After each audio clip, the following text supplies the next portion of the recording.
And without any warning. You'll know when it comes. Come.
Big man. No.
Let's put our living stereo stylus in this groove.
Push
it up.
Hello and welcome everybody. COC going against HOH in the second game of this best of 5 series of the CWC finals. We are getting there, getting to the point that we're gonna need to find out who's the winner of this CWC. We do have COC actually coming out tonight with Ben, with Synth, with Lexis Crap and Corny on their side. On the other side, on HOH, on Holiday on Highlands, we do have Mr. Toast with Space, Marius BW, and Irene showing up tonight for them. We do have a bit of an issue, I do have to say. We cannot use the Civ6 website. Unfortunately, the drafting website that we usually use in the games is not available tonight. I hope it's gonna be available soon. So we're gonna do the pre-game bans right here in the chat, and we're also gonna have the normal MPH drafting. Using the interface. We do have the players actually starting off on their pick and ban phase, as you can see over here in the bottom right of the screen. I hope everything is fine, right? You can see everything. I hope so. I do also want to say hello to everybody. Eric Coffin, good evening, sir, and welcome. D. Beasley was here 1 hour earlier. He gets the first promotion. Good evening, sir. Rafifi, bonsoir, monsieur, et bienvenue. Also, and Sasu, bonsoir, monsieur, bienvenue, bienvenue. Pelikanov, hello there, sir, and welcome. Blaze Cat Games, hello there, sir, and welcome. Also, I did notice, give me a second. Lancer, hello there, sir, and welcome. Smorior, hello, good evening, sir. You have to check your eyes. KW, how you felt to see that many Legos? Yes, I mean, that's a hard question. I gotta say, Legos, stepping on Legos, that's quite problematic, I would say, right? Ponuki, also good evening, sir, and welcome. I did also notice the players did finish on the pick and ban phase, on the pre-game ban phase, and we do have Genghis being banned, Spain and Australia being banned by HOH, and on the other side we do have Coupe being taken out. So 4 pre-game bans got already taken out. By the looks of it, we also have the players going for the map pool choices. So you can see it in the top right part of the screen over here, how they're ticking down the buttons. And we do have Inland Sea, Pangea, 7 Seas, Terramap, and Tilted Axis. Terramap is stand-in for Pangea Classic Ridges, because yeah, we kind of ran out of Pangea names. Yes, I'm sorry. And we do need to see which one of these 4 maps is going to be played. I do have to mention there were 2 maps being banned because of they played the previous one. The previous game got played on 7 Seas, and we did need to roll another map to keep the counter going properly. Rich Highlands is going to be the second map that got auto banned today. I also want to scroll higher and finish what I was started. Land on the Vault 5. Good evening, sir, and welcome. He's new on our stream, and a big welcome to you. I do hope you're going to enjoy your time with us tonight while we're going to watch some Civ6 competitive action over here. Yarjin, also hello there, sir, and welcome. Closing, guten Abend, my heart. Willkommen. Oh my god. And Sasu, oh, he's throwing punches in the chat again. And Sasu, what are the emotes? We do need to take a look how the players are gonna start getting their stuff going over here. And we do have a choice between the 2 Pangeas. On one side, Pangea Standard Ridges. On the other side, Pangea Classic. And it will be Pangea Classic. I do want to put it up on the screen so we can actually see it going over here. There we go. So everybody that's new and joining us will know what it is. There we go. Linda, hello there, ma'am, and welcome. Her project is banned. Yes, Catherine de Medici, the project of Catherine de Medici is banned. Toothbias also, good evening, sir, and welcome. Mic jokes, what are the mic jokes? I really like Vietnam, but it's so spawn dependent. Wait, really? Okay. Gran Colombia is going to be taken out first, and I do have to say they're going to need to go through these 3 and 3 bands over here. All of them are going to be on the top right part. We're used to seeing that new interface from Civ6. This time around, we're going to use the in-game interface over here using MPH. Rome is going to be the second one being taken out by them on Pangea Classic Ridges. Most of the time, we're going to have a lot of land warfare. Very rarely, we got some sea warfare, and of course, we do need to take a look at the map to actually judge if they do have some international trade-offs to generate that gold. We're still playing, of course, on the 483 version.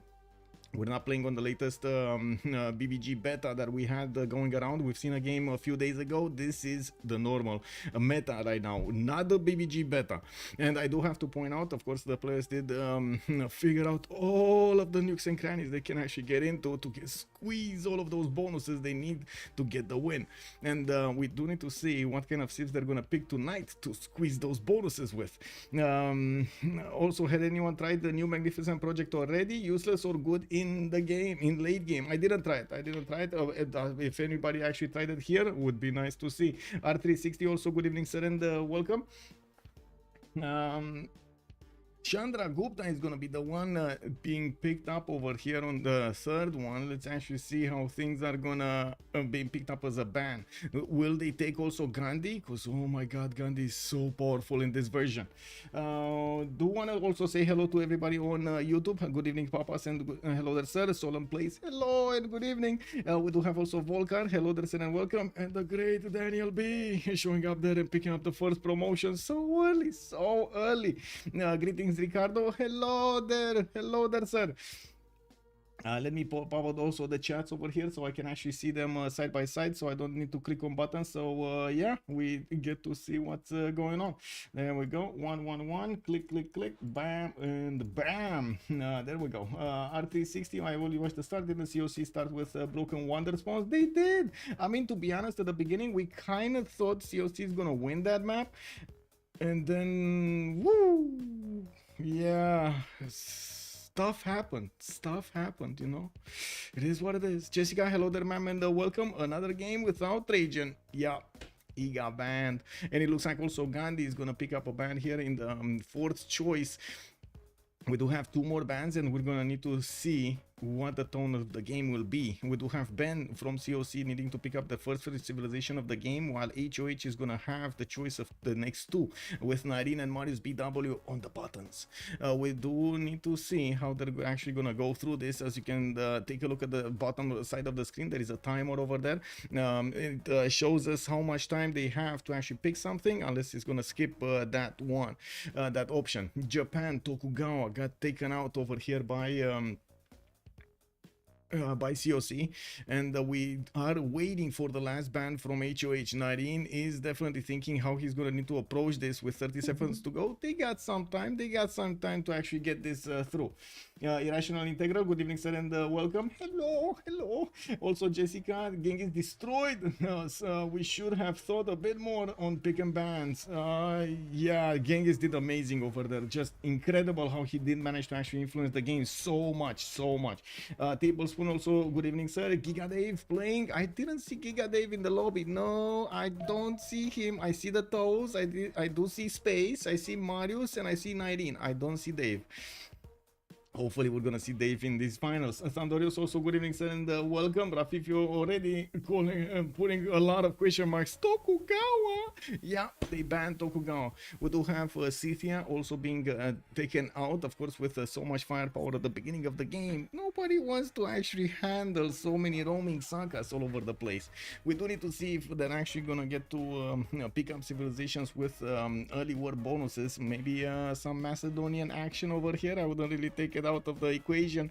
We've seen it before and used perfectly on this map. Classic Ridges does have its mountains spawning randomly on the map, not on the continent ridges, which is gonna allow them to have pathways, large pathways to actually go against each other. Mountains are not gonna be that much of a hindrance.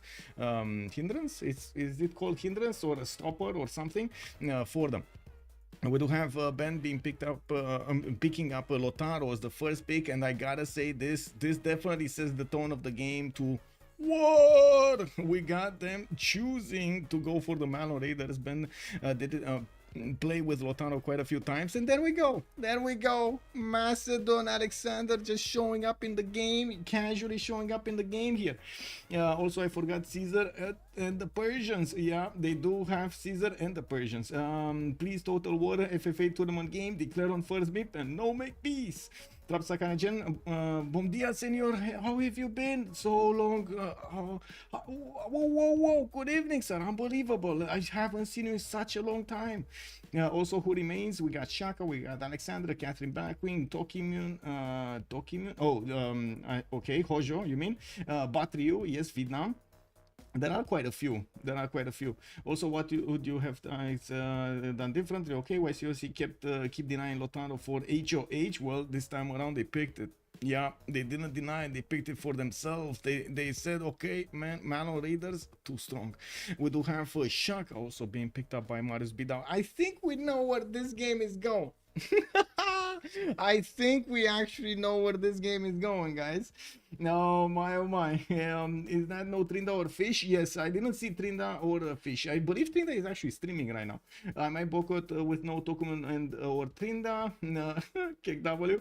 I don't know, man. I don't know why he didn't play. Oh my god, every early word Victor. Okay, this game will last 65 turns. Oh, I just remembered I should have done something. Give me a second. I'm doing it right now.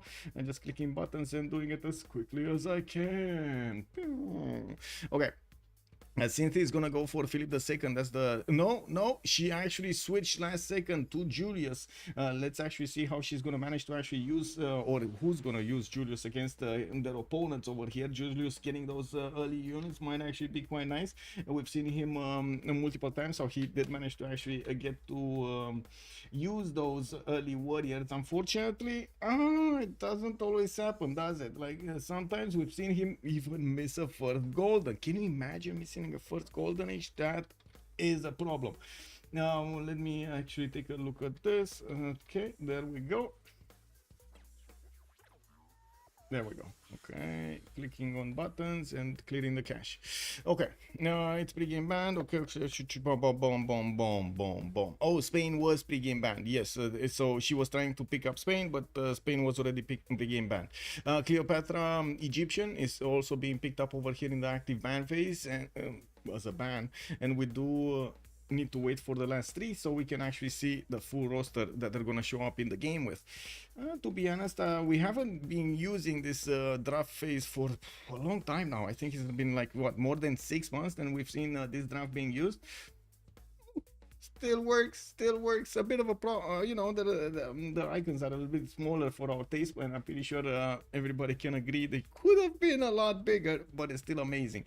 And we gotta thank so much Jack the Narrator for helping us out with this. Rafifi also remain Moctezuma and Gigabro, Genghis Spain, Ozzy, Coupe, and equals pre-game bans.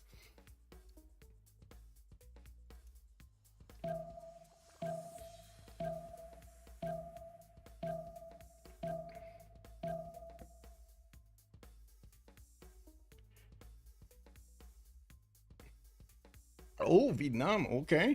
This time around they took out Vietnam. Interesting. Need to see Gilgabro today. Sumeria.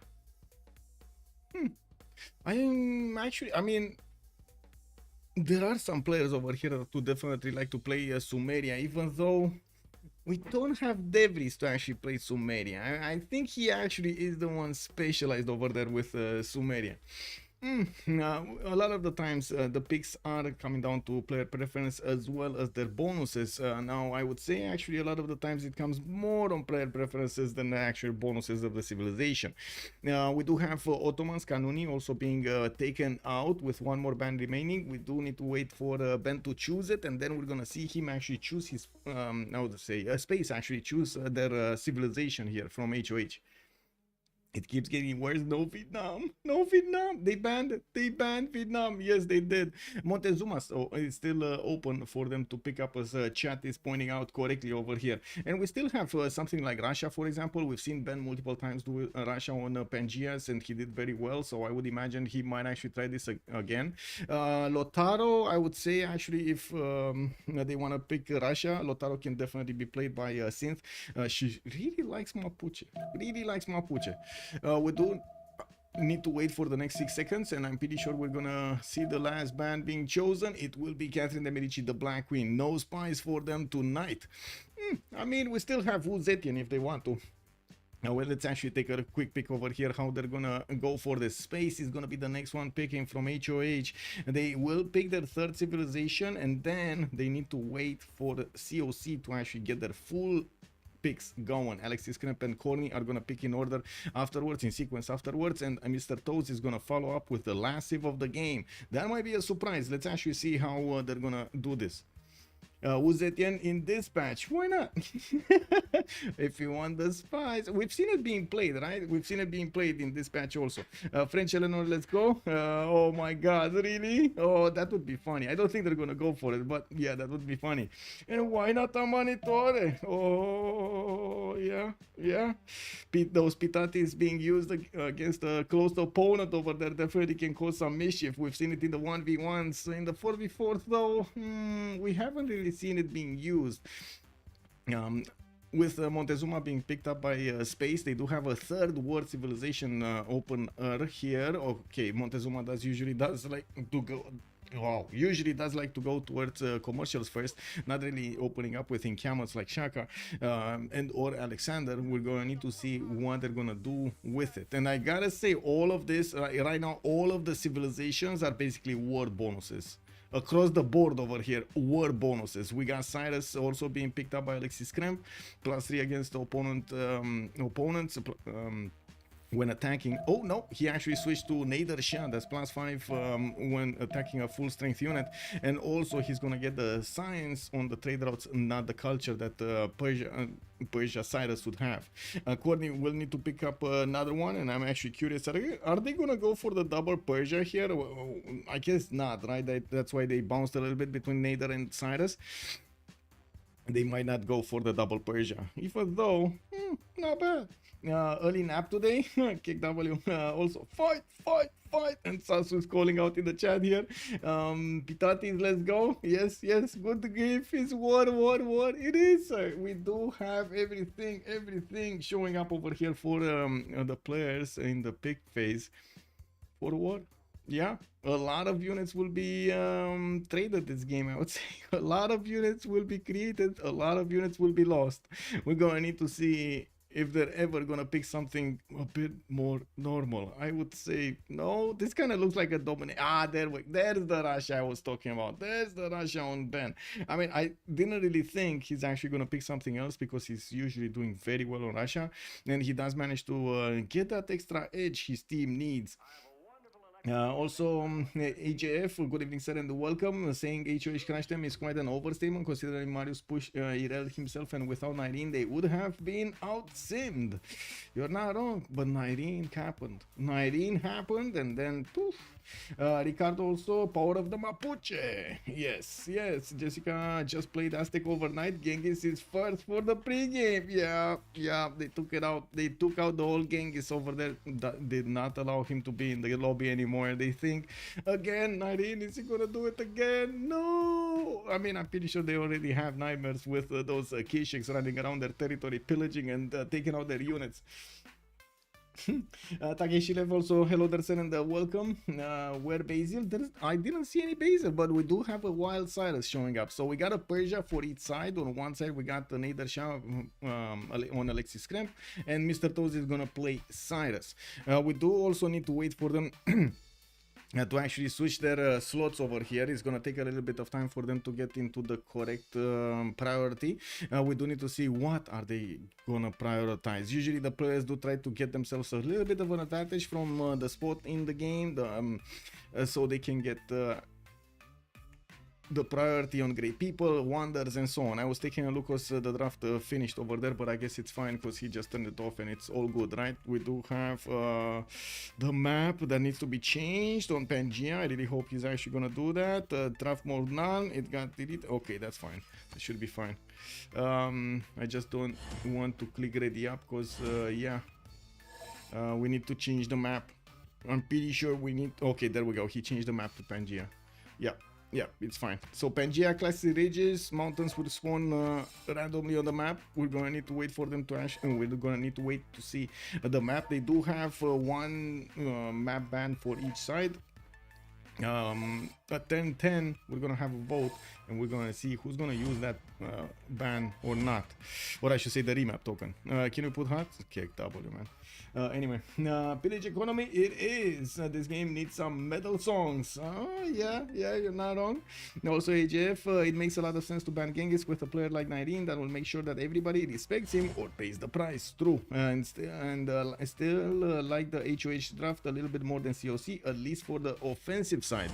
Well, to be honest, both drafts are actually quite strong. Now we do need to see the position on the map and what kind of possibilities they're gonna have. I would imagine there's gonna be some tiers if they don't have Macedon somewhere to impact the game. Anyway, we do have them readying up, and I do see Alexis Kremp is going to be the top one here with Julius Caesar. 19 going to be second with Alexander. Ooh, oh my god, he might actually pick up those generals. Mr. Toes with Shaka. Oh, two encampment openers here, the first ones. Since on Lotaro, we do have space on Montezuma. Corny is going to go for Niedershah. Ben on Russia. Look at that, he doesn't even care. I mean, he knows he's not going to have that much competition when it comes to the great writers, the artists, those wonders and so on, right? Everybody's gonna play war while Russia is just gonna play simming. Let's go. Now also I just think Alex and Shaka have easier positioning than Julius and Mapuche. You're not okay. Let's see the position. Domzi, good evening sir and welcome. Is it 5 military Civs already? Yes. I mean, there's kind of all of them are kind of military except Peter. I guess you can call Peter a little bit more towards simming rather than warring, but everybody else is warring. Everybody else in this lobby is basically a warship. Now Peter is like, okay guys, you fight between you and you let me do my culture. Thanks. Okay, yeah, let's go. Hermes also, hello there sir and welcome. I hope she's not gonna leave. From the first stirrings of life beneath water. Okay, let's put up the prediction for how many remaps are we gonna have, 0, 1 or 2 for submission period for 10 minutes. We're logging into the first map now, and yes, Rafi, it is time for the remap vote. Yes indeed. On towards the stars. Okay, there we go. First map being revealed to us.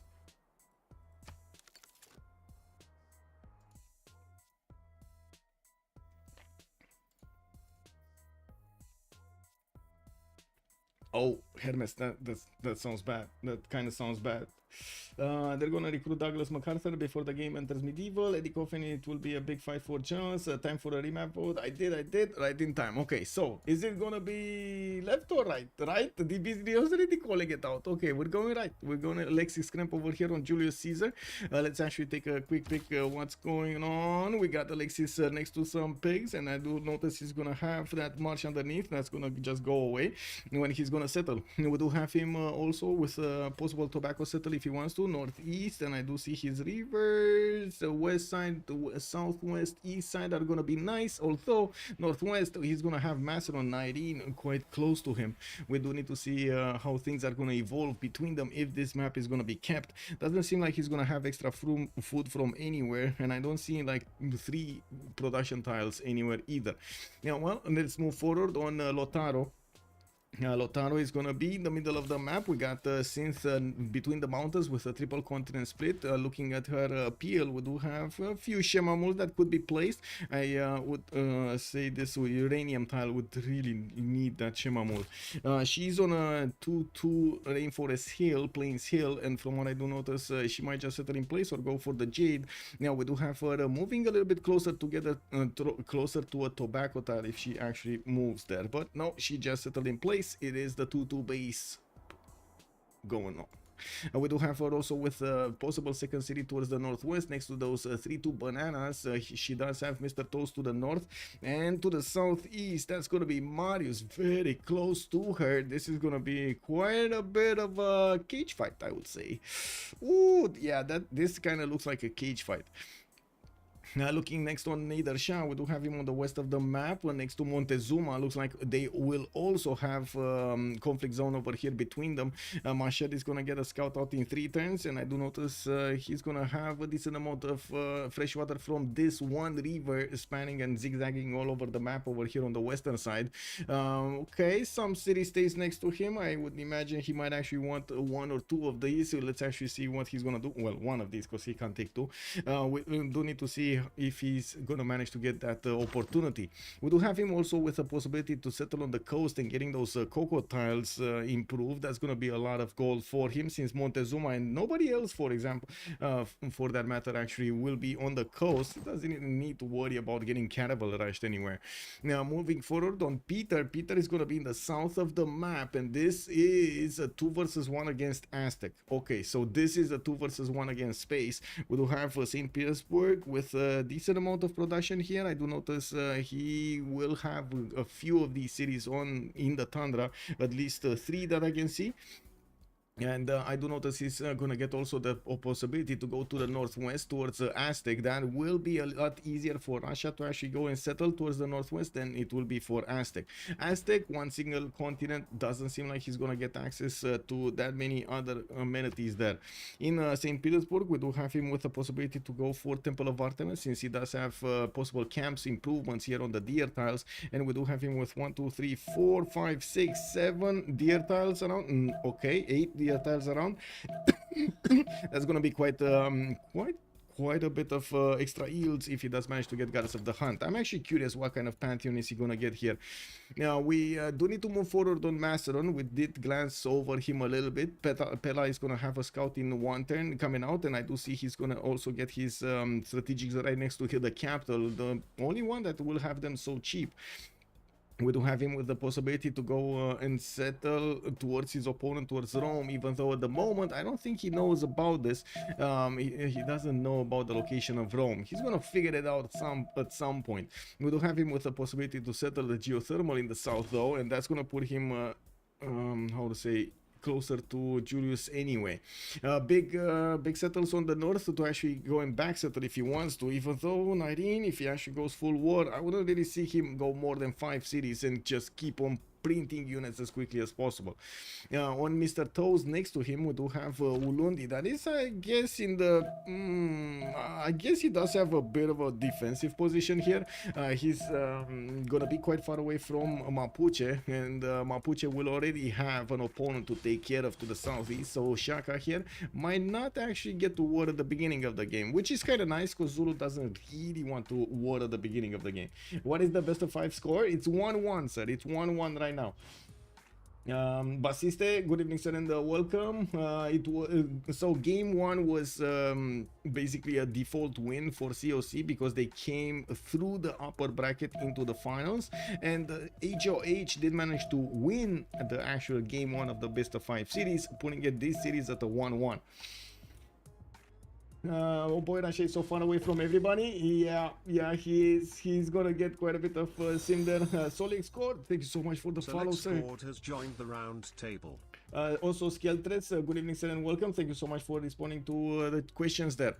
Looks like also Mr. Toast did manage to grab one of these builders. It's only a 1 charge, but what can you do? Fez is gifting him at least of an improvement somewhere. Going for those settlers and also going for the scouts to discover the territory to the south and to the north. We do need to see how he's gonna try to approach this. Montezuma, we've seen him on the western side. We do see him also sending his eagle warriors more towards Persia than actually towards the southeast, towards Russia. That means Ben over here might actually have quite a bit more extra time to gather his resources, gather his forces, and try to do some attacks against Aztec. We do need to see if Space is gonna get to see him. I would imagine also Aztec is gonna settle to the north, looking for that fresh water and getting the full housing out of this bonus.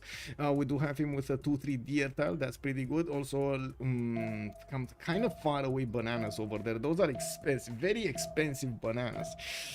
I've seen players do it, don't get me wrong, and I was like thinking if I should say that they will actually do this, but I don't know. What do you think? He's gonna think those bananas are actually worth it, chat? Do you think those bananas are worth it? right now, chat. You know, yeah, I mean 25 plus 35 gold, man, that's a lot of gold. That's a lot of gold, you know, that's a lot of gold. Anyway, we got Persia here trying to fend off these eagle warriors running through the forest over there like in Apocalypto. It does seem like those Spacian eagle warriors are not giving up. We do have also Mashad benefiting from that crocodile, giving him a bit more extra food. Let's take a look at Marius here, because we're like a few turns, like 2 turns away from actually getting through this early phase. Now, Pasagarde is gonna get the settler out in 2 turns. He did figure out where Mapuche is, and you can see immediately the information has been passed on to Mr. Toes. Mr. Toes coming from the north to see also where Mapuche is. Maybe they can actually do some mischief, slow down those settler moves, or even take a settler or 2 from Synth. We do have Pasagarde getting that settler in 2 turns. The scout of Mapuche of Cynthia is on the west side, and she might actually get to block any kind of settle towards her. Let's actually see if Persia is gonna bring back that scout from the north so he can actually escort this settler somewhere. There are some tiki hats around Pasagarde, and yes, we do have 1 more turn, and this game is gonna have that remap vote started up. Fortuna Belli, good morning, sir, and welcome. Also, Machiavelli, hello there, sir. Wait, my stream is too quiet? Really? Am I too quiet, sir? Chat? Am I too quiet? YouTube, Twitch, am I too quiet? I want to confirm before I actually turn up the volume over here. The audio is fine. Yeah, maybe, like Machiavelli, maybe there's something there, like a button there. Okay, I sound okay. Wow, Machiavelli showing up in the lobby immediately, making me sweat a little bit. Thank you, Machiavelli, thank you. It's not enough that I actually stay in the sauna in Romania. 45 degrees over here. Oh my god. Yeah. I mean, I could definitely try to grind some salt from my sweat in like buckets in Romania.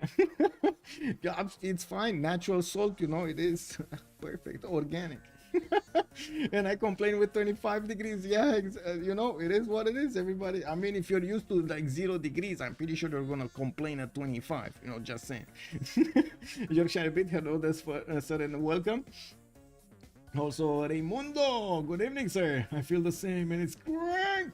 Whoa, really? Okay, PUBG stream in parallel window is loud. I can hear everything right, but can barely hear you on both on speakers. Okay, well, let me actually do this a little bit, even though I'm kind of scared.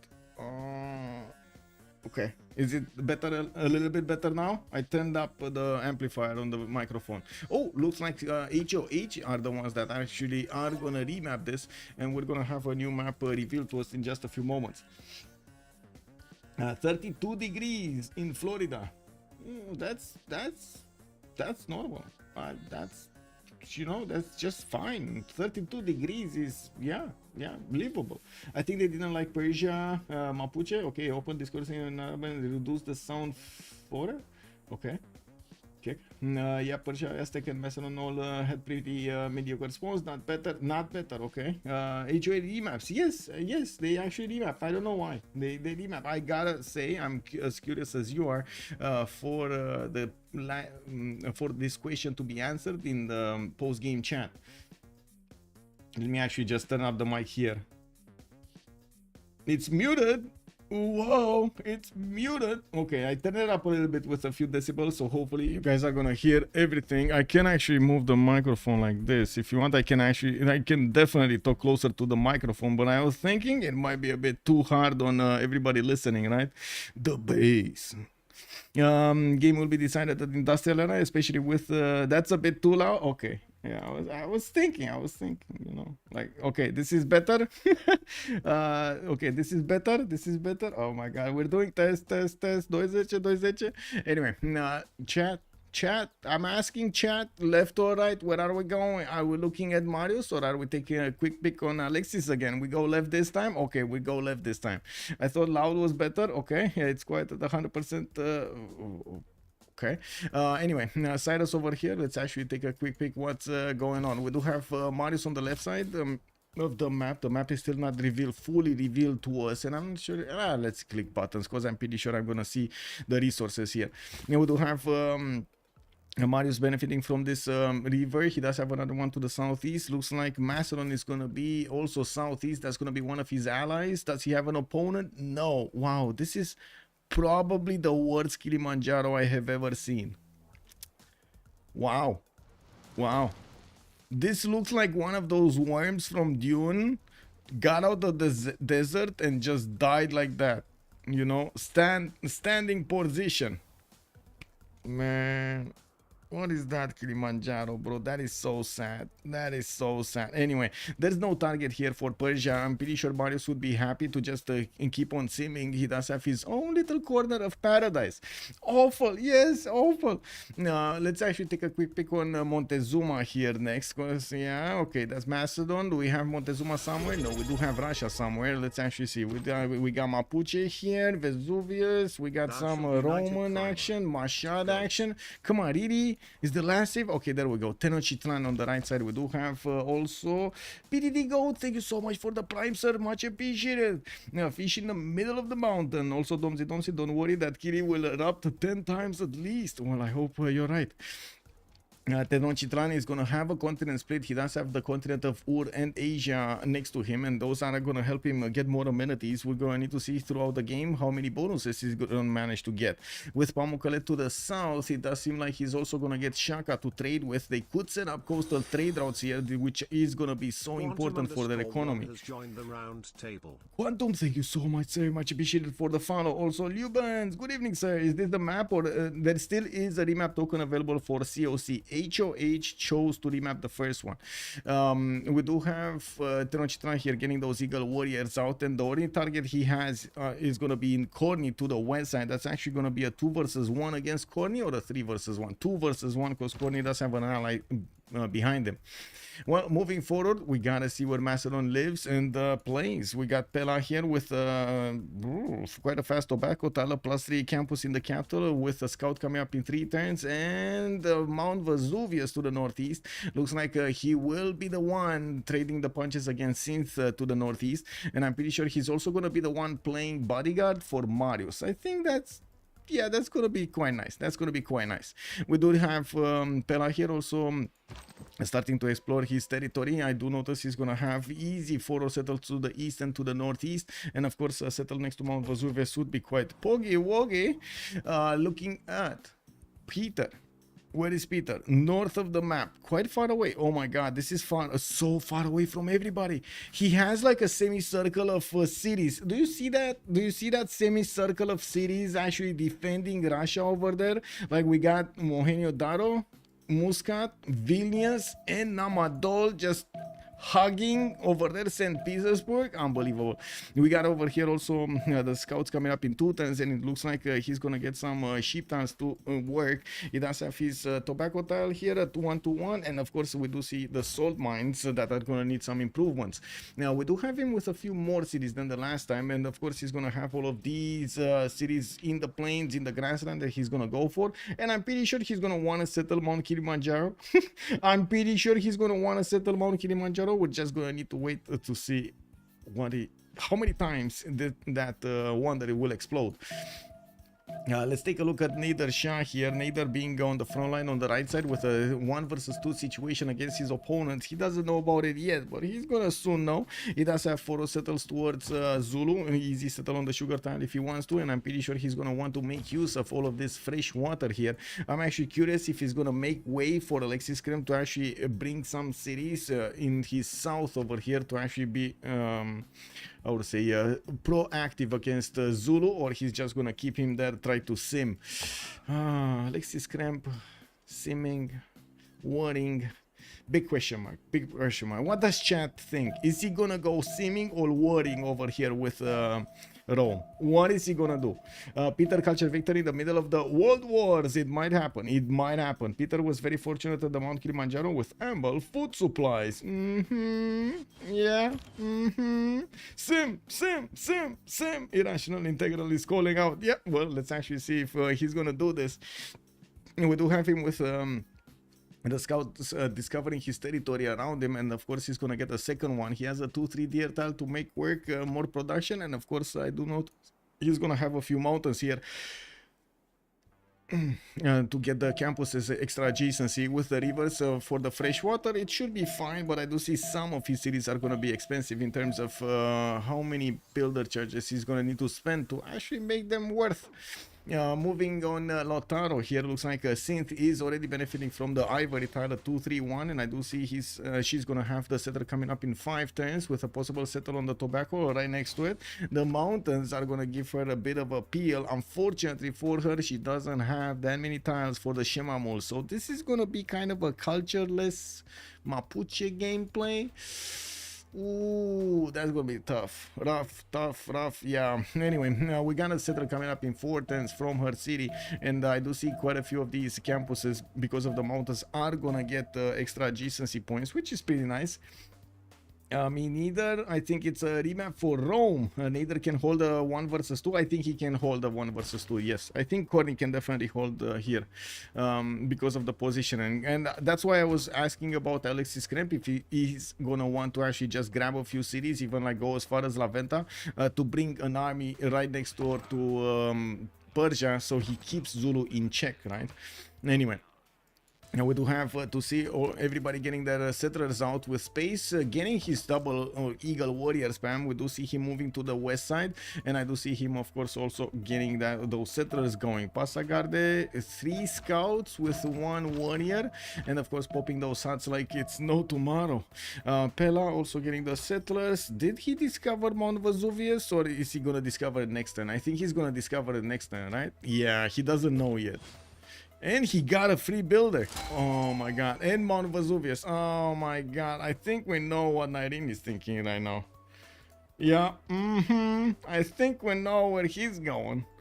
He has a lot of mountains and forest hills and rivers. It's easy to hold, I think. Blazegat Games is making a comment. The Zulu is better if he can sim to nationalism and military academies to start spamming armies. Alexander's Godspawn though. Yeah, I think he can really Irel Mapuche.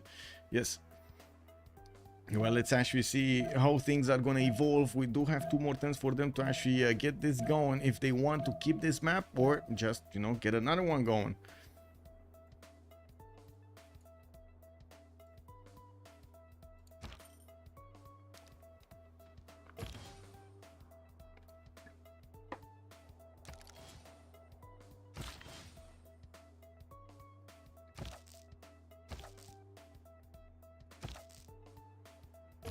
He just needs to get over the intense choke. If he can settle and make a trader and some districts to make grow, he can do it. Wait, on who? On who? On wait, you're talking about Macedon? You're talking about Irene? I mean, he can just not go for that one-touch choke. He can just go around, right? Because I'm pretty sure, I'm 100% sure Synth is gonna get at least 1 city to the south. I'm pretty sure of that. I'm pretty sure she's gonna get 1 to the north, 1 to the south, and 1 over here next to that. No, maybe 1 over there next to that scout, with another one here, right? Like they place a wonder for the road. Yeah, they found each other. They did. Look at the meetup. Yep. Nyreen overlooking that flat land on the marsh tile. Between the rice tiles, there's a wild Mapuche scout just peekaboo, getting that head up. Hello there, Total Bodyler. Good evening, sir, and welcome. Okay, so we know where Nyreen is going, right? He needs to get this settled next to Mount Vesuvius. This is turn 10. We got a few seconds to go, and I'm pretty sure the remap is gonna show up here. The remap vote is gonna show up here. Let's see what they're gonna go for. Does chat actually have a prediction? Do we have remap or no remap? Sinon Mooney, good evening, sir, and welcome. Let me actually take a look at the prediction. Chat was saying 43% for 1 and 2 options. Only 13% actually thought it's gonna be 0. Uh-oh. Okay, I mean that's quite close. That's quite close. Yeah, COC usually don't remap this. Yeah. COC usually doesn't remap. Blazecat Games calling out Godspawn, actually. He can settle a 2-1 base next to the Vesuvius. Yes. No remap, go. Let's see this. I mean, to be honest, it's gonna be less war than we've seen the last time. the first map was definitely like war all around. Nobody was simming. This time around, looks like it is gonna be this map. We got one remap token used, and of course I'm gonna need to put it up. I do wanna also ask chat, are we going left or are we going right? This time around, when we're going through the civs, we do need to take a look at their strategic resources, and we do need to see how they're gonna be used. It's a gun spawn. Okay, nobody's answering if we go left or right. Come on, guys, come on, tell us. Ashwin, hello there, sir, and welcome. I'm good, sir, and I do hope you're also very, very good, starting off on this weekend with some Civ6 action. Also, Eleanor Emilson, hello there, ma'am. HOH won first game, but HOH is from winners bracket, so it's a 1-1. Akira, also, hello there, sir. We do have Ainf, good evening, sir. COC got a game from the get-go by default, because they were in the upper bracket in this best of 5 series. As HOH did manage to win the first game, the first interaction between these two teams. Also, Sugarman, thank you. No, still nobody's saying. Okay, we're gonna take it from right then. We're gonna take a look at Marius here. We do have him with 3 of these horses to the right side, and 2 of them are in the third ring, quite expensive. And I do notice he's going to get that settled next to the tobacco and next to the ivory tile. He's also going to get free faith. That means easy peasy. He's going to go for that production card. We do have him getting a third settler in 4 turns. And I do notice his iron is also going to be here in the second ring with bananas from the beginning of the game. He's going to get a faster population growth, which is definitely an advantage. We do have him quite far away from his opponents. To the north, Russia is going to be past these mountains, and I'm pretty sure he's gonna take a while to actually get an army towards Russia. We do need to move towards Montezuma here next on the other side of the map, with already a settler moving towards the southeast. Does look like he's gonna try to put a city over there next to those dice tiles. Again, free faith is always nice at the beginning. We do have him also already 3 pop, and I do notice he has a bit of a problem with the full fresh water. I'm pretty sure he knows about Pamukkale, right? He actually knows, right? Yes, he knows. Okay, so Pamukkale does give you fresh water around the wonder, so that's why I'm actually just, you know, a bit surprised that he didn't go there immediately, but I'm pretty sure it's because of the dice style. He really wants the extra faith. And we do have next to his capital horses in the first ring. I do notice also iron is going to be in the second ring here, and of course with a city-state off the coast, he's not going to get to take that. Namadol might be taken, but he's not going to have that many coastal tiles improved with districts and so on to actually make it worth. We do have also him with a possibility to trade with Zulu, which we're going to take a look a little bit later. He will need to get a city towards the north. It doesn't matter if it's freshwater, non-freshwater, just get those extra amenities. I do see he's going to have some wine tiles here. Oh, just wine? That's it? Just wine? Oh, that's terrible. That's so much space for a single wine tile. Anyway, we got the war declaration being sent, and I'm not sure who's warring who, but I gotta find out who is warring who and why. Oh, I think I know who and why. We got a wild builder next to a wild warrior. Anyway, now moving towards Mr. Toes here, we got Kangela with a monument in 9 turns, and coming out from that city center, he did settle on a 3-1-1. That's a T tile, I believe. Yep, it is. Extra amenity from that one also. And we got Ulundi with 4 turns for a settler, and yes, he definitely can settle that coastal city towards the north. Yeah, I mean, you know, this city, no harbor. If he doesn't go harbor over here, this is going to be quite a pain. Where trade routes? Anyway, now Mr. Toes here going to get the third settler in 4 turns. I do see he's going to have iron next to him, and also a horse style. Okay, the horse style is in the second ring. I was thinking, is he actually going to start growing into the 2-2s, or the game just forces him into getting all of the bad tiles here first, like the 2-1 stone tile and the 2-1 wheat tile, which are definitely not good. What the WTF, man? This game is trolling him so badly. He's trolling Mr. Toe so badly. Anyway, moving forward, let's actually take a look on Macedon on the other side of the map. He's still on 1 city. Oh, he did not get to his second. Did he? No, he didn't lose the settler. He's still here. Okay. Wow. 1, 2, 3, 4, 5, 6, and a 7 to settle. That's a long time, sir. That is a long time. I hope it will be worth it. We do have Synth already seeing what's going on, and you can see the invasion happening over here towards the city of Engulumapu with multiple scouts and cats starting to flow through the forest. I can only imagine the chaos over there. Oh my god. Anyway, looking at Mount Vesuvius, he's going to need to wait for it to explode to actually get some extra tiles yields there. With God of the Forge being chosen as a Pantheon, he's going to get the faster build towards units, so the faster production towards ancient and classical units. We do have also, there we go, finally, guy settled. I do notice his third settler, he's also available for him. Really curious if he's going for that citrus or if he's actually going to block the city of Mapuche towards the northeast. Yeah, well, looking on next, let's actually see on Peter. To the north, we do have already a Pantheon. Earth Goddess is going to get all of that extra faith, and I'm pretty sure he has a good-ish appeal almost everywhere. Yeah, that's pretty fine. That's pretty fine in the Tundra. We do have him, of course, getting his Lavras down to start acquiring the Great Prophet points and a little bit extra faith. He's already on 9 faith a turn with 16 production. Definitely not bad. Not bad. We do have him with Iron Tile next to St. Petersburg, and I do notice in the capital he doesn't have horses. And he does have, oh no, sorry, he does have horses over here in the second ring from St. Petersburg on the right side. I was looking south, I don't know, but it is what it is. It is on the right side. He's also figuring out where his opponents are, with Russia going toward, wait a second, is Marius actually gonna go north? Oh my god.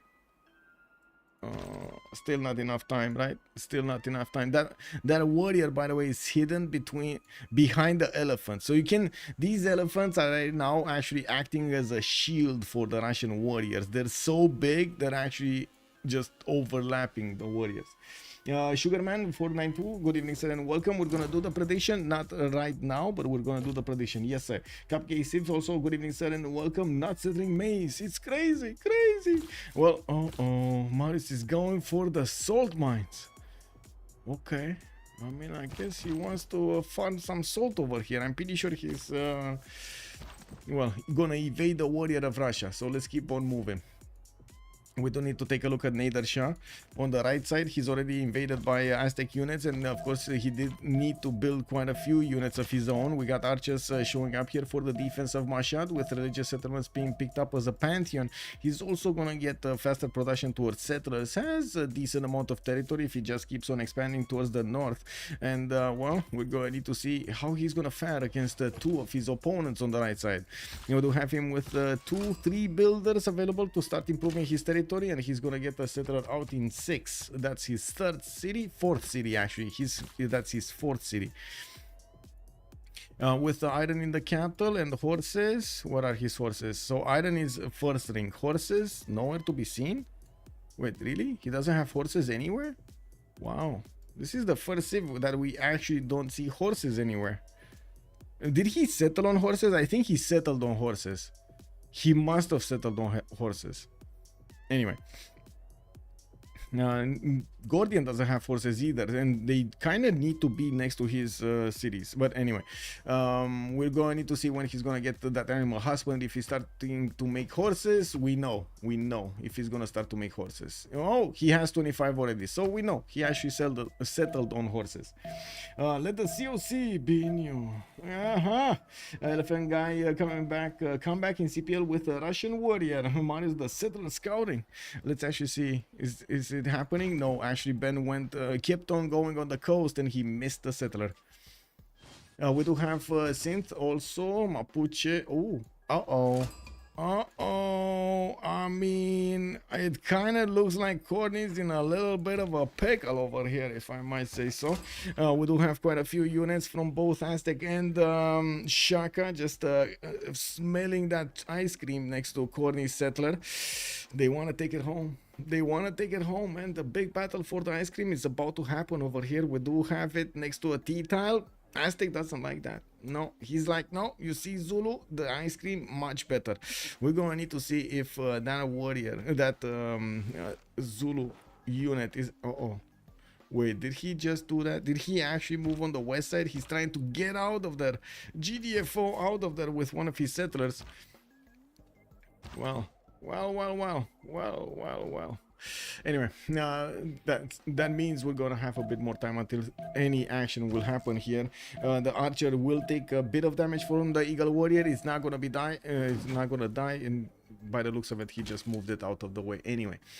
Since Lotaro, we do have her on 2 cities. She's trying to actually get a city in the direction I was definitely not seeing first. Oh my god, northeast over here between the mountains. That's gonna be a weird city. She did open up with campuses, and I do notice she did not get the +3. That's very interesting. She went for a +2 over here, and we do have her already improving horses. I'm actually curious, did she actually discover bronze working that she didn't put down this campus? Does anybody have any kind of idea about this? Why the +2 instead of the +3? Also, Akira, Peter, easy win. It might happen, sir. It might happen. Eleanor, HOH, okay, how are you? I did answer that. Akira, that lake tile with 6 mountains is crazy. I'm not sure which one, but anyway, poor Corny getting the treatment. Yeah, he's getting the treatment over here. It's a problem. It is definitely a problem. We do have the Zulu scout starting to run towards that Persian one, and I'm pretty sure Space is gonna try to block the movement. Let's actually see. No, he's trying to get out of there. Okay, I mean, I think you should have actually blocked the movement. I'm guessing he was aware of the archer coming on the back line of that scout. Oh well, it is what it is. Oh, there we go. He's gonna put it here, and then he's gonna block the 1-3. I'm pretty sure this scout is not gonna want to move on the wheat tile anytime soon, because we do have the scout of Zulu with the possibility to go on the 1-3, and then he can quickly get onto the wheat tile or next to it. And the same can be said, well, the warrior is just gonna move deer tile to body block. Anyway, now we do need to take a look at Mapuche strategics. We do have her with horses. Okay, we got both of them. Alexis Kremp with quite a few warriors. He did manage to take on Chinguetti, and it looks like Alexis Kremp just keeps on going. A 4th city deployed towards the west side. Antium and Rome are starting on encampments, and I'm pretty sure Chinguetti is going to need to do so soon. He did manage to recover a builder from taking over Chinguetti, and he did pick up initiation, right? So he's going to have that extra faith popping off whenever he's going to finish a unit. This is going to be quite nice. First encampments though are on Nyrene, on Macedon, and I do have to point out they did actually have the priorities being set on Nyrene on the top slots. In the lobby we do have Alexis Kremp with Nyrene and Mr. Toes as being the top dogs over here when it comes to the Grey people. So it looks like Alexis Kremp just needs to get a few of those. I mean, that settler is just gonna settle, and the scout is not gonna see it. Yeah, there we go. What's happening here? Okay, so that scout died. It looks like Persia did manage to put that one there. Doesn't seem like anything's gonna happen, does it? Yeah, but man, Corny's settler got delayed so long from actually getting to his settle spot. Good thing is he did manage to get the religious settlements, and now he's going for his fourth settler. Wow. We'll see how things are going to evolve. Let me put up the team label so we can actually see what's going on. On the left side, we do have HOH. On the right side, we do have COC. And my wire got... there we go. There we go. Open up both. Okay. On Alexis Kremp, we did have him benefiting from Iron Tile in the second ring of Antium and also in the first ring of Rome. He's going to get both improved. This time around, looks like he is going to have the resources to upgrade these legions if he wants to. While I do notice Nyrene is really fast on the encampment training projects, he's going to start acquiring these generals very quickly. Right now, it's only Russia that did manage to recruit a great person in the game, and it's just a prophet, nothing that much. We do have builders coming up from Puteoli, and yes, I do see Macedon is gonna lose one or two of his scouts here if he just keeps on being that way. Oh well, he's gonna give the promotions to these warriors. That's gonna be nice when Alexis Kremp is actually gonna go on the offense. We do have also Rome, yeah, with initiation rights, Moksha in the capital city of Rome, and finally third city of Corny got placed down. Mapuche still no Pantheon. We do have her getting the campuses here. Still a +2 and a +2. No +3 anywhere. Huilimapu did get settled, working on a trader. And I'm pretty sure she's going to want to put somewhere another campus. With horses already improved, she is going to start acquiring that strategic resource. And looking at what Nyreen has, well, basically, there's like no defense right here for Nyreen. The only defense he has is the vision that he has over his opponent's army. We do have him overlooking these warriors, and of course the city of Cinguetti here behind the behind the forest to see if there are any units coming against him. With also Alexis Krem getting iron working in 3 turns, Nyreen with horseback riding in 4, and going so hard on these encampment training projects, he might not have the units to defend himself here. We're gonna also need to see if Rome is gonna manage to chop one of his generals, because yeah, this is a problem. Zulu is also making great general points. Macedon making great general points. This is a problem, major problem. We see another 2 of these projects are going to finish here on Mr. Toes, and he did pick up God of War and Plunder. That's giving him an extra point on each of these Ikandas towards those great people. Still on 3 cities, we do have him finishing up the 3rd Ikanda from Ungum Dunlulovu next time. And in the north, I do see Aztec did finally settle the city of Tayo next to Pamukkale, and of course at the moment he did not actually get his resources, his pantheon, I mean his faith. We do have him also putting down campuses. That's an easy +4 that he has next to Tayo, and Teotihuacan is going to go for a +3 here between the mountains and the rainforest. He didn't improve his horses, but no iron yet. I'm pretty sure he really doesn't want to discover in camels, does he? Also Corny without the general. Yeah, Persia doesn't look like he's gonna have any chance of getting a general here. He's scrambling to get that 4th city going, and maybe, and I'm pretty sure he's gonna try to pray to get the next tier 1 for the medieval units. Legion versus Hipastis and Hetari. Yes, HOH is going to deny all generals. Yes, I mean, it wouldn't be the first time they did this, is it? We do have Macedon recruiting Burica, and I do notice he started upgrading some of his archers on the front line. Zulu, okay, no general yet. Macedon, he's going to need another point, and I do see Rome is still not making points. He just finished one of his encampments, and of course chopped the encampment training projects, trying to get there quicker, I guess I should say. Okay, 2 more projects finishing up next turn for Zulu. That would give him at least one of the generals, if not even 2 of the generals.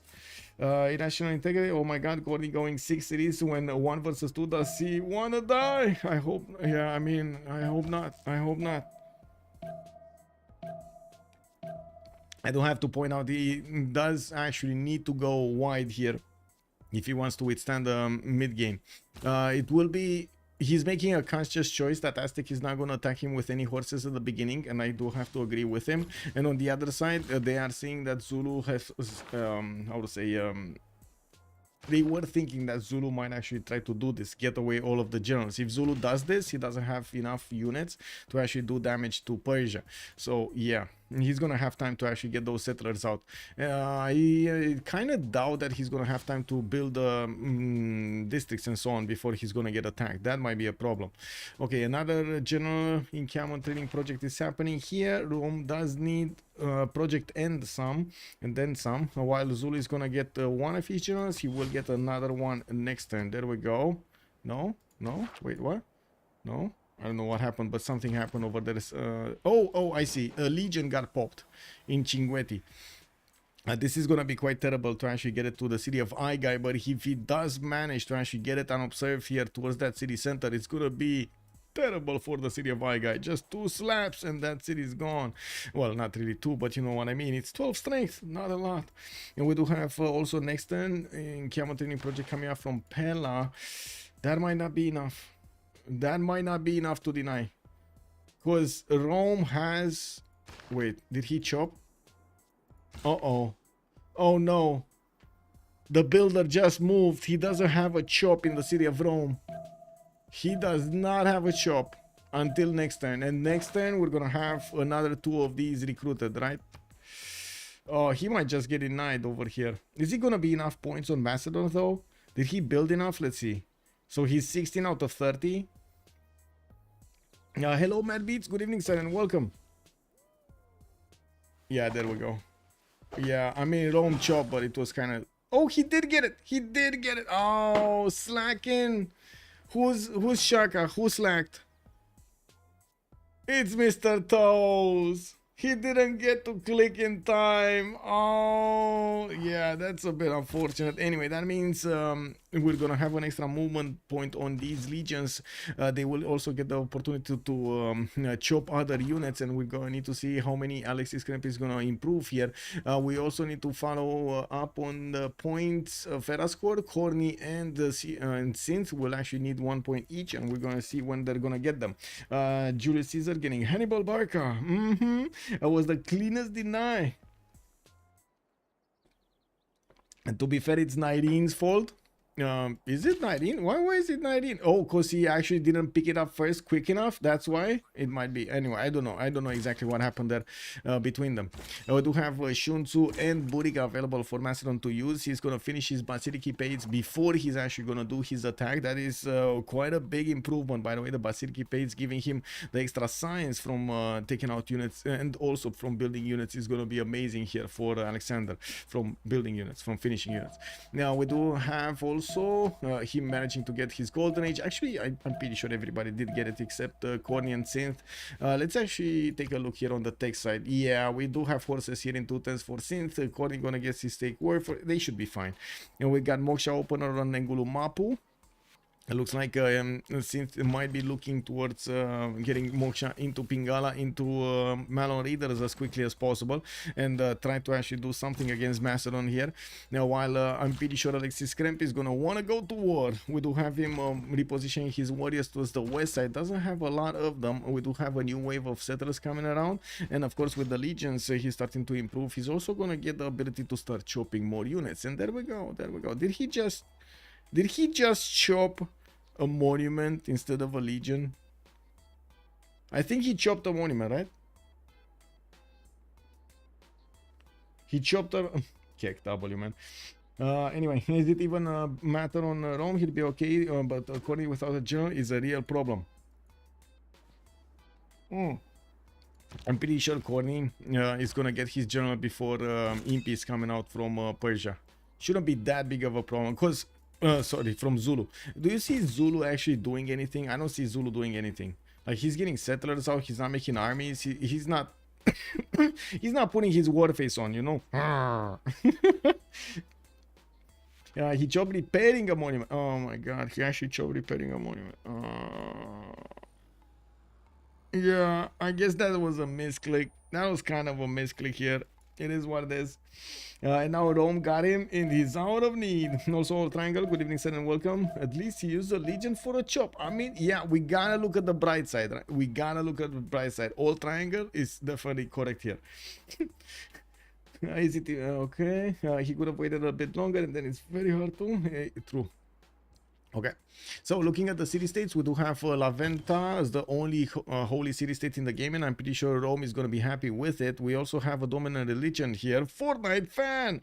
Fortuna Bailey, you're playing with Ben also? Look, we got a Fortnite fan over here. And we got also Geneva with Taruga playing with the science in the game, and we're going to need to see where they are. One is going to be to the south of Zulu, that might actually bite the dust, while the other one is going to be on an island somewhere. This looks like a pocket CS for Montezuma if he actually is going to get a... Look how nice it would have been for him to actually have a city in the water.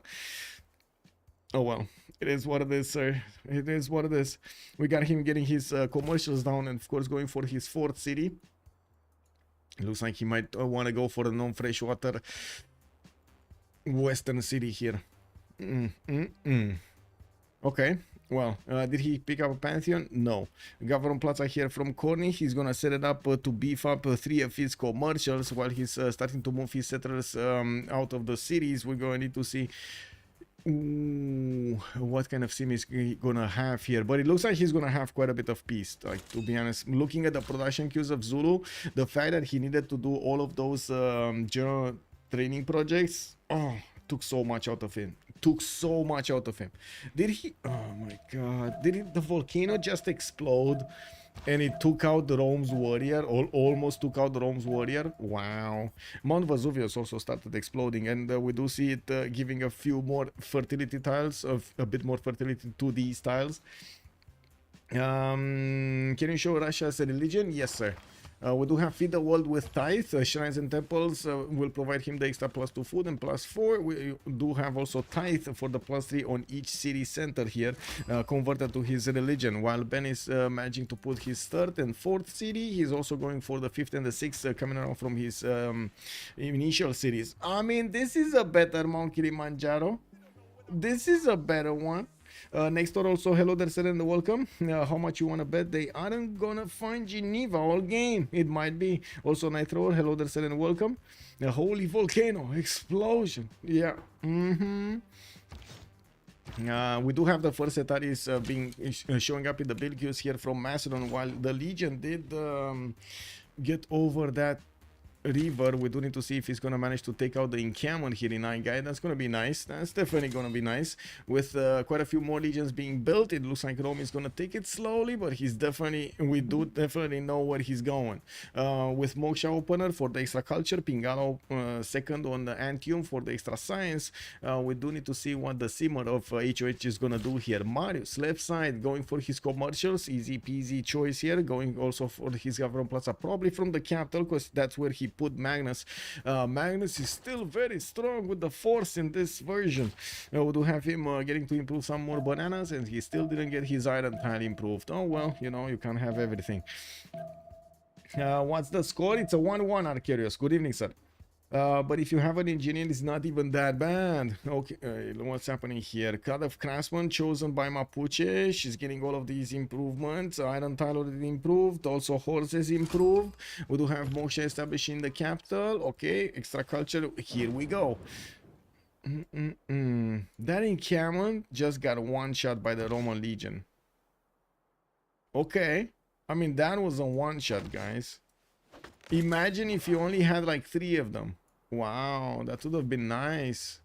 Anyway, we do have new settlers coming around here from Alexis Krem. He's gonna get to widen his empire as he's warring, and of course we do need to see how fast Macedon can actually get more units here. Now he's already very worried about what's going on. The Legion can definitely do a lot of damage against the city of Aigai, although there isn't a second Legion to actually take that city down before the Hetari comes out. Looking at the horseback riding here, I do see Mr. Toes and the Space are gonna get it going, and we are 1 turn away from actually getting to the next era. We do need to see if the players are gonna get the golden age. Yes, they will. Check, that's checked. And of course, what kind of golden ages they're gonna go for. Finally, we do have Mr. Toe starting to expand. The 4th city west side, 5th city is still needing to come out from Kangela. I'm pretty sure he's gonna put another one to the northeast, and he started off on some of his campuses. Zulu also did get irrigation and started putting some plantations on his sugar tiles. Sugar and spice and everything nice. Okay, Russia. Any wonders on Russia? No. Okay, we got a government plaza here. He did not improve. I think he chopped his deer tile. Wasn't there a deer tile somewhere around here, or am I just imagining things? Am I remembering the previous spawn? I guess I'm remembering the previous spawn. Anyway, we do have Moscow to the southwest, getting another Lavra. That's only a +2 next to the mountains, not the biggest one, and of course he's gonna get quite a bit of faith from the forest around him. Looking here, yeah, it looks like that warrior just body blocked the Legion. Oh my god, the warrior is gonna get one shot. Guys, that's a 54 defense. Oh my god. Yeah, 1 unit, man. 1 unit. Nidine would scream at this guy. Let's actually put up the remap prediction of the game prediction for who's gonna win. Manage a prediction, start the prediction for who will win game 2 of the CWC finals. There we go. Just using the template. 30 minutes of okay, there we go. Time for the bet. Exactly, time for the bet. Okay, okay, so Marius, Pen Russian Voice Golden Age on the left side. He's getting his government plots in 1 turn, and I do notice he did not actually go for his commercial adjacency. He's gonna go for something else here. I'm quite curious if this is gonna mean he's gonna try to go for industrial zones or something else.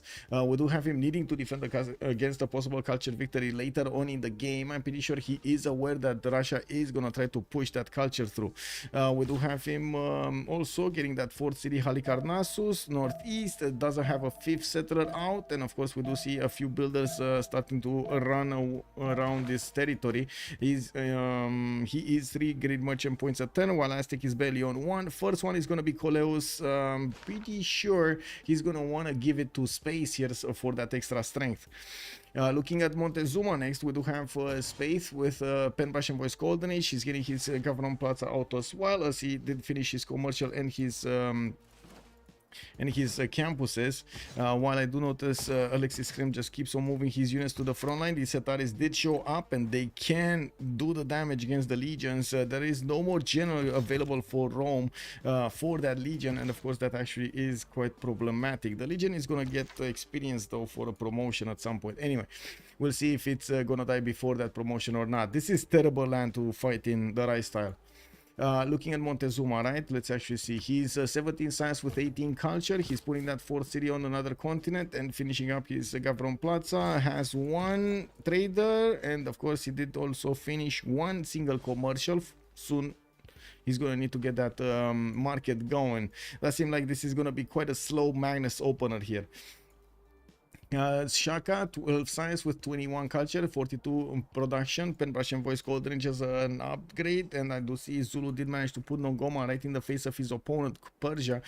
We do have him finishing up his Government Plaza, but in 3 turns. That's a long time. That's a lot of time that he's putting that Government Plaza down. But I gotta say, that's not from his capital. Ulundi did want to get a campus down. That's a +4, and well, we're going to need to see how he's gonna try to get his technology going. A 19, 11 science with 17 culture on the left side. Now he's gonna start popping some science whenever he's gonna finish a Hetari or a unit in his cities. He has quite a few of them coming around, and of course we do see them all being directed towards the east side, towards Alexis Kremp. Definitely we need to see a lot more legions showing up, and of course getting to stop the Macedonian army. My god, Mount Vesuvius, he did it again. He did it again.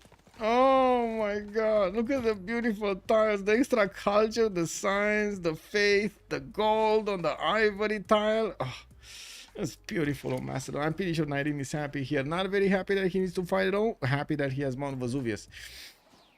He didn't go drums of war. He went Penbrush and Voice. Does want more culture than the production towards his units. Peter makes sense to go for monumentality. He's on 36 faith at 10, and we do have him getting Governor Moksha as his first governor. Pingala is going to be the second one in Moscow, and he finally is starting to put down a few wonders. Hanging Gardens here from the city of St. Petersburg. He's going to get to use at least 1 chop. I do see him actually using 2 chops here. For that wonder. He's going to finish in next time. That's going to be quite a big boost of his growth here in his cities. We do also need to see 5th city moving towards the north. Okay, makes sense. And of course he's going to get this one next to Mount Kilimanjaro, which is amazing, by the way. I cannot believe this.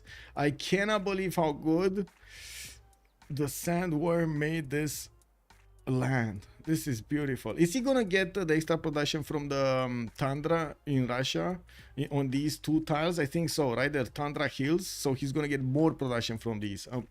Beautiful, just amazing. Corny, Penbrush and Voice Golden Age, we do have him with 14 science and 17 culture. I do see 56 points of production on Nader Shah. He's already on 246 cities. Audience chamber, this is a bit surprising actually, his choice for an audience chamber, and as predicted, doesn't seem like Zulu is gonna do anything here against him. Neither is gonna be Aztec doing anything here. Has joined the round table. TV Torok, good evening sir, and thank you so much for the follow. At least 7 desert tiles near that Kilimanjaro. Oh, Petra and Russia next to Mount Kilimanjaro, sitting on a tree. No, battle cruise. Yeah, this is the worst Mount Kilimanjaro I've ever seen. Yeah. Yep. Yeah, I mean that was how it is. Do you think it was better then? I don't think so. Matey, hello there, sir, and welcome. Did Rome throw away the Legion by standing on the encampment tile? It adapts to the encampment strength. No, sorry. So let me actually. So first of all, Rome, when he took down the encampment, he pillaged the encampment, so there was no more defense on that tile other than the Roman Legion defense. But he lost his general that got pushed back in Cinguetti. Settlements, yes, he did go for settlements, religious settlements. Okay, let's see. Where were we? I talked about Corny on Synth, right? Pembrash and Voice Golden Age on 3 cities Mapuche, 4 cities Mapuche. Gonna get the 5th one, and yeah, there we go. That's her placement here. I would be surprised if she's settling on the flat tile. I would have imagined she's gonna want to go on the 2-1 so she can be a bit closer to these 2-2s that she's gonna need to grab. If she does settle there, she's just gonna have to buy out so many tiles around. Oh, looks like she actually wants to go a little bit further to the west, next to the aluminium, to be closer to that ivory. Not bad. Wall of Throne coming up in 5 turns. She's going to be ready to pump out as many horses as possible so she can upgrade them into Malon Raiders and send them towards Macedon here. While Nairine is fighting in the dirt with Alexis Crimp. We might have Mapuche just cleaning up house afterwards. Alexis Krem did go for a Monumentality Golden Age while he's pumping up units from his cities. He's also going to get Wallace Throne in 2 turns from Rome and going to get the ability to buy out quite a few builders with the faith he is acquiring from building units. Doesn't have a lot of chops, which is kind of troubling because yeah, he can definitely use those chops to actually get these legions going, and I do see it's very hard to actually hard build legions here. 5 turns, 6 turns, 7 turns to build a legion does seem like an eternity. He's gonna put another city in the face of his opponent. Does look like he's crossing. He will want to cross the river on the coal tile where that city can be placed. In the science screen, he doesn't have that much though. 14 science and 19 culture. Neither does Nairine on 10 science and 25 culture. So, you know, it is what it is. The most production I do see actually on both Persias. We do have Marius on 64, Corny on 64. No, sorry, 65 and 64. Still 4 cities over here from Marius. We do have him finishing up his campuses. He did put a +3 here. And I do see Halikarnassus is going to get his commercial. That's only a +1 or something. Yeah, it's a +1. Susa going to get Pingala. Does seem like also Moksha is establishing a Hamatana, while he does manage to actually get 2 traders around his cities right now.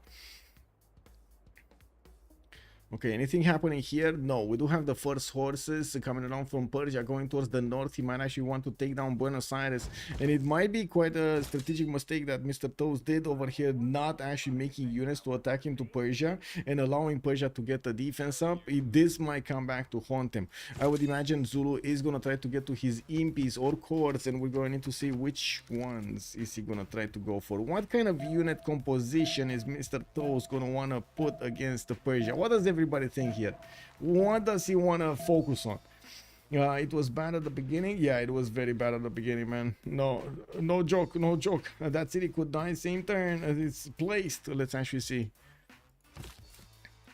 It's not gonna get placed. Nighting is just gonna shift enter on the coal tile. Yeah, there we go. That's the shift enter.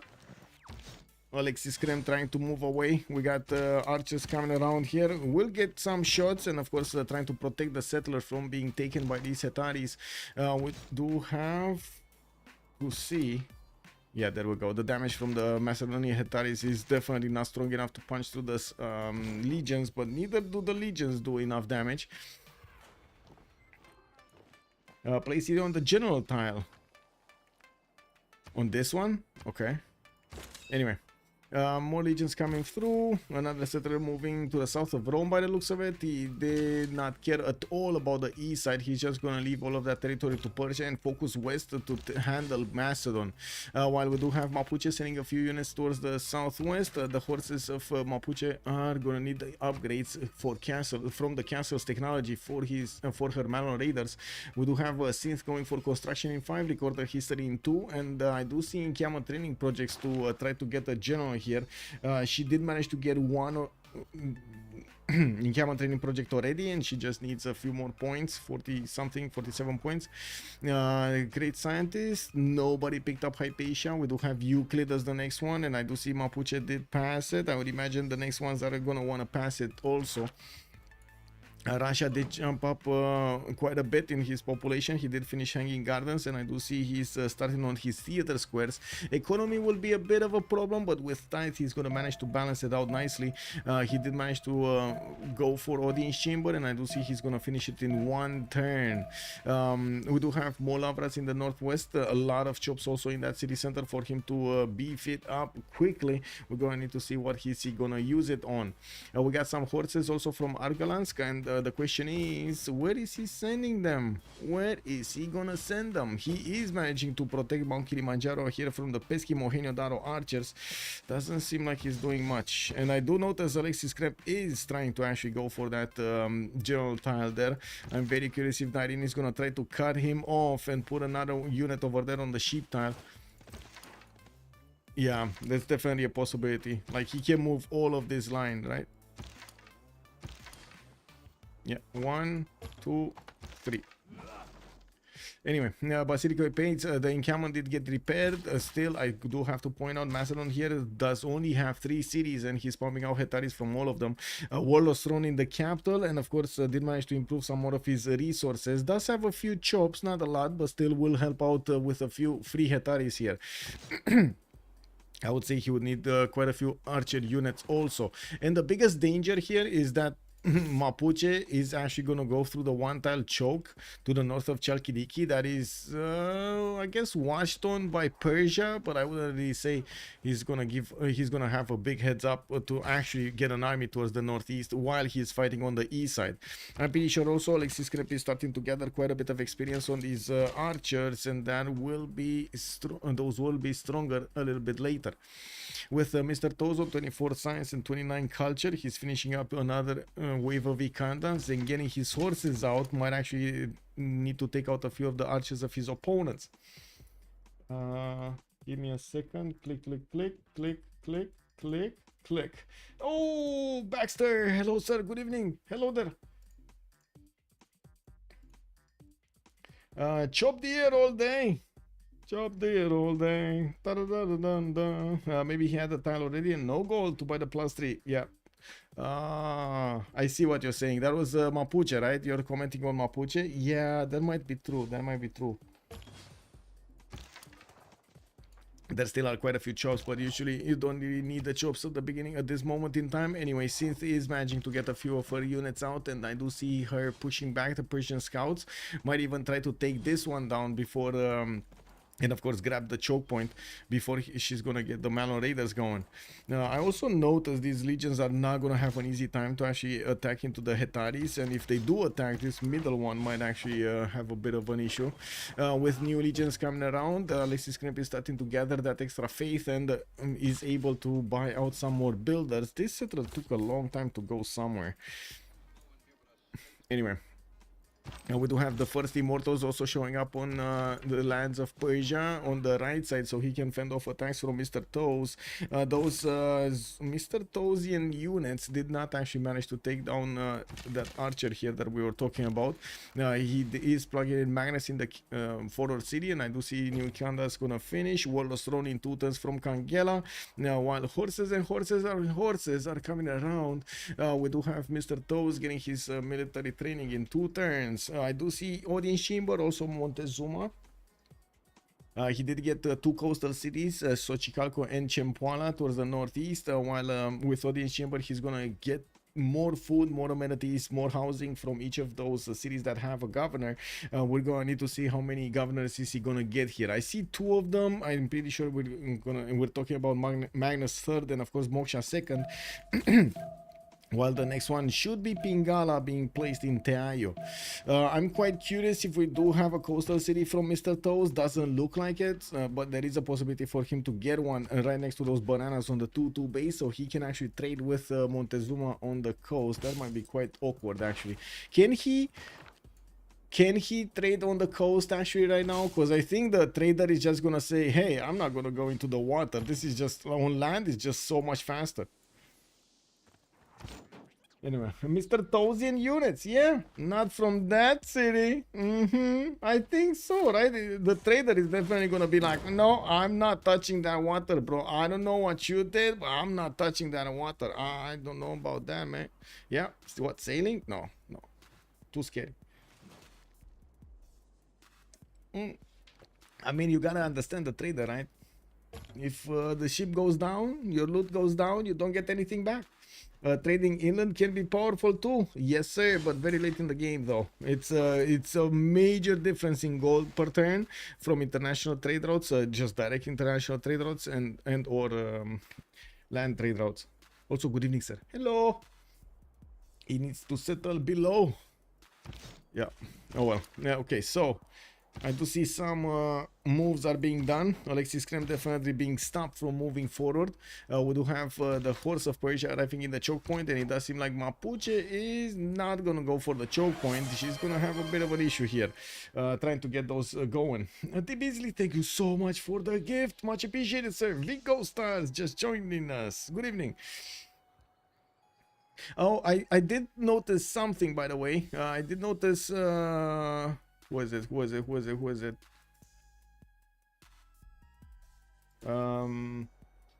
Jessica. Jessica was asking for a sub. Can somebody give the sub to Jessica? Jessica 321. There we go.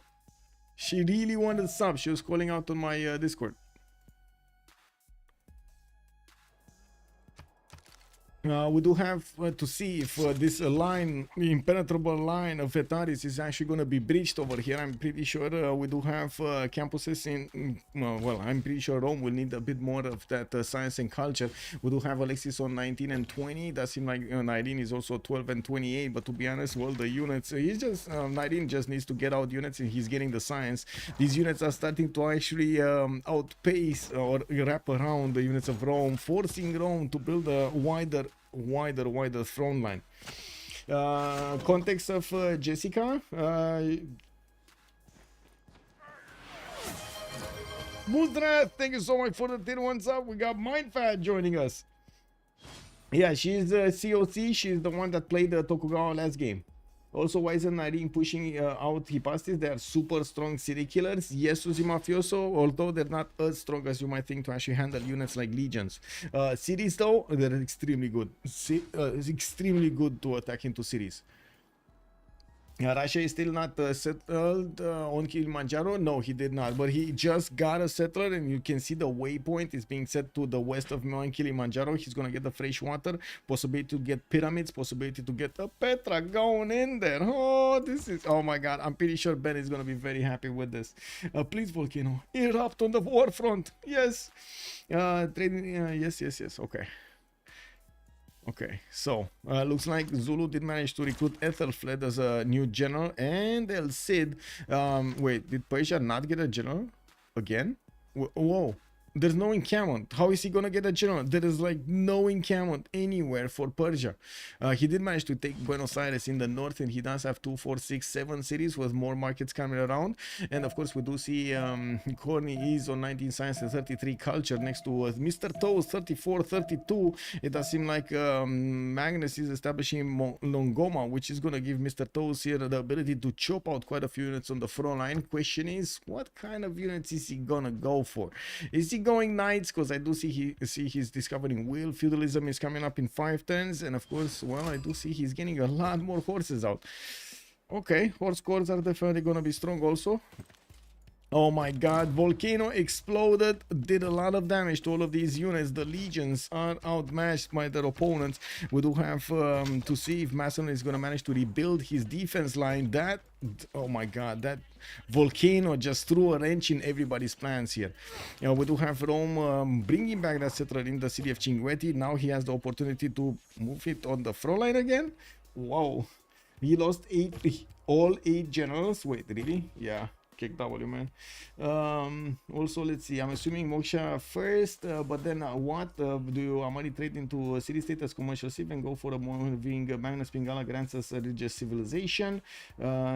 Wait, What's the typical governor order now? I don't think there is a typical governor order in the new beta. If you're asking about the new beta, Genius, in this game, it's just Magnus probably. Like probably most of the time it's going to be Magnus in the capital. Magnus third into something like Moksha or Pingala second and so on. We've seen the war civs also. I do have to point out war civs do actually like to start off Moksha into Pingala to get the culture and to get to feudalism and mercenaries quickly, and also get the science to get to a stronger unit that he can use to flex against his opponent exactly at the right time.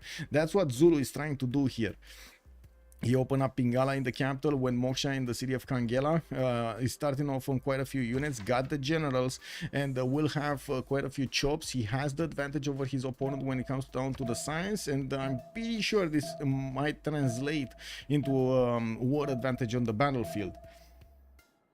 Also, Jeff the God, good evening, sir, and welcome. I did predict the volcano would grip Rome. Yeah, it did. So that the Roman settler is planning to settling anytime soon or parting. I think he's a bit confused, Fortuna Belli. He doesn't know exactly where he is right now. He's still trying to figure it out. Oh my god, he's going next to the volcano again. Okay, so it wasn't enough. The volcano actually exploded once. Alexis Krem wants to actually see how much luck he has banked up, you know, how much karma he actually has on him, and we're going to need to see if he's going to be happy. If he's going to be happy here. They return Magnus in beta. I can see Magnus opens on every sim next year. Wait, they actually returned Magnus in beta? Did they get it? Good evening, sir, and welcome. Wait a second, we actually got to 53 likes already on YouTube. Oh my god, we actually did it. Thank you. Amazing. You're awesome. Woo. Okay. Amazing. Okay. Let's move it up a little bit. Oh my god, this is unbelievable. Okay. Amazing. Oh my god. Beautiful thing. Beautiful. Can we get to 70 likes? Let's push it up a little bit. Yay or nay? Sarah's getting Colosseum, it seems. Oh, I see Macedon did send a unit towards Mapuche. See what's going on over there. Cyrus is getting Colosseum in 6 turns from Pasagarde, and I do see he did go for City Patriot Goddess as a Pantheon. Did actually finish quite a few early districts before he got this, but anyway, it is what it is. He's actually forward settling towards Russia, from what I do notice, with 2, 4, 5 cities. He's gonna get 6 and 7 soon, and of course gonna need a few more trade routes to make them all shine. With the Russian settler also going towards Mount Kilimanjaro, this will put them very close to each other here, and we're going to need to see what kind of armies they're going to want to use. Ben is already on 90 faith a turn, and getting those theater squares to beef up his culture. He does have 21 science and 28 culture at the moment. I'm pretty sure this is going to jump up significantly when he's going to start getting writers. Again, we do have the Macedonian units getting the drop on the Roman legions and managing to keep them at bay. We do need to see when Mapuche is gonna get her castles in 6 turns here from Synth. We do have new units coming around soon. We're gonna finish her commercials, and of course did manage to build a line of defense. And Gulumapu is also trying to get Temple of Artemis, but I guess trying is the operative word, because yeah, still horses are gonna be prioritized. Eleanor, good work. Yes. Also Ricardo, woohoo, let's go. It's dropping. DEZ. Good evening, sir, and welcome. Anyone contesting the writers? Nah, he's the only one, man. Russia just doing it by himself. We got 9.2 great writer points a turn over here. Looks like Russia is gonna be 3.4. Also great artist, and in the musicians we got 3.4 musician points. Still low. Chalco did get placed so far away inside of his opponent's board face. We do have space over here, creating for himself one of those forward operating stations here, bases, and we're gonna need to see if he's gonna manage to, or I should say, staging locations for possible wars. Upcoming wars, since Zulu did manage to upgrade quite a few of his units and is waiting for the feudalism builders to pop out. Now we do need to see how quickly he's gonna also get to mercenaries, so he can start upgrading units if he needs to. And of course, which units is he gonna use? Machinery coming up in 5 turns from Mr. Toes. That gives us an answer. He's and civil service also gonna finish in 4. Macedon is managing to defend Rome. Again, that settler, I don't think he knows where he's going. Like, he might just settle the sheep tile, not gonna lie, he might just settle the sheep tile. Is he gonna settle the sheep tile? No. Oh man, oh man. Oh well, I guess it is what it is. Toast didn't read that Jones each of area of effect, every unit has one for the +5. A non-fresh settle would make the best Petra. Non-fresh water settle. Do you think HOH Persia will try to attack Peter to try and stab him? Stop him? Stab him? Stop him? I can't read the last line. Oh my god, YouTube actually... Man, this is unbelievable how YouTube really doesn't want to actually have any kind of feedback. Wow, unbelievable. Okay, so 310s, Temple of Artemis here for Mapuche.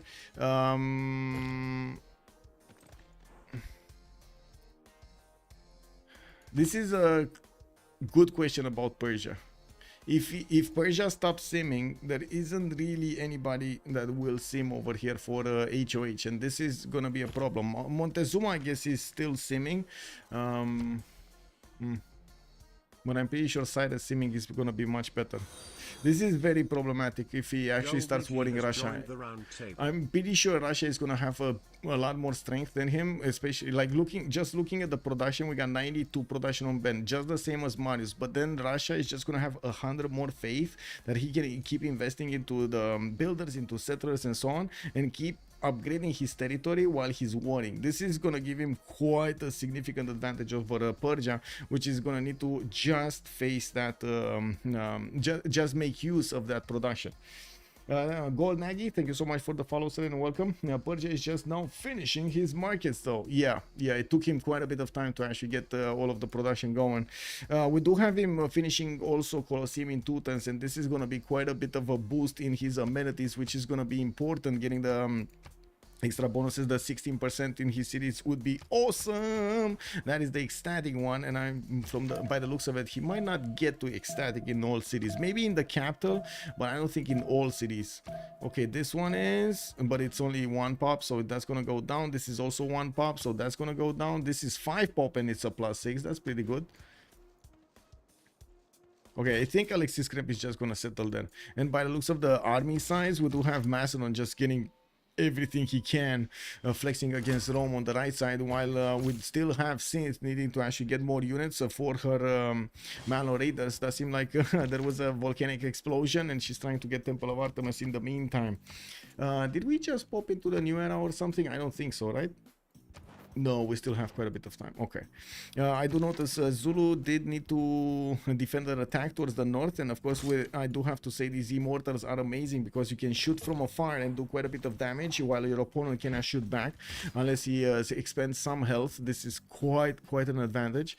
We do have also Mr. Toast getting a few more of these horses. I was expecting him to go for some pre-builds in archers so he can get the machinery upgrade on them, the crossbows. It doesn't look like he's doing any of them. Anyway, he did manage to get this builder from Nogoma. Probably gonna chop another one and then keep on chopping units here. Looking at Aztec, he did get Malinanco in a non-freshwater position in between Chalco and the capital. He is on 2, 4, 6, 7 cities. He did get his entertainment complex with the Tlachi inside, and I do not see Euclid still did not get upgraded there. We did have Mapuche managing to get Hypatia, though. That's quite a nice free library that Mapuche is benefiting from.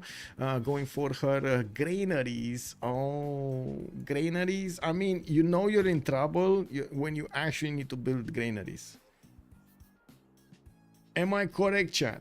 Am I correct? You know you're in trouble if you actually need to build granaries. I keep getting confused about the 2 Persias. Yes, Uzi, I know. Cupcake and Battle Cruiser says minus. Okay, granary is common on Warlords. What are you talking about? I mean, I don't know. Old Tiger is saying no granary over there. Yeah, You do need the food and the housing. Yes.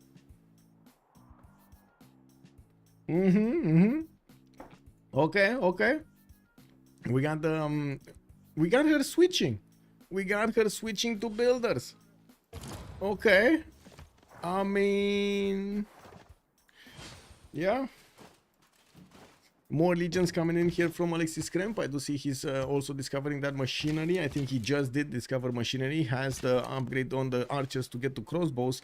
And we do have Lugdunum being placed, trying to get the ancient walls going. Those Hetaris are going to have major problems of attacking into the city center.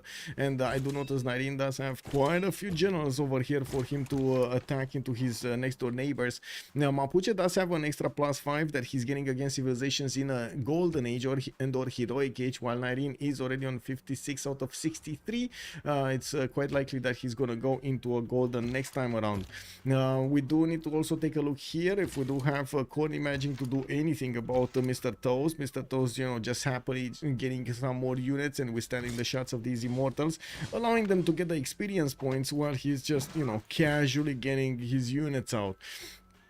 Getting an army of builders for feudalism bonuses. We do have synth also 4 turns away from castles. Mr. Toes is gonna switch towards stirrups. This is one I wanted to see. So wait a second, let me get this straight. He went for a lot of horses and now he's switching to stirrups.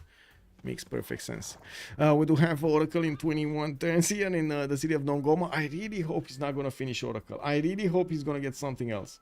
Also, a chat on YouTube is saying, I like building a granary in my capital early, to be honest. Unless bunch of wheat tiles. Yeah, I mean, 2 wheat tiles or 2 farms improved. Boom, granary.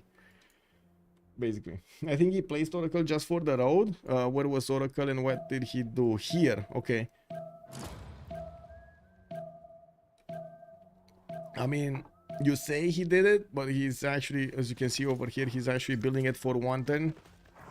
Oh well. We do have him with quite a few units being sent towards La Venta, which is going to be taken out by the looks of it. We don't have La Venta with a classical unit, only one of these heavy chariots there. While I do see 4 horses from Zulu are angry looking at that city state. We do have also the Persian immortals that will have a say into this, so I'm actually quite curious what is he gonna do with it. Finally, Corny did manage to get a few more of his traders, and I do notice he's starting to shoot that horse. That horse is, I mean, can go down, but I don't think he's gonna go down. I don't think he's gonna full dedicate. Coleus did get picked up by space. He did manage to get his possible +1 there. And looking at what's going on, let's actually take a look. 11, no, okay. Well, more theater squares coming around from space. Ooh, we might have a contender for Russia. While Russia did manage to take over Vilnius, he did settle Yaroslav to the south of Smolensk, and of course Novgorod is just an awesome city. A bit, you know, a bit low in population. I'm pretty sure the housing there is a problem.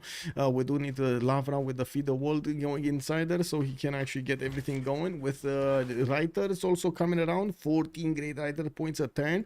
Does seem like he's gonna have a significant advantage over everybody when it comes to recruiting these. 35 science, 58 culture, on 120 faith a turn. Marius though is 46 science with 55 culture, and we do have him starting to get heavy chariots out. We do need to see how quickly is he going to want to get those heavy chariots towards his opponent's cities. While yes, Ispahan did get settled right in the face of Russia, Ben does have visibility over that city with the scout of Mapuche, and he's also deploying one of his archers to see what's going on there. In the lands of Macedon, we do have the Hetaris managing to get one of the legions that I don't know how he did manage to get it there, but it looks like Alexis Krem might actually lose the city of Lugdunum as fast as he placed it. Actually, I think it's a lot faster than he placed it. He took like what, 20 turns to place that city? Ooh. Can you check the science total? I'm curious how 19 science total. Yes, we got 19 on 380 science. It was a nice Persian Petra. Yeah. It was overlooking the sun in the morning. That is a city being taken, and it looks like Macedon, even against all odds, against Rome's biggest legions and level 2 crossbows, did manage to take that city down. Did not let Alexis Krem have that ability to just punish him. Mapuche, by the way, still did not get her Malo Raiders. We are coming closer to the next golden age, and I do see Alexis Krem just keeps on eating these Hetaris while the production has stopped in Macedonian territory. We do have him getting a wave of builders, and in the city of Pella, finally another Hetari is gonna pop out next turn.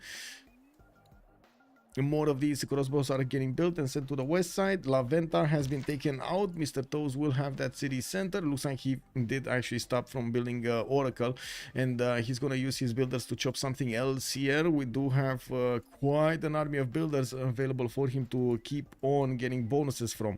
There is a possibility for Zulu to get going into the lands of Rome if he wants to. These units will require a bit of time to actually recover their health, but yeah, that's quite a problem if he actually manages to get them in here.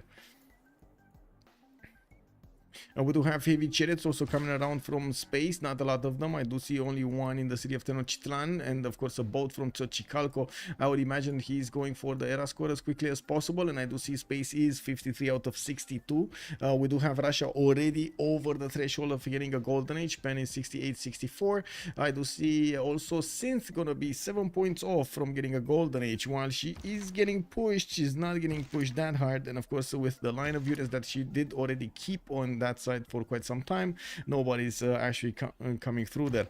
The crossbow, the level 2 crossbows of Rome though, are gonna eat through the Hetari's defenses very quickly, and this is gonna cause an issue. We do need to see if he's gonna manage to upgrade all of the other archers and keep on going to take out these Macedonian units. With only 3 cities, Macedon might have a big problem when it comes to resupplying his front line with units, and of course with Julius Caesar benefiting from 2 extra cities, it will have the advantage here. I think he will have the advantage. Are we gonna see Malons on Persia from Synth?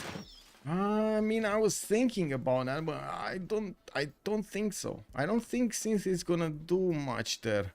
What is she doing? Okay, horses on the right side. She's friendly with other Persia with Corny on the right side, right? I think they're playing even from the same room or something. Anyway, we got theater squares here, new theater squares from space. Ceviche is moving west side, nothing's happening. Okay, Russia still doesn't have units, and I do want to see how quickly is he gonna get to the next tier government. Divine Right coming out next turn. Divine Right coming out next turn for Bern will mean that he's gonna get access to the Grandmaster Chapel, the GMC in his government plaza, to build, and I'm pretty sure he's gonna build it quickly here in St. Petersburg. 28 production. Okay, it's not that quickly, but it's not that slow either.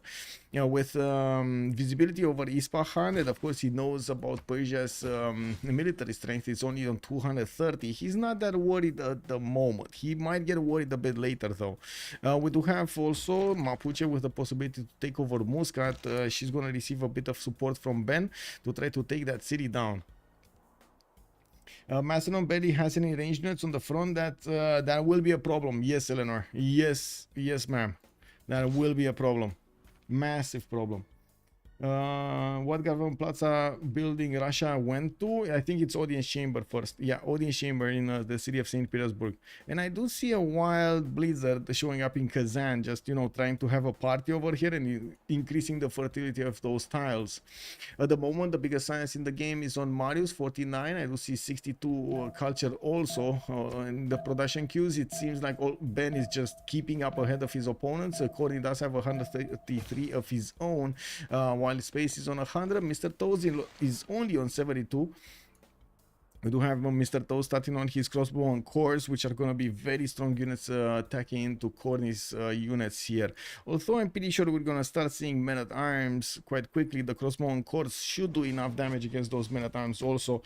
And knight cores should be more than strong enough to pass through them. Of course, pikemen would be the correct unit of choice to defend against knights, although crossbows kind of eat the pikemen. Earth Goddess Russia, yes sir. No Macedon might need to an escape settler. Yes, can give the team cities if you never settle them. That's so true in dropping the easy. That is a defensive measure, you know. Yeah.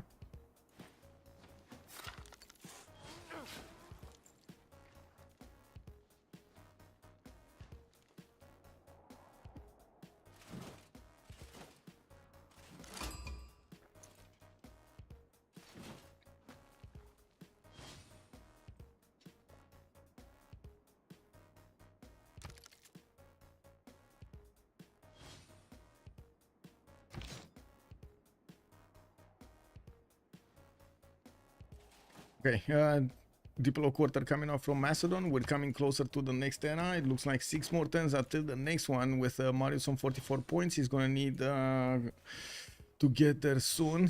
Space 58-62, 4 more points. I do see Mr. Toast is gonna be 45-55. Irene is gonna be 61-63. Needs 2 more points. Well, Mr. Toast is gonna need 10. Ben did get over it. Corny is gonna, well, he's kind of going Dark Age here. Interesting. Trying to get the Temenaki from Gordian. We do have him getting a new wave of builders going. I'm pretty sure that feudalism builders going. He does need a significant boost in his military, and that's why he's getting these warriors, so he can actually withstand the attacks, the next upcoming attacks from Zulu. You can see how the normal crossbow can do so much damage to the horse. I do want to grab your attention here. This crossbow on cord is 60 strength. It can two-shot a horse quite easily. While Persia does have these units, these I would say these immortals with the Tortoise, that's giving them an extra plus 10 defense when getting attacked by the crossbow on cores. That's why they can withstand a little bit more damage, but that's not gonna hold. I'm pretty sure it's still gonna go down. You know, with multiple crossbows coming around from the cities, we do need to see Mr. Toast getting a few strong units also. Do we have, wait, why is this kick? One sec. Click, there we go. I wasn't seeing stuff properly.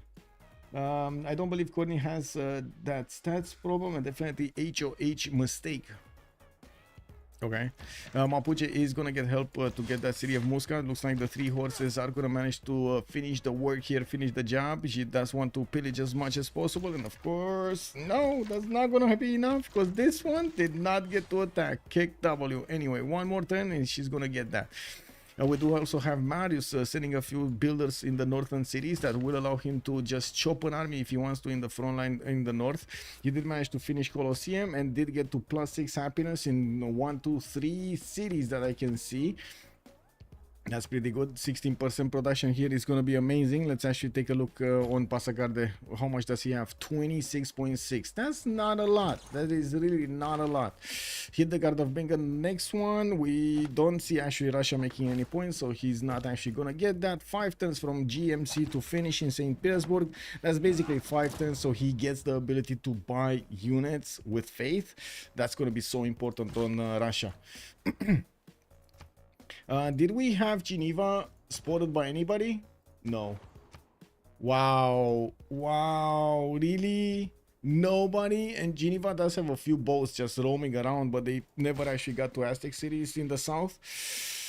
Oh man, yeah, that's kind of sad. The other city, Taruga in the south, who is it?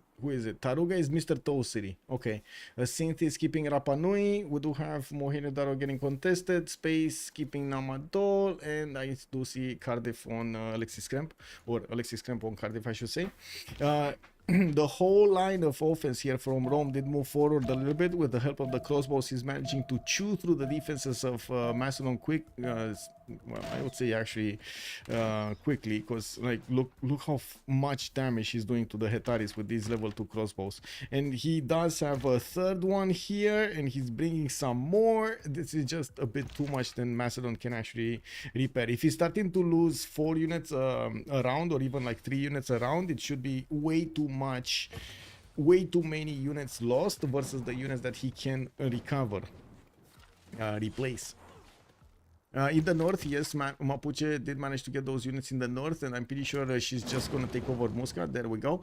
We do need to see her trying to get that castles. Divine Right the next turn. Okay.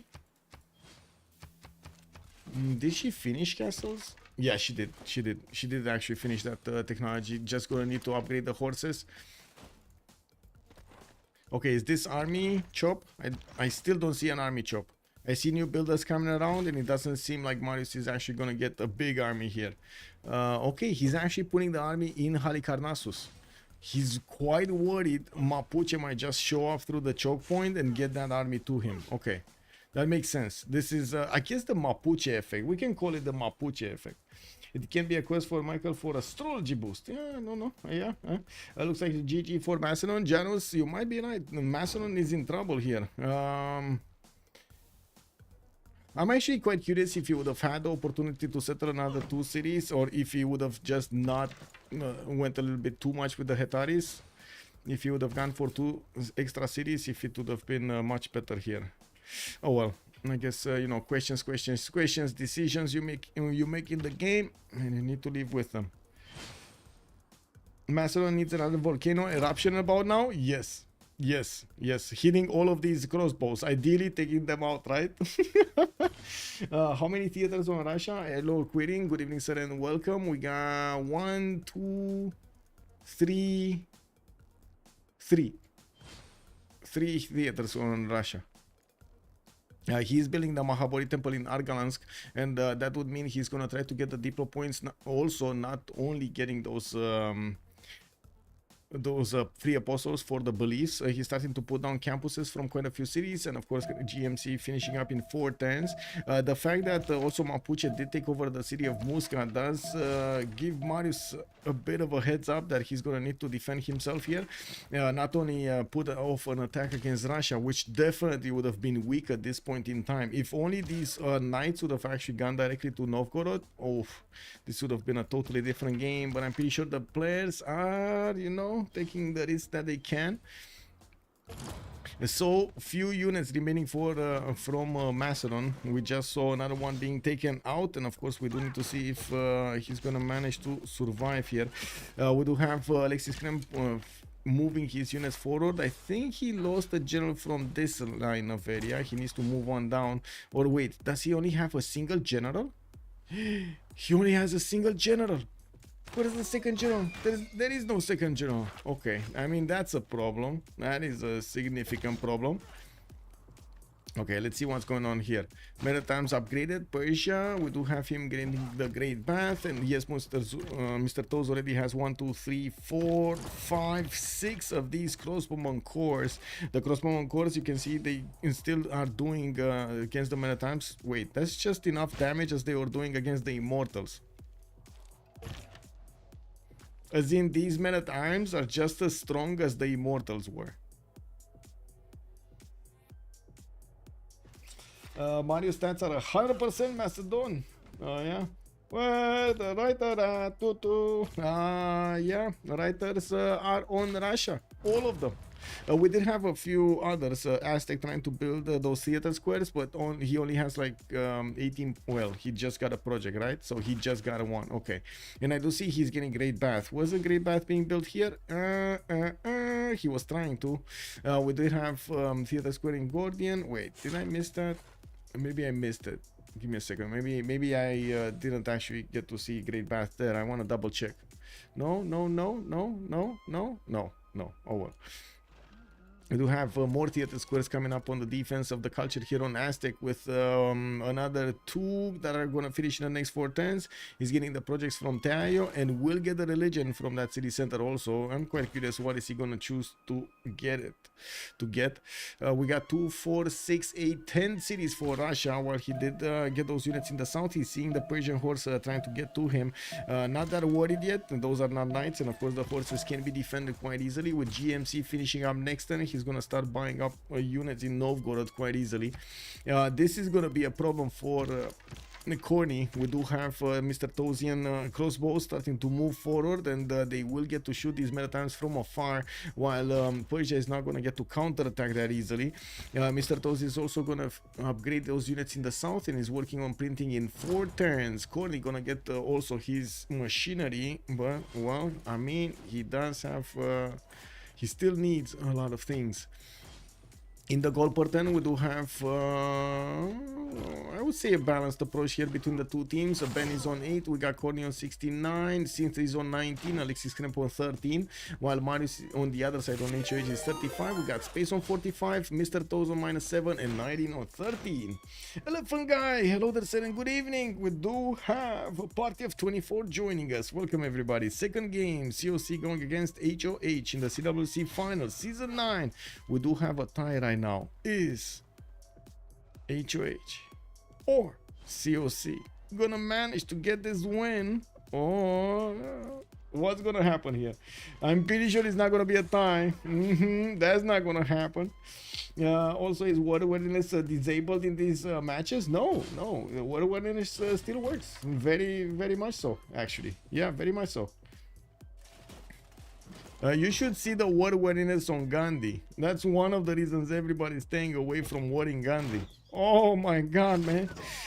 We do have the Hetari taking quite a bit of a beating here. Macedon did manage to get to the night technology to stirrups, and I do see a few units from Persia also arriving in the choke point so they can keep the Malo Raiders away. We do have units from Marius getting chopped and upgraded in the north in Ispahan, while I do notice Mapuche did upgrade her Malo Raiders from Muscat and send them to defend the Russian city of Novgorod, where we do see, by the way, Russia getting all of these libraries going for the extra science. Already 55 and 109, 204 production. Ben is running away with stats here. 204 production, 117 faith a turn, while Marius is on 169 points of production. He only has 6 faith. That is so much more on Russia here on Ben. We do have Mapuche sending a few units towards the east side, and it looks like Space did manage to get a semicircular vision. He's gonna have visibility on this detail to see the Malo Raider walk through. The question is he gonna have enough units to stop it from actually getting into the trader line and into the mine line? With Great Bath finishing up next turn, we're going to need to see if we do have more units here from Rome being sent on the front line, even though I do notice the crossbow line with the legions in the front do manage to chew through the remaining Macedonian defenders quite quickly. This is also going to happen here. A bit surprising that Zulu is still wanting to use a Horseman Corps instead of Knight Corps or something, but I guess we do see the new Knight Corps, the shiny new Knight Corps making their appearance felt from his cities. Now we do have so many crossbows here, so many crossbows. This is incredible. I went to vacation in Mount Kilimanjaro in Novgorod. Wait, really? Woohoo! Okay, okay. Russia is too OP, man. Even after a billion needs, you mean nerfs from base game, Lavra is just so strong. Yeah, yeah. I wouldn't really say it's just the Lavra. It's just the whole tempo is very, very good on Russia.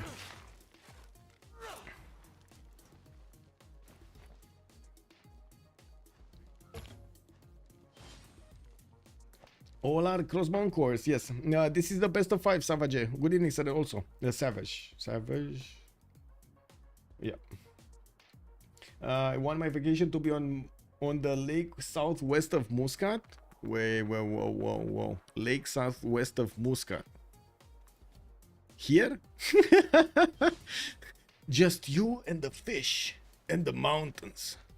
Nobody can hear you scream. Oh, can you imagine? You know, have you guys seen anger management or something like that? You know, just get it out there. Get it out there. I saw for the G, for the A, and the J. Thank you so much, sir. Thank you so much, sir. Let's actually take a look what's going on here. Markets coming around. We do have Russia with a bit of a need for gold, and I do have to say it's not like they're having a lot of funds available for them. Talking about more hard building than actually upgrading and or promoting here. We do need to see also if Mr. Toads is going to manage to actually do the damage against the cities of Persia. Right now he's chewing through his defenses, and I do notice he's not really having the patience to get to coursers so he can actually upgrade these horses and send them to his opponent to start pillaging stuff. The horses are actually gonna get discovered by Alexis Kremp Archer if they're not gonna go through the south. And well, we do see there is a way, a highway that he will get to Aquilea extremely quickly. That's like, wait, that's 4, 1, 2, and 3 to start attacking into Aquilea 3 times. While Mr. Toast is also banging on the doorstep of Corny, he's keeping the attention on him over here on the right side. We do have also Persia getting all of that army military towards the north of Ispahan. He's not seeing yet the Mapuche units that are going to attack Mohenio Daro by the looks of it, while Ben did position his horses in the city of Novgorod. We're going to need to see how quickly he can get the gold to upgrade them into the next tier units, the courses. We do have campus research projects coming out from 2 cities here. I would imagine we're talking about oh, Hildegard of Bingana is going to be discovered here if he does manage to get to it, even though it does seem like a slim possibility. Does he have a third project? No. Okay, well, I guess he still might get it anyway. There shouldn't be that much of a competition for Hildegard. The next ones like Newton, Ibn Khaldun, definitely it's gonna be a competition. More night cores coming out. I do see Mr. Toe's gonna finish his intelligence agency, and well, I do see he does have his military alliance activated just as well as Persia does, with Portent's intelligence agency finishing in Mashhad. Corny is gonna get a spy of his own. We still don't have Corny actually getting an encampment to get a general. No, he did manage to get an encampment in Bakhtri. Actually, the southernmost city did get an encampment down, but he never got a general. I don't see any general here. Do you see any general? I don't think there's a general here. Hiking in the mountains, a very cool way to rest. Yes, I do have to agree. I mean, I think one of the best vacations I had was just me all alone in the mountains. Not gonna lie, it's amazing. It's amazing. Just sitting, even if you just go with your car and sit, just make a picnic somewhere. The fact that you're just, you know, quietly listening to the nature, you know, to water flowing and stuff like that. Cool air, or I should say, not cool air as in, you know, it's cool, but more like a healthy air. It's getting into your lungs. Very good, very good. I wouldn't really say hiking is a good way of resting, just saying. You know, it doesn't sound like you're gonna rest. Anyway, now we do have to coordinate over here to see what we do, and we're gonna have a pause of 2 minutes.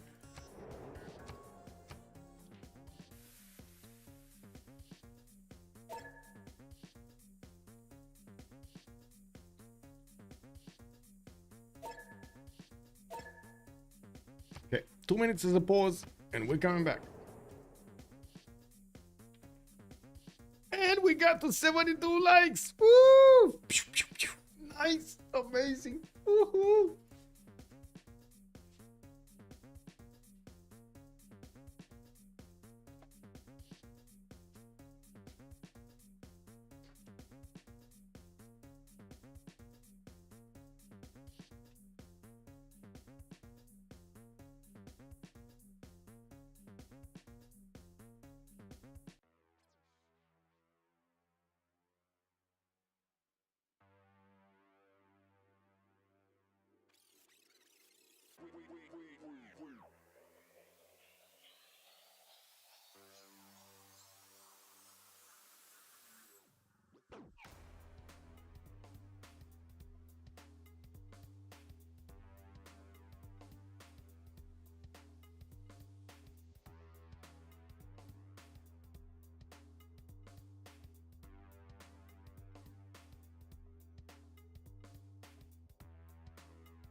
For man is not content unless he's pressing himself to the limits of his knowledge or beyond.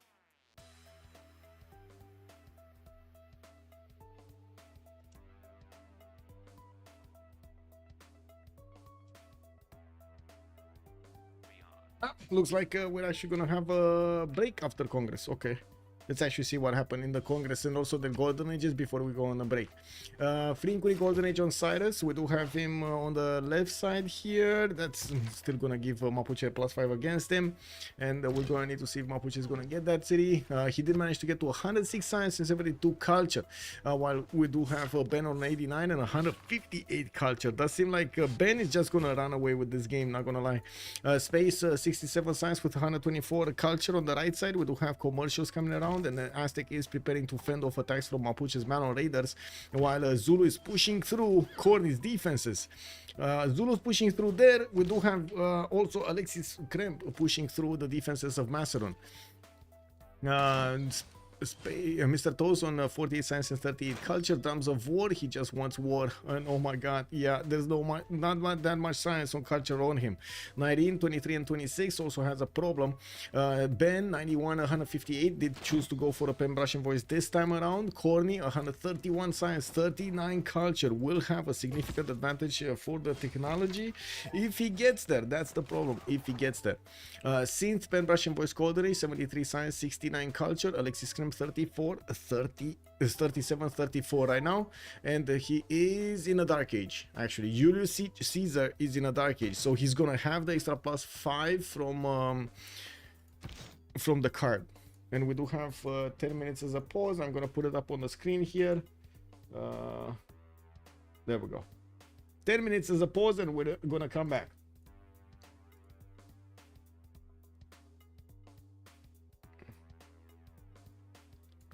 Okay. Oh, in the meantime, I do want to point out that we're going to have, let me actually put it up on the screen here. We're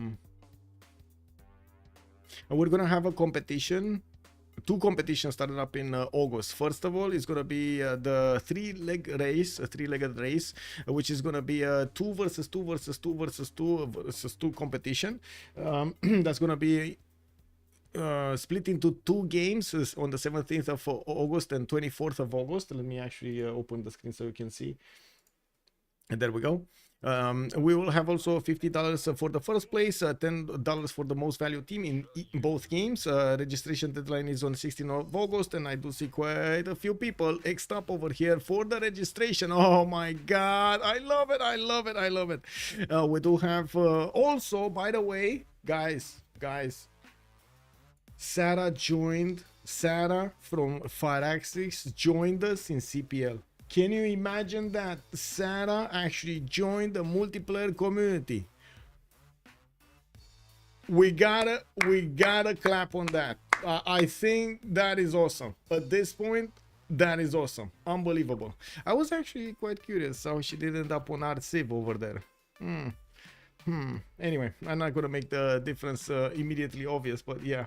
Better netcode. Yeah, that's all we want. I mean, look. If the visibility, I'm just gonna give it out straight, right? If you're talking about making an announcement on RCiv, just gonna give you a bit of an idea of the difference between the two servers. RCiv, right? Guys, is everybody watching? Let's see RCiv. What's happening on RCiv? A lot of rules. Check this out. A lot of rules. Yes, a lot of them. Like some rules. Yeah. A lot of discussions. A total of 0 games. 0 games. If I move to CPL, what we did in CPL in the last 2 years, look at us go. Look at us go. These are players waiting for a game. These are players waiting for a game. These are players playing 1, 2, 3, 4, 5, 6, 7, 8, 9, 10 games, 11 games right now in the server. It's just, I don't know, man. Why would you be there, right? Anyway, coming back in just a few minutes.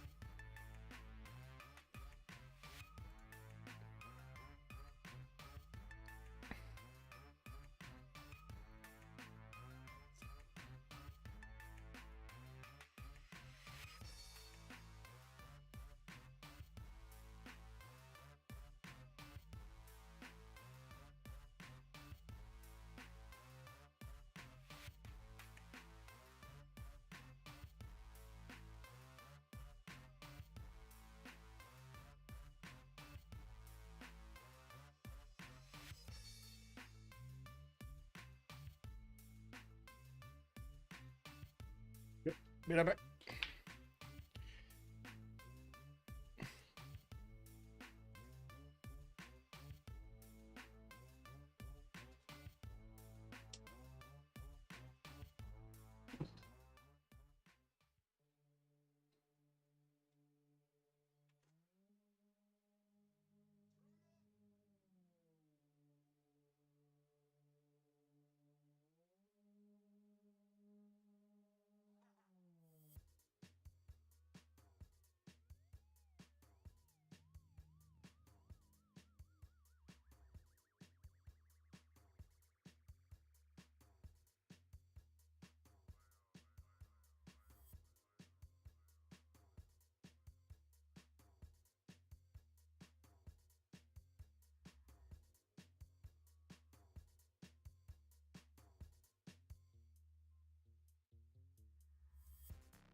Whoa, the game did get unpaused. Never mind. Okay, I'm here.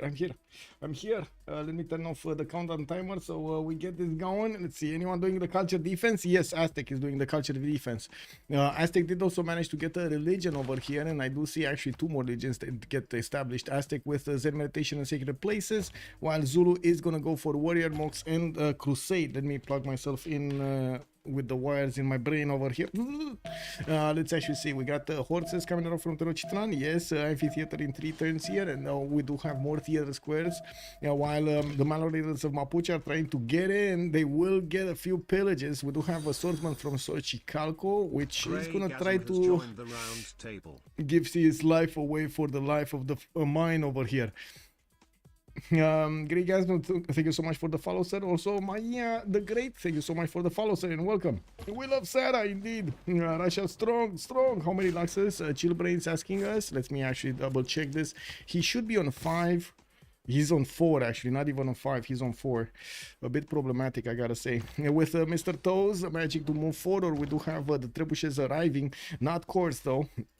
And I do see they're taking damage from this encampment. The horses of Zulu did not get their upgrades into coursers, but they are pushing through Rome's territory, forcing Rome to deploy armies to the east as well as to the west. While he's managing to actually do the damage against the Macedonian knights as well as the encampment, we do need to see if he will manage to be successful to take down Aigai altogether. Looking at the north, though, we do have Russia. Oh my god, beautiful. I love this. I love what Synth is doing here. She's actually bypassing all of the defense of Persia, going around Mohenjo-Daro with those Malo Raiders, not giving away her position. She's not taking over that city or bringing it down, raising it to the ground. We do have the Malo Raiders able to actually go against Tushpa and even take that city if they do get the 4 shots against it. This is gonna be beautiful. While Ben is putting a few horses in the face of Persia, we do not have him yet with stronger units like medieval units like knights or coursers. We do have an encampment also coming out from Novgorod, and I do notice more builders are also getting out from Russia's territory. Hildegard of Bingen did get recruited by Russia. He is managing to get those points. Extra trade routes Fadlan on Persia. Okay, that's Marius, by the way. That's that's Marius. Another one on Persia. Zankian did get picked up. Did he get the 3rd one? No, Marco Polo is still available somewhere. Not available yet to be picked up. Piero de Bardi is going to be the next one. Okay, nobody's, by the way, making IZs. Nobody's making industrial zones.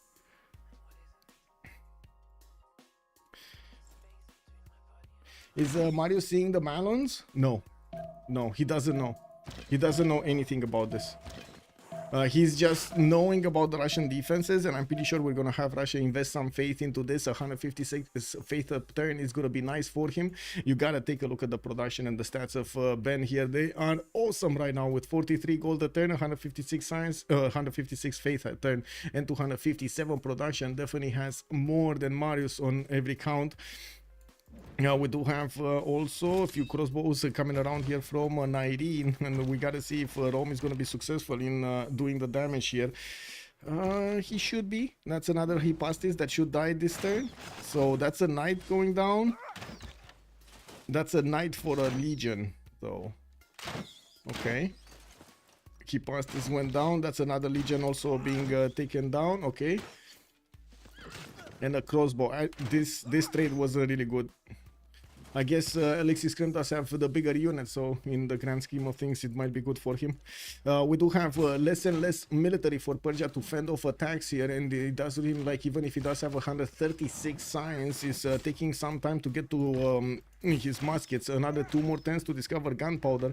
While he did get, he's gonna get his diplomatic service in 3. Looks like Zulu's units are about to go and chew through the encampment of Bactri, and also keep on going to attack these men-at-arms. You can see how much damage they're doing. 75 strength Knight Core against a men-at-arm. Super production for Ben. Yes. No points in Great Artist. No points. This is gonna slow down Ben a little bit, just a little bit, not a lot. We got 20% faster population growth on Peter. This is gonna be awesome on him. What he's losing in patronage is actually gaining in migration treaty, and also 2 Diplo victory points for Ben is gonna be awesome. He did get Mahaburi Temple, I believe. and he's now on a 6 out of 20. If we take a look at his religion, Fortnite fan did go for Watts for the extra science and the faith, and we do have Defender of the Faith also available for him. We do have also the Persian Knights about to get into the Russian borders. They can do damage against the courses quite easily. Russia is starting to buy out directly his knights from that city center, and I do notice Marius is trying to figure out where those Mallow Raiders are. He still does not see this one, although I'm pretty sure he's gonna see it when Synth is gonna start moving.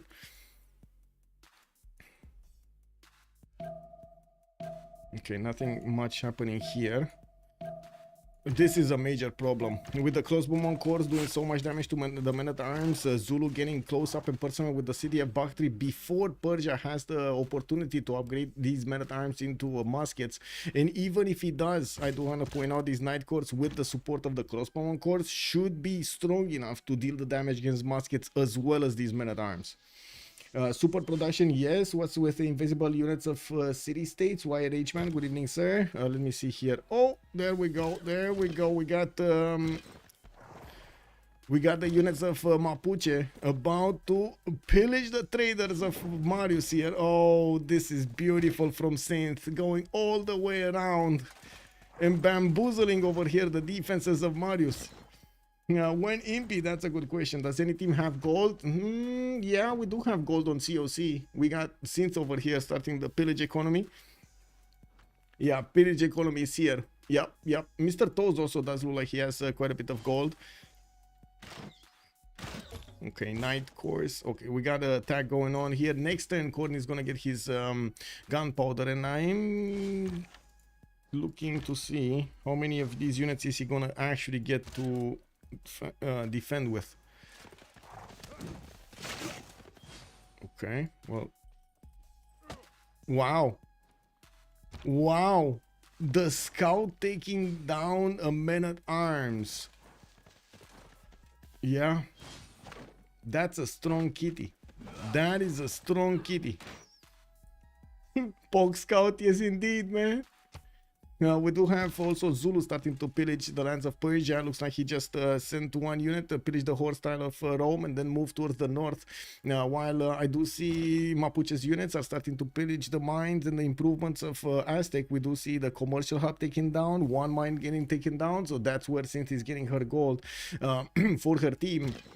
This is going to be very important to take out Persia's trade routes. This is a lot of yields that Persia is going to miss out on. Not only the production, the food towards those cities and the extra yields, the culture, the gold that he's getting from all of those trade routes. He just had one pillaged, and of course there are a few more exposed over here. 1, 2, 3, 4, 5, 6 that are going to be exposed. We do have also Persia with one of the encampments here that is going to be problematic. I'm actually curious how things are gonna go down next turn. Let's see what is Mapuche gonna do here with the first moves. It's very important with the first moves. Going for the trader. Are we gonna see a shift enter for Marius? We might actually to get it to get that trader on the horse style. Scout power. We might just see, by the way, Mapuche go here. Like the best thing that he could do is actually go on the main, yeah, there we go. He's going on the main districts to pillage them. She's going on the main districts to pillage them, I mean. Do I have stuff correctly? Yes. Okay, yes. Okay, we got it. Yeah, Persia did deploy a spy in Mapuche's territory. We do have also Persia managing to reposition a lot of his knights to actually try to handle Mapuche's strength. Rome is pushing through the city of Aigai, getting those legions close up and personal. Only has like 4 of them available, while he's bringing quite a few crossbows. There aren't any more 2s. Oh my god, only one single level 2 crossbow available for like 6 scramp. So many of them did die here. We should have the first musket upgraded, and I do want to point this out. Look at the damage. It's 77 against a 72 musket. That musket is nothing. That upgrade did not actually help. The city of Bakhtri does seem like it's gonna go down. Look at the crossbow, my man. That musket is made out of paper. This is unbelievable. We got the city of Bakhtri about to be taken down. That's one city taken away from Corny. And we gotta see if Russia is actually gonna show up on the front line with some form of units, because it does seem like Zulu is overwhelming the Persian defenses. It is just a matter of time. Whoa, Synth actually disconnected. Did she drag all of us down?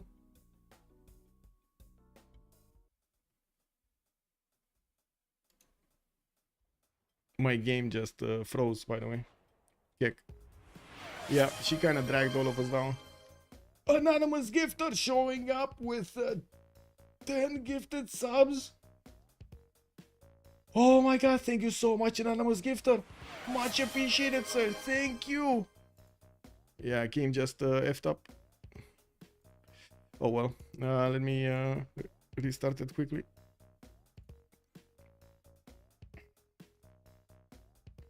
Amazing. Thank you so much, sir. Thank you so much. Much appreciated, sir.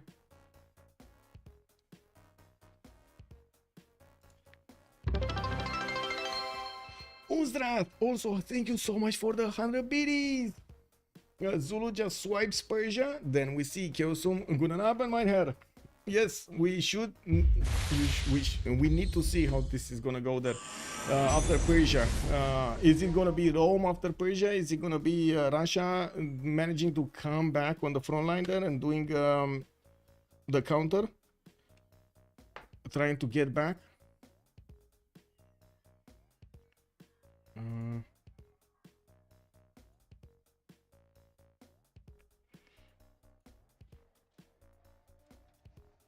Oh, everybody crashed. Kick.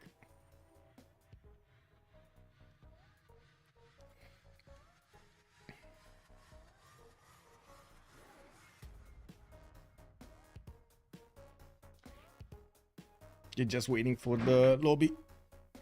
There's gonna be a new lobby being placed soon. I need to stream. There we go.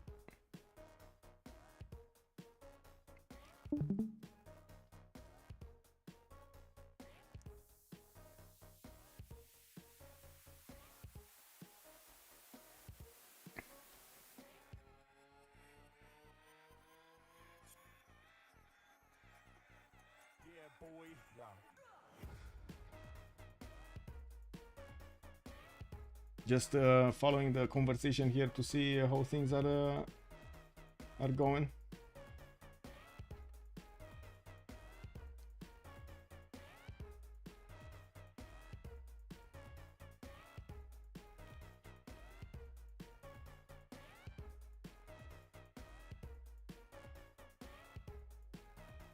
What units can Russia send to help there? Cossacks. He should have them soon.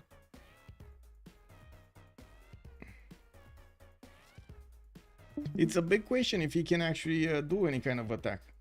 Get big then kill? Yeah. Well, he's kind of getting big, right? He's already getting big. Wait, is he? No. Okay, this is a lobby. Yeah. Just waiting for everybody to join so I can rejoin to get to fix the 0 MS.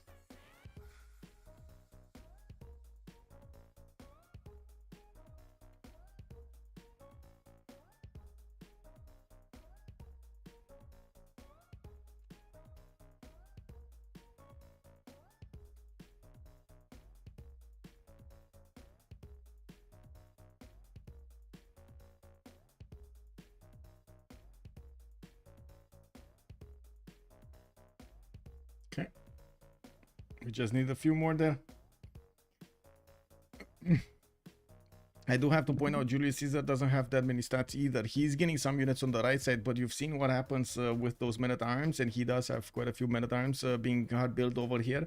If he's gonna use them for the defense, he's not gonna get that far against Zulu. Zulu will still need quite a few turns, like 15 turns, to probably chew through all of the cities of Persia, until Persia is not gonna have that much strength, and that's why I'm questioning if Peter is gonna want to get some Cossacks to fend off attacks there to try to bring back, because otherwise, if Russia is not going to do that, we might actually see him also taking quite a bit of damage from Montezuma and Zulu combined.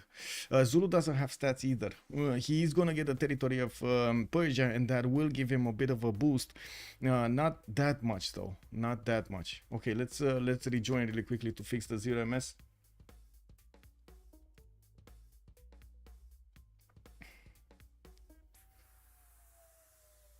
Solidarity, yeah. Also, Simmer usually stays in the lower lobby. What do you mean in the lower lobby, Jessica?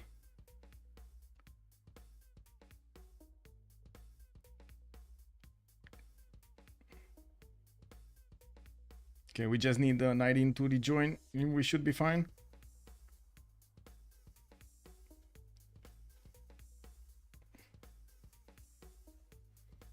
Yeah, there we go. He's rejoining.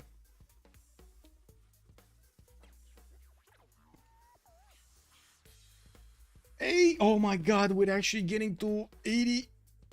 We got to 80 likes on this game. Oh my, oh my. Oh my, oh my. We actually did it, chat. We did it.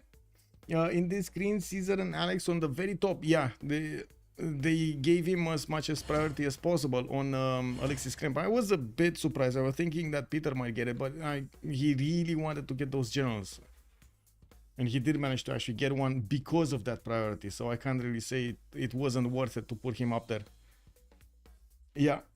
Peter and Persia at the bottom. Yeah, well, I mean, this was kind of the war lobby. That's why they put the Simmers at the bottom, because it was a war lobby. Usually we see the Simmers trying to get a little bit more advantage.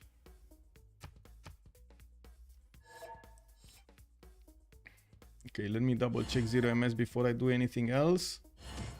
Yeah, we got it. Okay, and let me finish this and let's see if we can actually get to 100 likes. Can we actually push that record?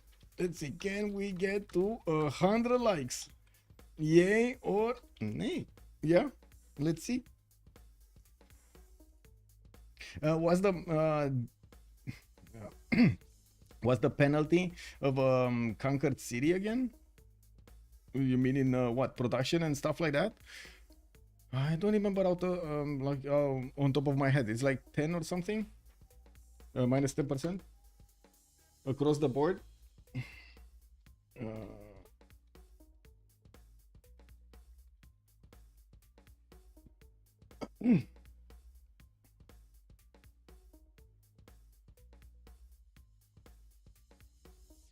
Minus 50. Oh, look at that. Minus 50 production is Mozart saying.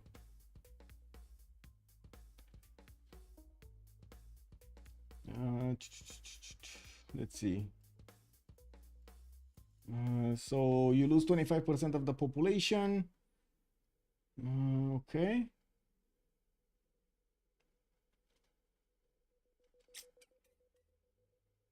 The city shall yield 50% as long as it is not ceded and remains in the captured status. Yield shall be further reduced to 25 if its loyalty is below the 75%. Okay.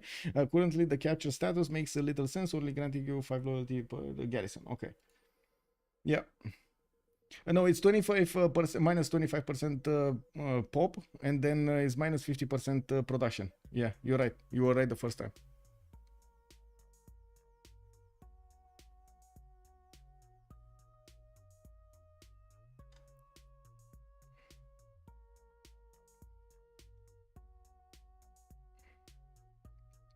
I might get to double load over here.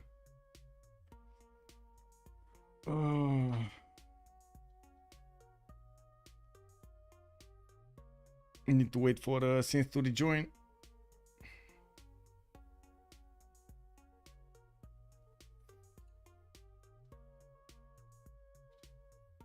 I guess I can try to open up a lot of videos, but to be honest, it's not really gonna do much. This Zulu push is what happens when the Zulu player doesn't listen to dummies who keep claiming that Impi is a good unit and attacks with Night Cores instead. Yeah, true, true. I mean, to be honest, the army composition over there of his opponent was just anti-Impi anyway. Like, he was defending with men at arms and of course did upgrade to muskets. Impis wouldn't have done that much anyway.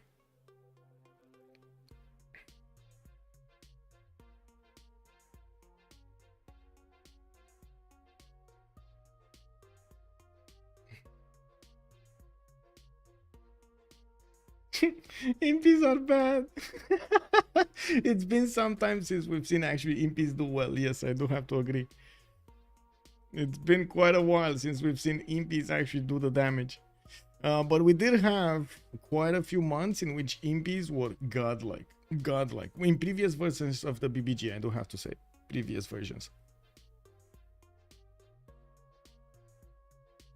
Their only real benefit is that they're super cheap. Yes, exactly.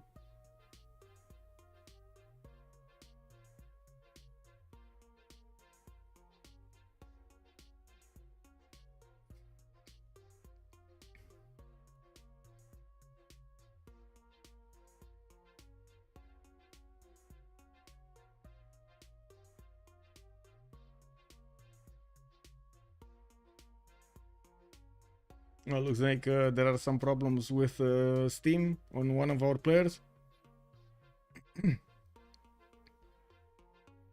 And looks like they're gonna do same moves or try the same because the turn was not over, right? They drop like in the beginning.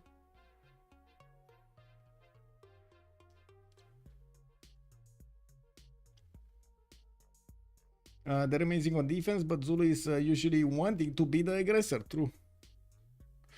True, true, true.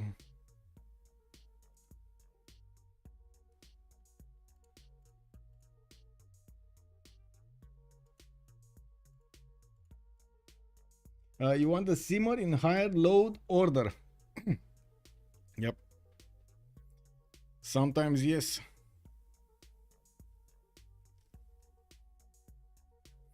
Okay, we're just waiting for Corny's Steam to get good, basically.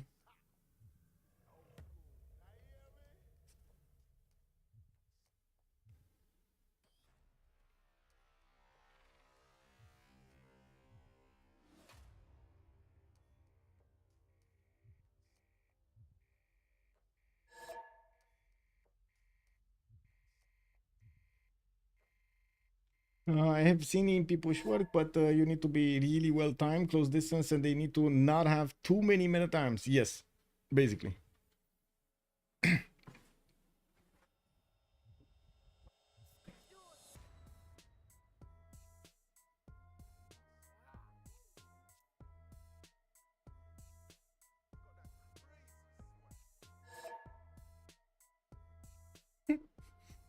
Space scared of Malons. Wait, Space is Montezuma, right? On the right side, he was getting attacked, but I think he should stabilize. If I remember correctly, he did make quite a line of units. Shouldn't let those Malon Raiders pass after that city center. After the city center to the north got taken down. Or got pillaged, not actually taken down. There weren't that many Malon Raiders, like 2 or 3 of them just running around there. It should be okay for Montezuma to punch back.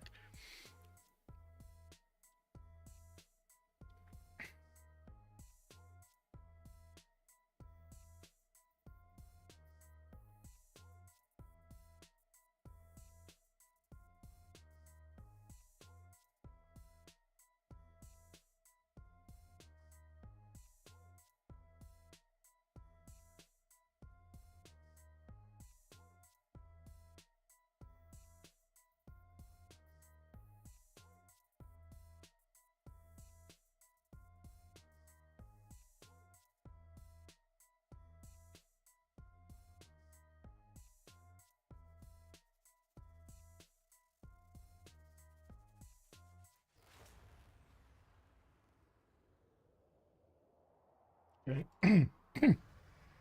Okay, looks like Corin is coming back. His team got back. It's all good. What's going on? Yes, Jessica, we are missing Corny, one of the players, the Persian player from the lobby. His Steam went offline. This usually means there's a problem with the Steam network or something like that to his locations. And it seems like it's just coming out right now, so he can start off the game and get into the lobby. Just we need a few more seconds for him to join here. Should be fine.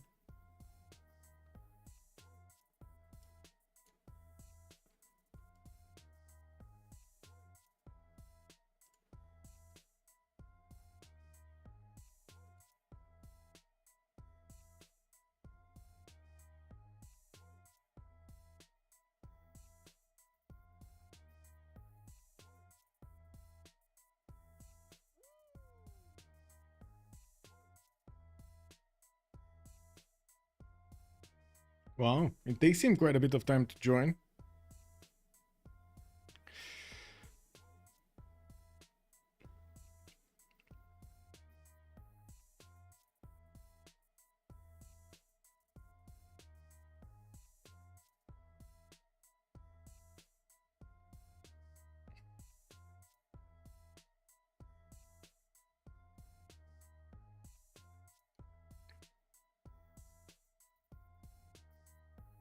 It says he's coming back, but he's not coming back.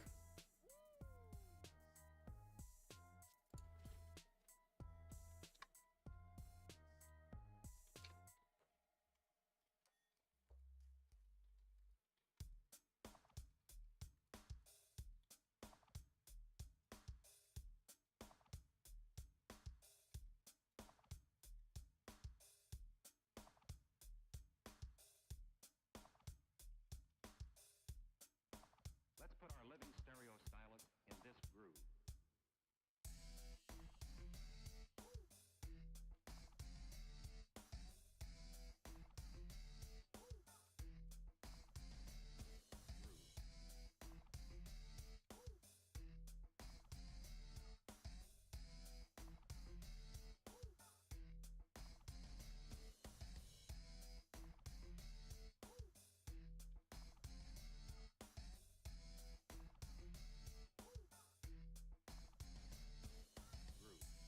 Okay, we're making a lobby because he can't join.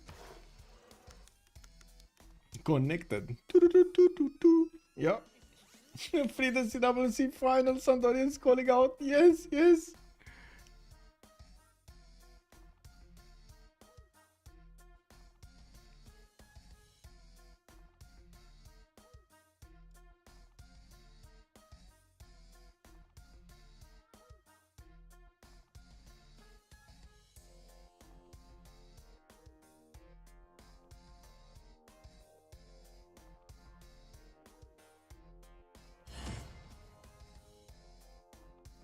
Okay.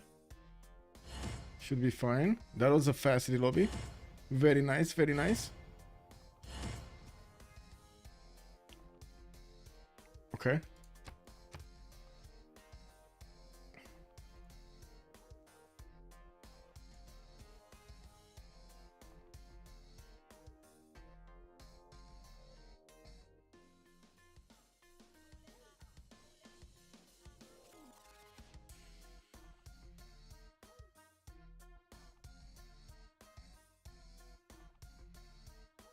Okay, we should be fine now. Just waiting for everybody to go ready up. I do have the game. Yes, yes, I'm listing.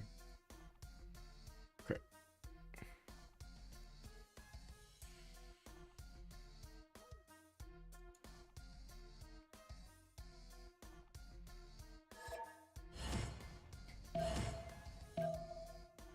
So many besties over here in chat.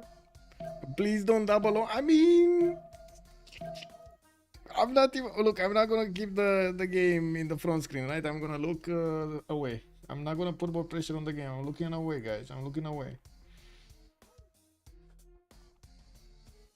Oh my god. Oh my god. Oh my god. Oh my god. Oh my god. Oh my god. Oh my god. Oh my god.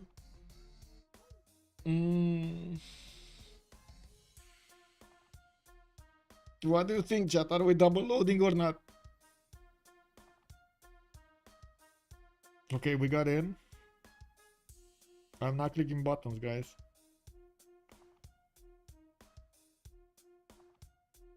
Are we fine? I think there were like 10 seconds, right? What is a double load? When you load back into a game, we don't know why. If you load faster than the host, or at least that's the assumption, you get into a cycle of loading, basically, like a never-ending cycle of loading. The game puts you back, it like gets you out of the game and puts you back into the loading screen, and it never stops loading. It just forever loads. So you need to close the game and you need to start it up again. Okay, we didn't double load. Perfect. Okay. Okay, we're good. We're good. We're good. Okay, so Marius BW won't have that much time to actually go to Russia. We did have since actually shift entering and moving onto the Kaparin Plaza. Manor Raiders are gonna try to pillage. We do have Alexis Kremp also getting next to the city of Aigai, where Macedon is defending with quite a few crossbows here that are doing damage to the legions. They slowly chew through most of the melee units that Rome sent against them. On the right side, we did have the Zulu units chewing through the defenses of Bactria, and right now they only have a few times to take out, and then the city center itself. That city should go down very quickly. We did also have the muskets starting to appear here. Persia did upgrade at least two of them that I know of, this one and this one. Okay, and I do want to point out about Synth, right? So Aztec did manage to close the option for Mapuche to actually get through Tenochtitlan on the other side and get onto his main districts and to start to pillage them, while Aztec is also going to try to close the south. I do see he's going to need to push back the Manor Raiders out of his territory. There is a possibility for those Manor Raiders to keep on attacking Xochicalco, and yes, we do have a man-at-arms in there trying to fend off attacks. Oh no, I don't think it's a possibility. By the looks of it, these Manor Raiders are just taking a bit too much damage from that city center. We do have even Persia trying to walk in with one of his horses, trying to pillage stuff there. We do have also archaeological museums coming up for Russia. That is, how to say, that is another way of getting that extra tourism, and not to mention the culture. You can just get archaeological and get these archaeological sites from your territory. We don't have them yet showing up, but I'm pretty sure they're gonna soon start to show up. Okay, trebuchets upgraded in a lot of trebuchets upgraded in Rome's territory. He wants to do the damage very quickly against Macedon. With 4th cities Macedon here, we do have finally some external trade routes on the coastline. And looking at the goal per turn, it does seem like COC does have the upper hand. Now we do have also Ben managing to get to 300 production with 159 faith per turn, 127 of culture science with 178 culture.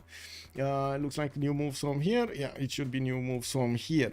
Mapuche was also trying to get through the Macedonian defenses next to the mountains, so she can actually start to pillage the northern tiles of Macedon. Doesn't seem like she has any kind of easy headway there. Well, we do have Zulu also managing to get this backline horse that is starting to get the builders out, and I do notice they did finish the turn, and they're just gonna... Ooh, whoa, wait, what? Okay, there we go. We got the new units coming around here. The tanks are starting to get in.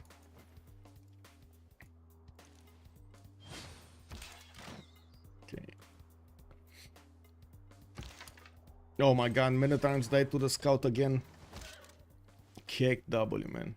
Bactria is being placed under siege. We do have the first trebuchet shot against the walls. It's going down. Zulu's Knight Court is also taking quite a bit of a beating from these crossbows. Now that they shot, the other units of Zulu can actually walk in and do the damage. We do also need to see these crossbows starting to get closer to their opponents. I'm pretty sure he needs to start moving them soon. With quite a few more Knight Courts showing up from his territory, it does look like he's overwhelming the Persian defenses quite quickly here. In the north, looks like Aztec is managing to defend Malinanco and also Tenochtitlan. The units of Mapuche did try to go towards the south and see what's up there, what's down there, I mean. And we do have her actually bypassing Xochicalco. There aren't any more tiles to pillage, and it does seem like Aztec did block the mines that he built. He did improve on those tiles to deny the gold from his opponent. Also, I do have to point out Persia did retreat from attacking into Russia. Russia is gonna get his printing soon. His 3 turns out, and I do notice we're going to need to see him follow this up with the next technologies towards the military science. We do have Mapuche still doing quite a bit of damage against Persia's territory. That's Marius BW that's taking some heat right now. He's going to lose his commercial hub in the capital, and I think he might lose, or he should lose, at least 1 more trade route, if not even 2 more trade routes. Oh my god, look at this. Look at this juicy tile. 2 traders on the same tile. Beautiful. It's beautiful. Kolasi, good evening, sir. Why not see trade earlier? HOH owns the seas. Also, why not scout seas to gain the city states? That's a very good question that we don't have an answer to. I was questioning this myself, why they did not get those trade routes here. It looks like they did not. So, you know, it is what it is. I do have to point out, Aztec did choose to go for Lady of the Reeds and Marshes. I just saw the bonuses he has in Atsakapotzalco. Those are massive tiles that he's getting to use in that city center with Liang and everything. Okay, so Bakhtri is probably going to go down this turn with the Trebuchet finishing up the walls, and of course the Night Corps having the ability to go through that city. Should be Zulus at the end of the turn. We do have a Night Corps here that needs a promotion. It didn't manage to get it. It's fine, he has replacements, should be good. Guy though is putting up quite a bit of a fight against his opponent, and it does seem like Rome is finding it hard to get those melee units in there to bonk the city center. We do have crossbows that are also having problems against the Knights of Macedon. That is barding, yeah, that is a barding promotion of this Macedonian knight. Having an extra +7 against his opponent is quite valuable. We did not have Mapuche managing to get the traders of Persia, but she did manage to get the commercial and all of the Gavron Plaza buildings, audience chamber and the intelligence agency, well, all two of them. We do have some more units coming out from Marius, but this slowed him down so much. So right now, if you actually take a look at just the score screen, you can take in the yields tab, I should say, you can easily see that we got the COC quite ahead, right? 125 science, 174 on Ben. On the other side, maybe space would be close enough, like 89 and 156, but he's only 154 production. That is a massive difference between the two nations. Corny is 164 production. The major problem is Zulu is chewing through his cities, and even if Courtney is trying to get all of these musket men out, it doesn't really seem that he's gonna manage to do this damage. We do have also Synth with 8179, Pembrasian Voice Golden Age on her, Alexis Krem gonna be Dark Age, and I'm pretty sure he's using the card, but let me double check. Is he using the card or not? No, he's not using the card. Okay. Let me take a look here. No, Oligarchic Legacy, he doesn't have the card, the Twilight Valor card. I guess he doesn't have that many melee units anyway.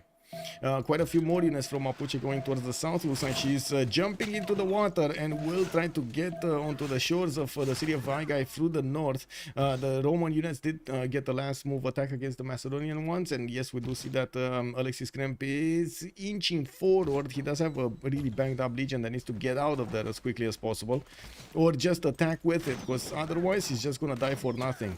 Like usually when you have those units so low HP, to be honest, it's much better to just send them and attack somebody if you don't have the option to retreat them, to heal them, repair them, or whatever you need to do. Lee Sin, hello there, sir, and welcome. Also, Vuvlo, good evening, sir, and welcome. Kolasi, we did answer that. Let's actually answer how is the game going? It's going with war everywhere. Mapuche pillaging the tiles of Persia. We got on the right side the Mapuche pillaging the tiles of Aztec, forcing Aztec to make a defense. Zulu managing to take down the first Persian city, will have a significant advantage over the next units anyway of Persia. We're going to need to see him chewing through the next defenses, and of course bring out all of the good hardware that he has from his cities. We do have also Rome managing to attack into Macedon, but he's not managing to take down cities. He did manage to get quite a bit of offense against Aigai, but with so many crossbows in that city center, it looks like Macedon right now did manage to slow down the attack enough. In the north, we did have also Russia managing to get like 10 cities, and he's with so much production and faith, not to mention stats on him. This is extremely problematic for HOH, and we're going to need to see if Russia is going to get stopped at the later part of the game. Since Marius BW is getting slowed down, Space is getting slowed down, Zulu is still fighting a war, Nairin is still fighting a war, we're going to need to see who's going to try to pick up that mantle of stopping Ben, but better. Dun, dun, dun, dun. Rome trying to settle west again. Yes, also Lee Sin, to answer your question about game 1, we did have COC getting a free win because they came from the upper bracket in this best of 5 series of the finals, while HOH did manage to win the first game on the 7 Seas. So that means it's a 1-1, it's a tie right now between them. It's quite a bit of a mud fight. Do you see this? This is quite a bit of a mud fight. Nobody with like 300 stats, you know?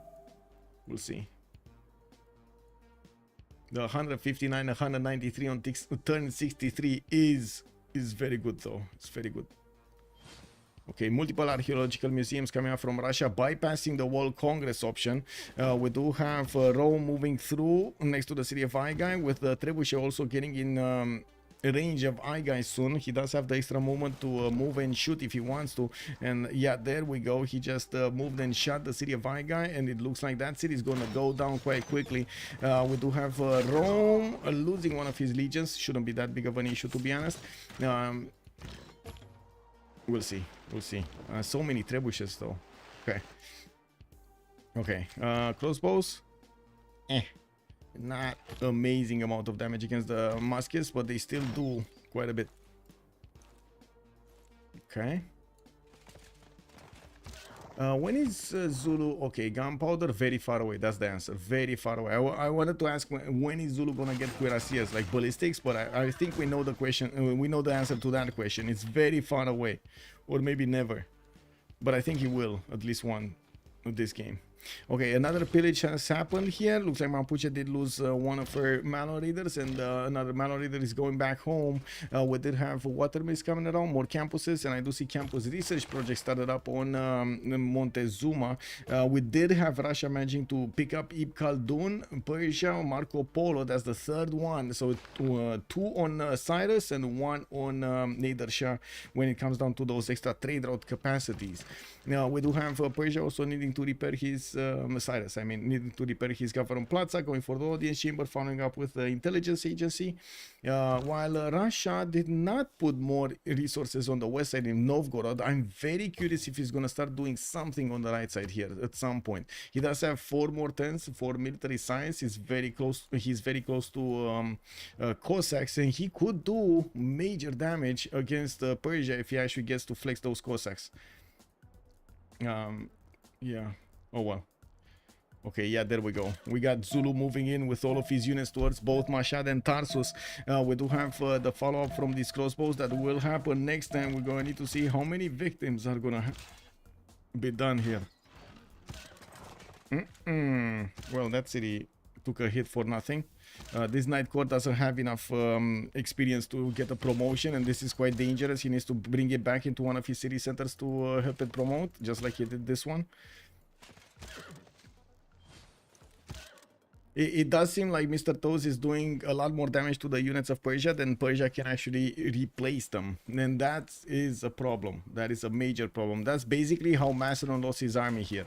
With no more walls in Aigai, I do notice Macedon did deploy one of his coursers inside to beef up the defense of that city center. It doesn't seem like he's going to get to defend that easily, especially with the trebuchets starting to get 3 hits on Aigai next turn. That is going to be massive amounts of damage from these trebuchets. Going to put it lower than half HP there. In the north, Persia deploying spies in Mapuche's territory. No spy yet in Russia's territory, but I do think he actually knows about a few cities. Yes, he knows about Novgorod, St. Petersburg, Smolensk. Doesn't know. They don't know actually how much Russia expanded to the east side towards Persia. They don't know Russia is very close to his opponent here, to his ally. To Persia.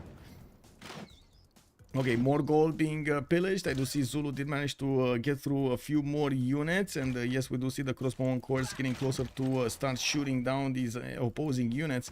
We do need to see if Zulu is gonna prefer to take out the defenses or go for the city centers. It looks like city centers. That city is gonna get the ancient walls. That one shot from the Zulu Knight Corps is not gonna do much. It's not going to do anything other than maybe get some experience, but he doesn't have a level on it. So, no more units here. Did we have... No, nobody actually found Geneva. Nobody found Geneva. This is unbelievable. We actually don't have Geneva being discovered. Wow. One boat from Aztec would have solved... He actually has boats and he's not moving them. Anyway, now let's see technology. Is anybody going for the top 3? Doesn't seem like anybody from the game is going for the top 3. Ben going bottom 3. We got most of everybody else going through the middle 3, through gunpowder, and of course trying to get to ballistics. This is how many word moves are being done, how many units are being made at this point in the game. This is a proper mod fight, I gotta say. If they lose, Macedon was probably the main reason, because he didn't put enough pressure on Mapuche. Mapuche could just run 4 players. Yeah, he couldn't. I gotta take 19's defense here. He couldn't do enough damage to Mapuche. With 3 units and so many units from Rome pushing him, he just couldn't deploy enough units there. Geneva is where the secret nuclear tests are happening. I say, that is where Godzilla was born, sir. Yeah, Mapuche is so far away from Macedon lands. What do you mean? He is. Yeah, he is. Okay, right side. Okay, so already Mashhad is being wrapped around by the units of Zulu, and I do notice that they're just about to put it under siege. There are more of these musketmen coming out from the north, and I do see some Viking shots are also starting to appear. This is going to be a stronger unit to fend off the Night Core attack, although it's not going to be strong enough for the crossbowman attack.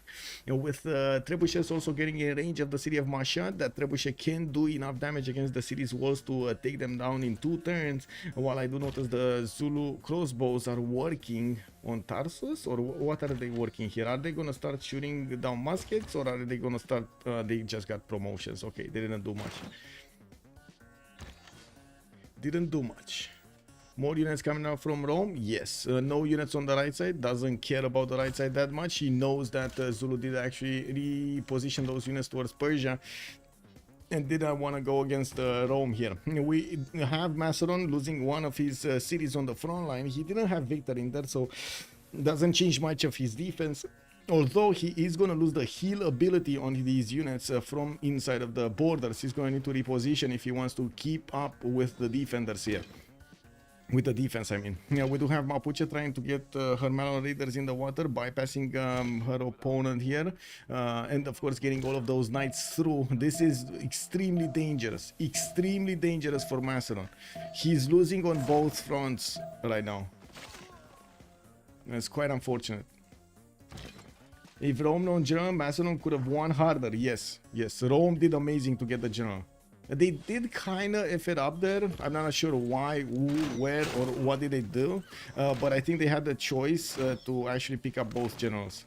I think they just needed a bit more patience. Like if they tried to pick that up in like halfway through the turn, I think Rome wouldn't have had the opportunity to get it. And yes, Rome is managing to get through the remaining units here, and it does seem like with the units of Mapuche being deployed from the north, we might actually see Mapuche managing to get to Shalkidiki. Let's take a look at the Zulu. We do have the attack started up, and it does seem like Zulu is managing to chew through more units, that Persia is happily reinforcing behind the city of Mashhad. And that might be a bit too late though, especially with the Night Cores able to do the damage. We do... Oh my god, that was a bit of a distraction over there. A bit of hesitation from the Night Cores to move across the river. And it does seem like we got our answer. Zulu is going to prioritize attacking against the muskets rather than the city center itself for some time now. Okay. He's also getting a lot more units, and I do see Mr. Toes is 4 turns away from getting metal casting, while Corny is 3 turns out ballistics.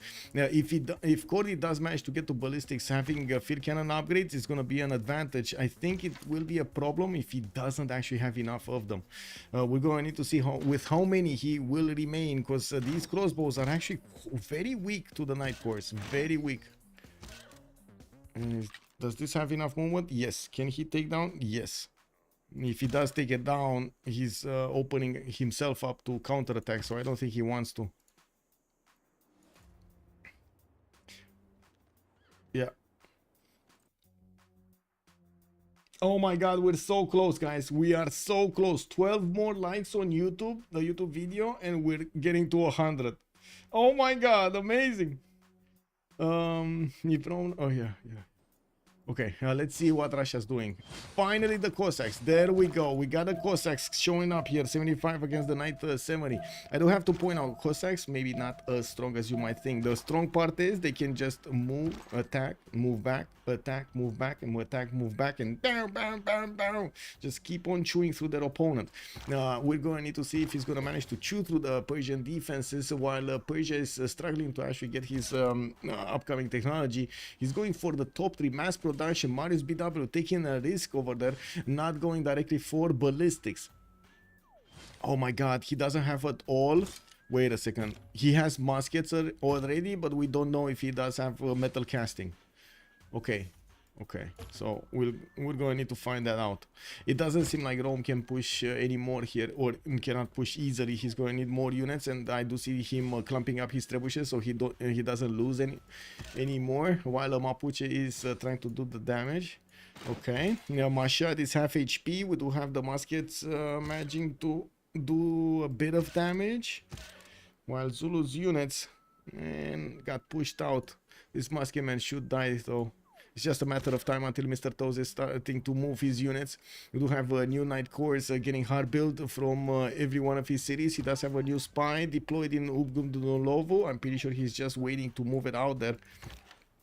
And I do notice, okay, he didn't lose the crossbow. It just got pushed out of the forest, so he doesn't get hit anymore from the city of Tarsus. Okay, okay. Aztec also did build his line of defense from Xochicalco to Chalco to stop any new Malo Raider attack against him. Not that there are many more here. There are only 3 deployed in that eastern provinces, in the eastern side of the map. While Ben will probably move at the last seconds of the turn. I do have to point out these knights are going to be quite strong to fend off attacks, especially with Governor Victor deployed in there. Do we have any more religions? No. Crusade on Zulu, by the way. Kick W, man. Is he crusading? Oh my god, he's actually crusading. What? Zulu is crusading Mashad.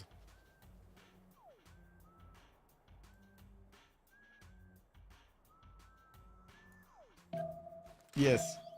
You heard it here first. Zulu crusade on Mashad. Where did he get his holy site? Oh, this one in La Venta, right? Yes, yes, yes, this one. Kick W, man. Oh, beautiful. Just beautiful. Oh, man. It is what it is.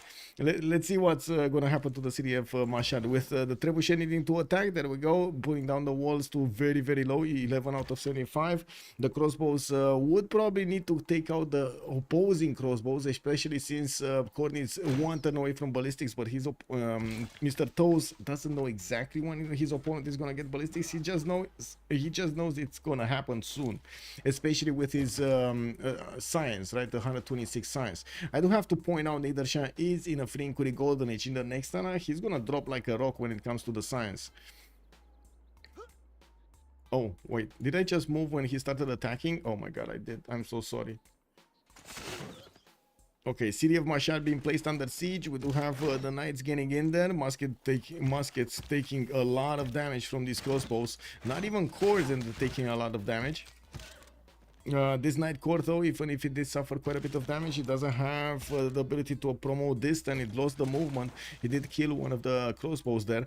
And I do notice the Persian pike shots can definitely do a lot of damage against the Knight Cores of Zulu.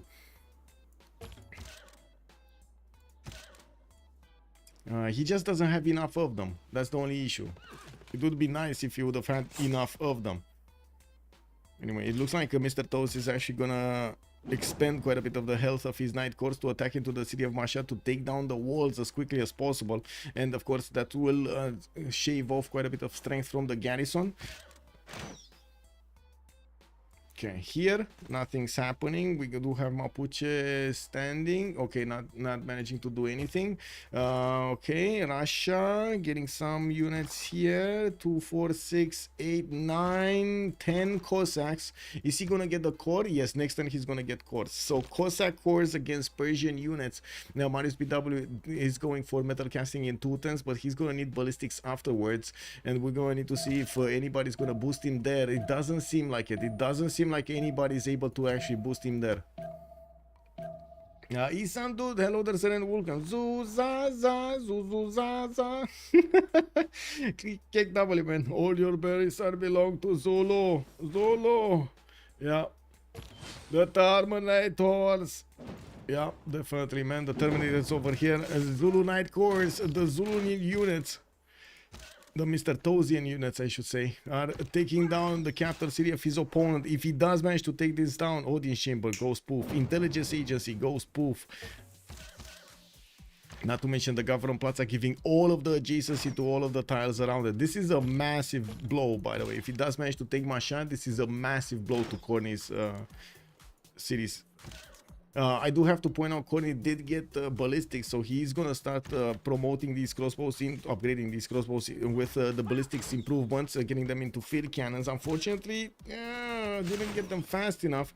I do see he only has like 100 gold in the bank, and it doesn't seem like he's gonna manage to upgrade them properly. Should Russia send some apostles to the Persian lands? It's too late for that. If you're talking about Mashhad, it's too late for that.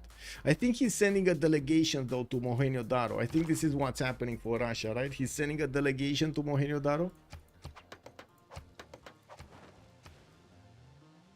Okay, let's see. 3 out of 48 on Ben tourists. So let's actually see how much tourism does he have.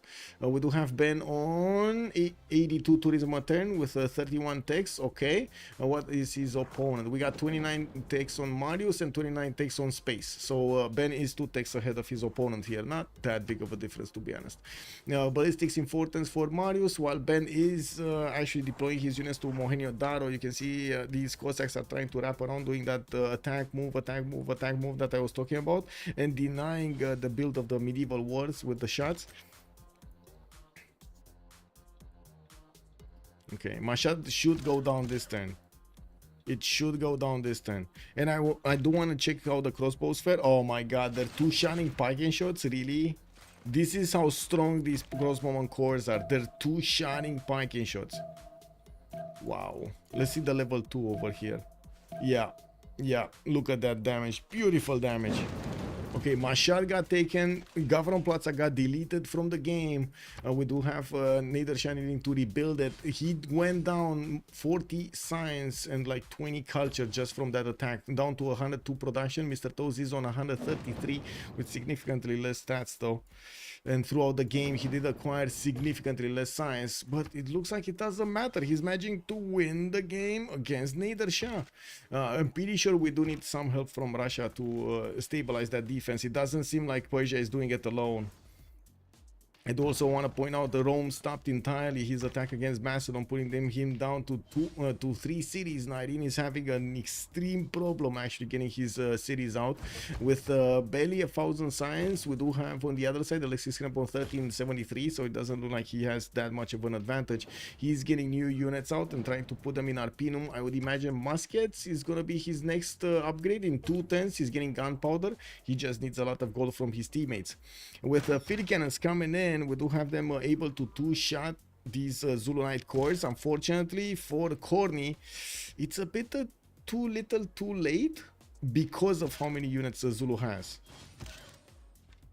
And the walls though are gonna hurt a lot.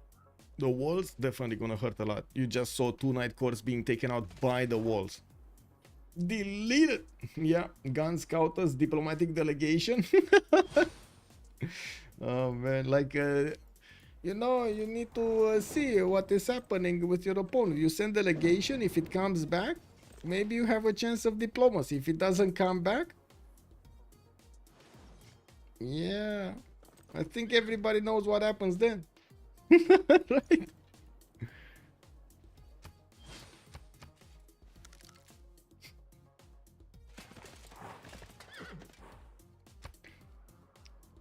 Okay. Russia's archaeological museums are starting to pump out these archaeologists, which are gonna start I would say taking down these antiquity sites, excavating these antiquity sites. He's gonna get a few more amphitheaters, and I gotta say he's arriving to 200 science, and this is not free inquiry. Marius BW is in free inquiry. Ben is not. All of that science will remain on him, while Marius BW is not gonna manage to get the same amount in the next era for the beginning of it. Now we do need to see here. Nothing's much happening. Let's see how Mr. Toast is gonna wanna approach this. He's trying to get to his own ballistics. He's 5 turns out, and it does look like Mr. Toes is gonna manage to get not only cuirassiers, a lot of them, but also quite a few of these field cannons. He does need to keep his army alive until then, though. Good thing is he did manage to get Mashad. Now the city of Tarsus is starting to convert slowly, but a bit too slow for actually being converted until he's attacking. When he's attacking, I mean. And I gotta say, Corny is actually not doing the damage against the cross. Okay, there we go. I was thinking he needs to get these out. Like these level 2 crossbows that will turn into field cannons are so valuable. So valuable. They're gonna do so much more damage than anything that Persia can handle. Did Montezuma get something done here? Let's actually see. Does he have anything? So still +4 Lashir attack bonus. He did not see Geneva. Still didn't see Geneva. Yeah, no. He's 2 tiles out. Look at the galley of Geneva. He's 2 tiles out from actually seeing this. Imagine if only this galley would have been here. They would have met. They would have exchanged pleasantries. They would have looked at each other's cheese and tried to melt it. I don't know, man. It's not happening right now. COC will rise. Yeah. Well, let's see what COC is gonna do. It's all up to Ben. At this point, I would say it's all up to Ben. Synth does have 126 science. She is in a pen brush and voice, so again that science is hers. She's trying to get knights, and she's gonna try to upgrade them into cuirassiers. No, she's going calves. Never mind. Siege tactics in 1 turn, so she's gonna want to get quite a few calves here. The cavalries are gonna be strong, although. So wait, she's going for calves, but she's rebuilding knights. Okay. Okay. Sure. Yeah. Yeah. And it looks like Mohenjo-Daro is gonna be left alone. Ben is retreating his Cossacks. Whoa. Okay, this is a surprise. Why did he retreat his Cossacks? He just dealt a bit of damage to the Mohenjo-Daro city and then came back. That city. Wait, they manage to get it back? It's contested. That's why Marius BW and Ben are fighting for it. I see. Okay, I see. So he did manage to get it back with the envoys at least, or put it in neutral state. Okay, we do have Mr. Toes retreating, so he can upgrade his ballistics here. He just got the upgrade button. He's going to need a lot of gold from his teammates. There is quite a bit on space and 19, and I do want to point out we don't have a lot of gold per turn between both teams, to be honest. Like, we got 82, 54, minus 272 on HOH, and on the right side, COC is going to be 93, 19, 63, and 13. Doesn't seem like a lot.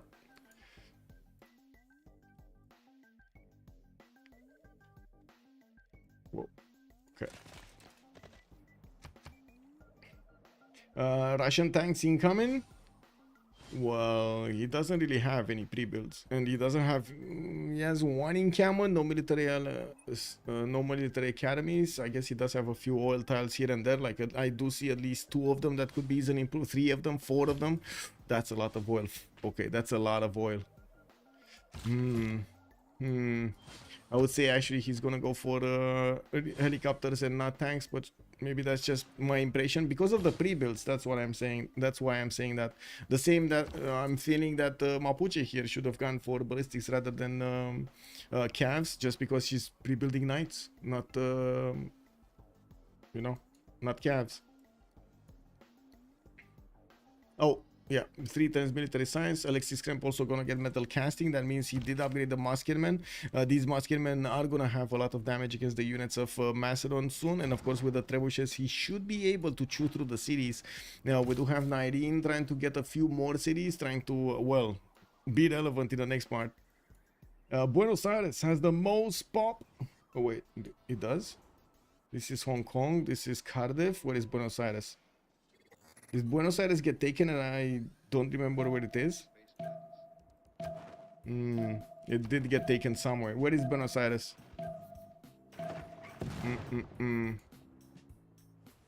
It's Muscat, Chalkidiki, Troas, Anshan, Hong Kong, Tushpa, Niedersha. Okay. This one, 10 pop, yeah. Let's see. Yeah, it's the most in Persia's territory. I don't think it's the most in the game. Russia should have more. Yeah, there we go. 14 pop city in St. Petersburg. It's definitely more. Okay, with cuirassiers upgraded here from Zulu and with also bombards showing up, I'm pretty sure we're gonna see these crossbows turn into field cannons. The cuirassiers should have more than enough meat on them to withstand the field cannon attack a few times. And of course, with the level 2 field cannons, ooh, this is gonna be a one shot on the Piking shots. The chat up. Wait, what happened here? Why is Buenos Aires the new capital of Nader Shah? It's the most pop. Yeah. Yep. What should the HOH do with Aztec? Seems like he hasn't contributed much. Gold, his Aztec is contributing gold. He is contributing quite a bit. 64 gold a turn here. It's pretty good. He needs more though, and he's also defending the culture victory. You do see him on 192 culture. That's putting quite a bit of defense here. Ben is 7 out of 58, and he should be over 100. Yeah, he's on 132 tourism a turn. I do have to point out he just jumped up over 200 faith a turn. He's on 210 and 431 points of production. Nobody's even coming close to him at the moment. Nobody. And he doesn't even have industrialization. I can only imagine when he's gonna get industrialization. We were talking about why. 1 second. One insect wanted to get into my eye. Kick W, man. I got poked in my eye by an insect. Da, da, da, da, da, da. Yeah.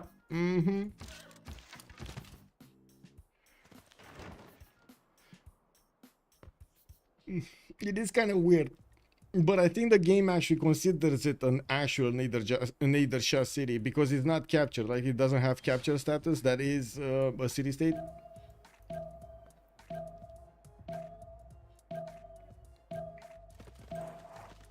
I was answering yes sir. Yes, I noticed. Okay, last move from Mr. Toast. He did attack into the city of Gordion directly, and it looks like the field cannons and the bombards are gonna keep on doing the damage. This cuirassier corps doesn't have enough strength to withstand another attack from the walls or the field cannons, and there we go. He just ran away. Another shot on Gordion. The walls went down. The cuirassier corps should do enough damage. Yes, yes. Oh, yeah. They're too shelling that city center.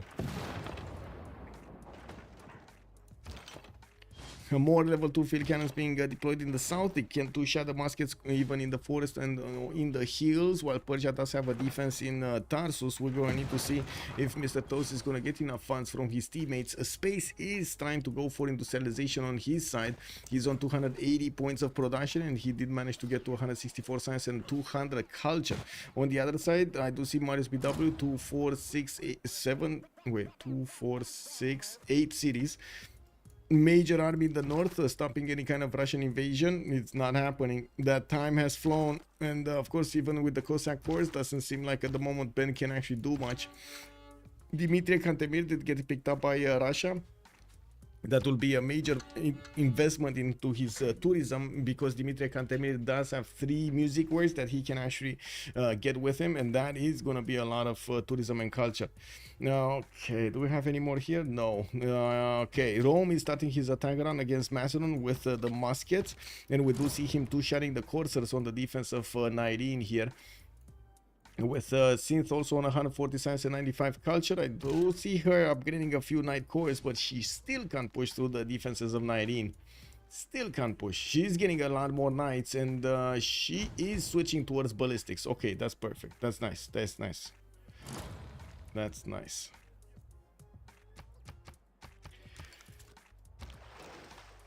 Still no units from Russia deployed on the right side. In Novgorod, in Tver, we should see them quite quickly if they do arrive there.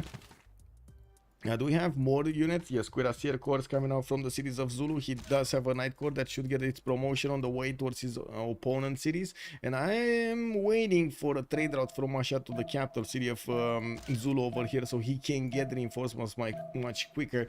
I just don't think it's gonna happen right now. Okay, well, that's a Cuirassier Corps being taken out. Gordian is gonna go down next turn. It should go down next turn. There's so much damage from these Cuirassiers being done.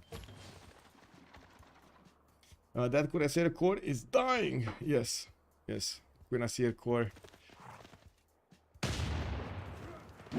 Oh yeah, there we go. And these field cannon cores are just gonna start one-shotting the units around it. Yeah, easy. Easy. And not an easy, an easy. Can you check happiness level on each Civ? Sure. We do have -6 on Persia, -3 on Persia, -6. Okay, that's bad. We do have +3s in the main core cities of Montezuma. I do see Zulu is gonna be on -3. We do have -3s and 0s on Rome, 0s on Mapuche, +6 on Russia. Persia is gonna be on +6 also. Oh no, 0 in the city of Pasagarde, by the way. +3 in the other ones, but in the +6 in the lower one. But yeah, and I guess it's not gonna matter here, right? Macedon is on 0. Was on vacation during the game 1. What's the series score? We're on 1-1 right now, and to be honest, at this point it kind of looks like anybody's game. We still have Ben very far ahead, although his opponents are going to manage to get industrialization faster than him. I don't think. Wait, did Ben get industrialization? No, he didn't. Wait, did he? No, he didn't. We got 2-3 mines over here. No, he didn't. Is Persia managing to get a safety settler out? I think that's a fair question. From Buenos Aires, he's trying to get a safety settler out. We got some units also deployed from Aztec towards the city of Zranka, although I gotta say, with the field cannon, the walls being so strong, I don't think Aztec will have a good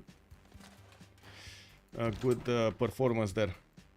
And I do have to point out another level 2 bombard corps who do God's work here. It should help him delete the walls immediately with the 2 shots on every city, and then follow up with the attacks of the Cuirassiers. The Cuirassiers are so strong against these cities. You know, we didn't have a single Cuirassier upgraded from Cuirassier, or I should say, one second, Cav unit, a stronger unit, upgraded from Persia.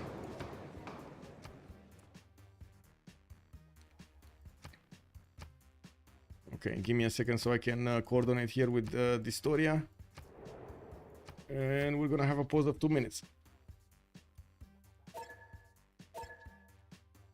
Okay, pause, 2 minutes.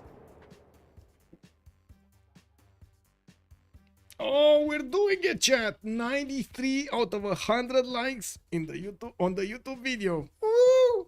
Thank you. We're doing it. Team effort.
Fortunately, the story did not manage to vote, but it should be fine, right? I voted B, so he should vote A by default.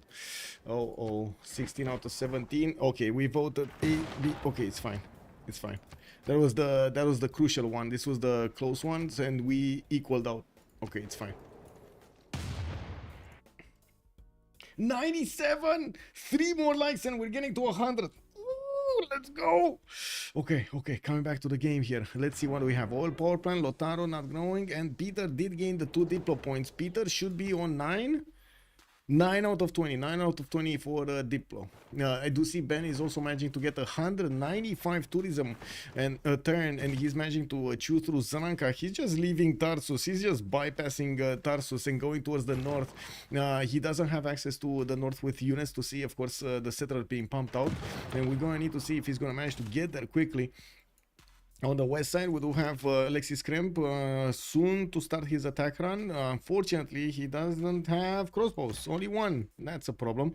He should be able, with the crossbows, he should have been able to actually attack through the 19 units quite quickly.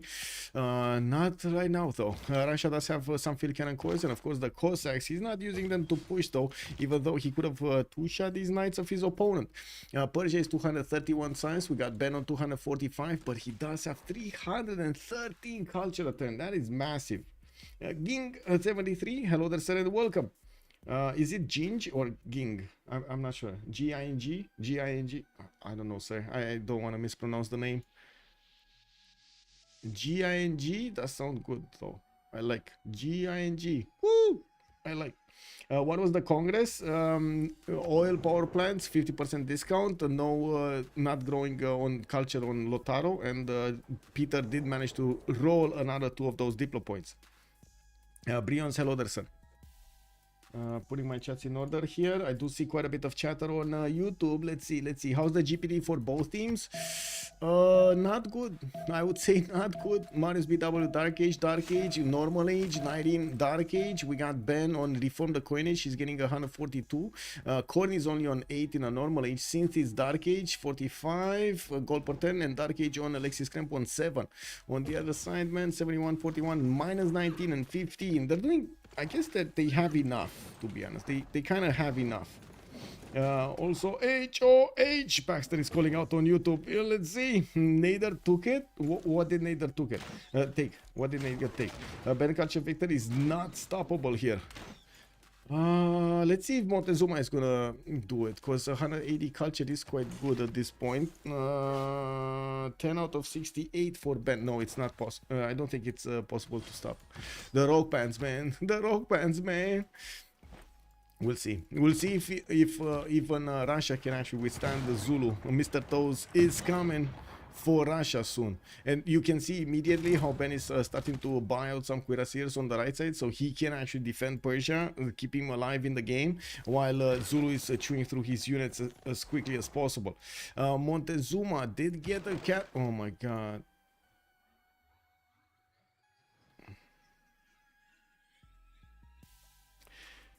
Okay, let's see a round of yays and nays in the chat. Will space ever find Geneva?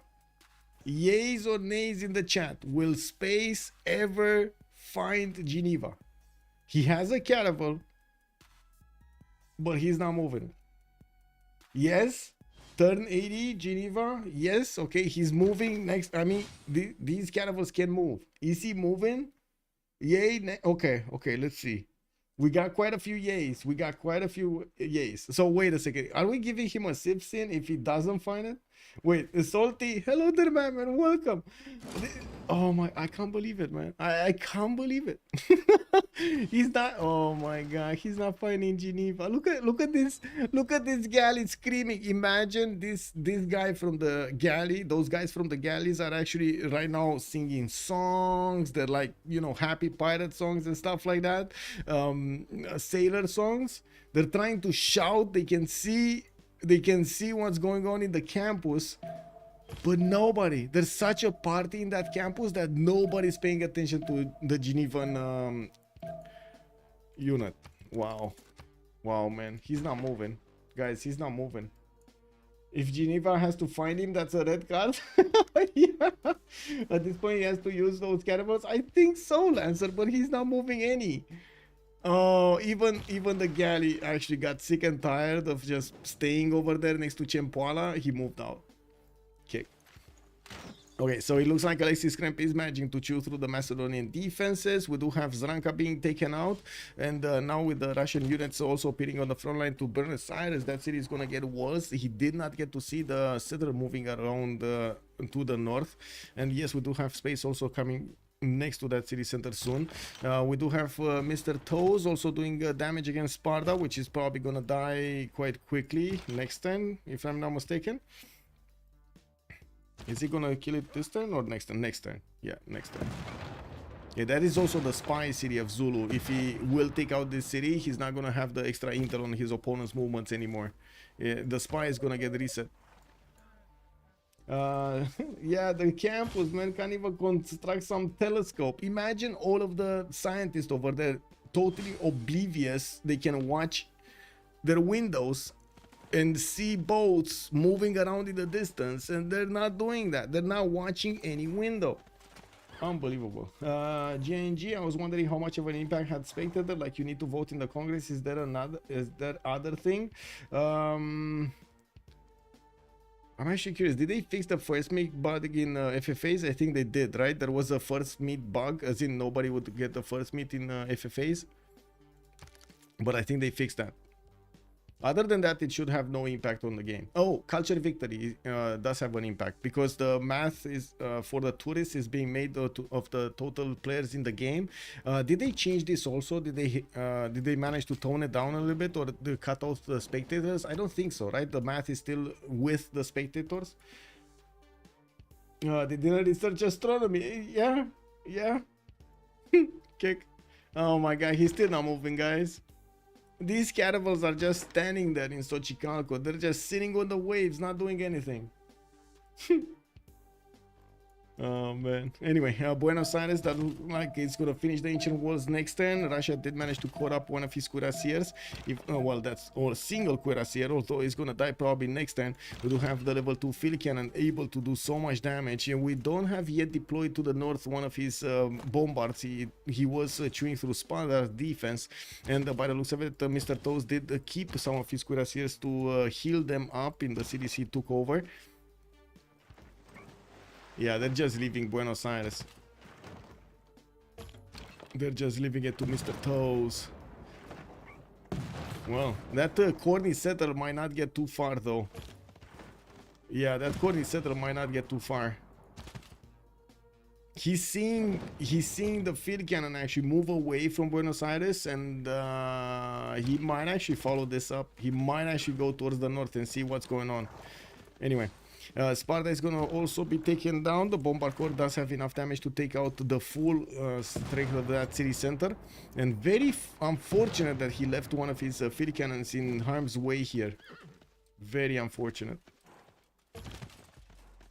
That field cannon just took it out immediately. And we do have Rome sending some of his units towards Sparta. Maybe he gets to liberate some of his cities. We'll see if he gets that. I doubt it, but we'll see. Ben did manage to get to Steel Walls. We do have him getting cuirassier armies directly in the city of Smolensk, and I do see Hermitage is finishing up in 2 turns in the northwest. He did manage to jump up to 250 tourism a turn, 249 to be exact, 10 out of 74 to get the culture victory, with multiple archaeologists also available for him on the west side. He has a few more antiquity sites that he needs to discover, and of course unravel the mysteries. We do have also Mapuche managing to get a few more knights, now working on cuirassiers. Most of them are being deployed to the right side, and also building up terracotta army next turn. That's going to give an extra promotion on each of this unit, and will go against will try to fend off attacks from Zulu. The problem is these cities of Persia are very close also to the Roman capital, and if he does manage to take Buenos Aires down, yes, it's gonna fall next turn. Sparta looks like it's gonna fall soon also. I'm a bit surprised it didn't fall this turn, but I guess he really wanted the spy to be giving him that extra intel on opponent's movements. He also needs to do something about Tarsus. He needs at least another bombard core. Oh well. West side looks like Alexis Krep is getting pushed back by Macedon here with field cannons right now available for Macedon to defend. It does seem like okay, never mind. He's not gonna get terracotta. Terracotta is gonna be denied from Nyreen. Yeah, there we go. Macedon got it. Sparta also has been taken down. It does seem like Mr. Toast did successfully take it out next turn. Now he's working on Buenos Aires. That city is gonna fall this turn. And I do want to check, Mr. Toast, are you gonna go to the north? Are you going to discover that settler or not? That is, I think, oh, he did. Wait a second. Space knows about it. Space actually sees this settler, right? He sees it. Yep, there we go. He sees the settler moving away.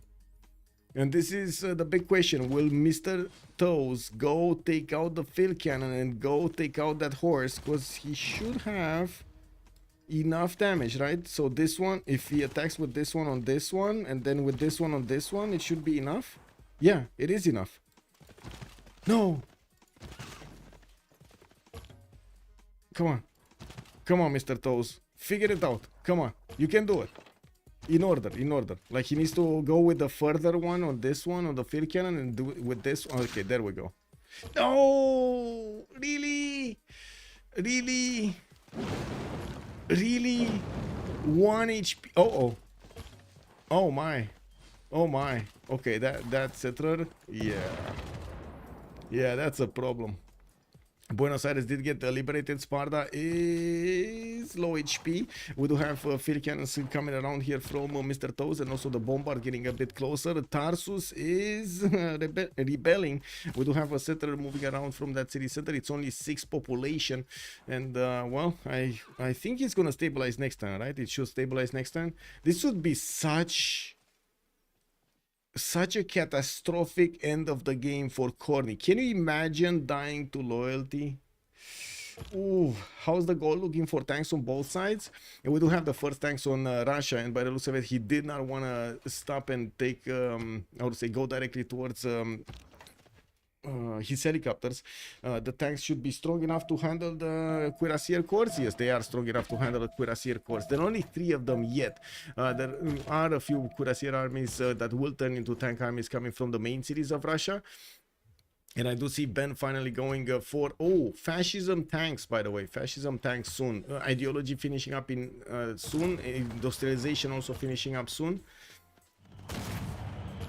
The question is, can they take down Persia before Russia gets to liberate? That's the question. Because if they do manage to take down Persia before he liberates, that's a problem. That's a military alliance just shaved off from the game here. But it looks like, it does seem like with the liberation of the city of Sparta, with no spy also from Zulu into the cities of Persia, he's not doing that much amount of damage. Okay, wait, he didn't attack first with the unit against Sparta? Okay, I guess he didn't want that city state anyway. What's happening here? Not much, actually. Counter-attack from Macedon. He's pushing into Rome's territory, and it does seem like he's doing quite a bit of damage. We do have the field cannons getting upgraded from those crossbows, leveled up to level 1 and level 2, able to do a lot of damage to these muskets of Rome, not to mention the crossbows. We did have all of these level 1 Mapuche cuirassiers available for Synth to use on the right side, and she is going for tanks, refining in 2 turns, mobilization in 8. She does need to get steel walls and combustion afterwards, so it's not as quick as you might think. Tossing away Sidon, just Zulu needs Alhambra. Nyreen denied it. Wait, you mean wait, whoa, what did Nyreen deny? Because I don't see Alhambra. Do you see Alhambra here? I don't see Alhambra. Did they kill Buenos Aires? Yes, he took it out entirely. And I do have to point out, Corny might just settle with the city.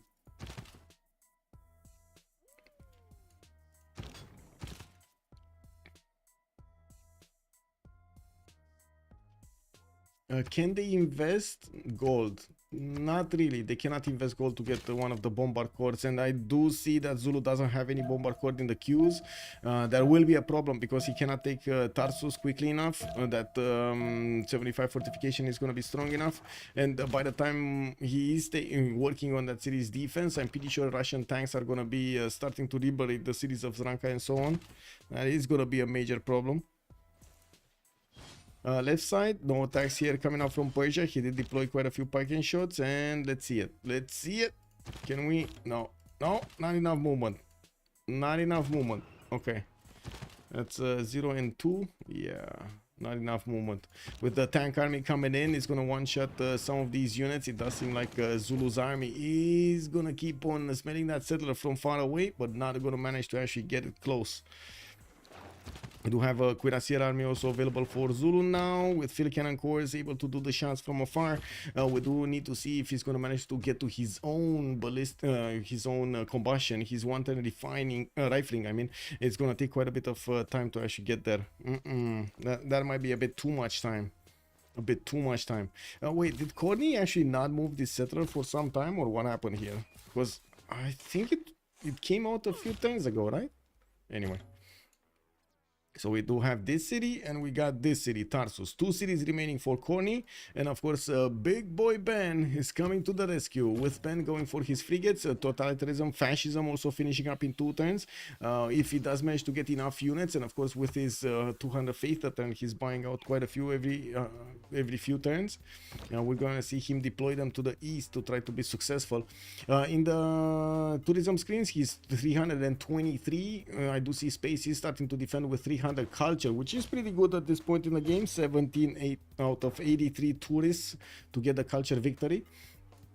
We do have Aztec starting to build up his coal power plants, getting theater square festivals. Oh, I see how he's managed to get so much culture. A lot of land trade routes here. And finally, the city of Tarsus is being placed under siege. This field cannon inside of it, it will do a lot of damage. And by the looks of it, the Cuirassier cores do not do enough damage against the walls. The bombard did get redeployed, so yeah, that's going to be the damage necessary. That's going to be the damage necessary.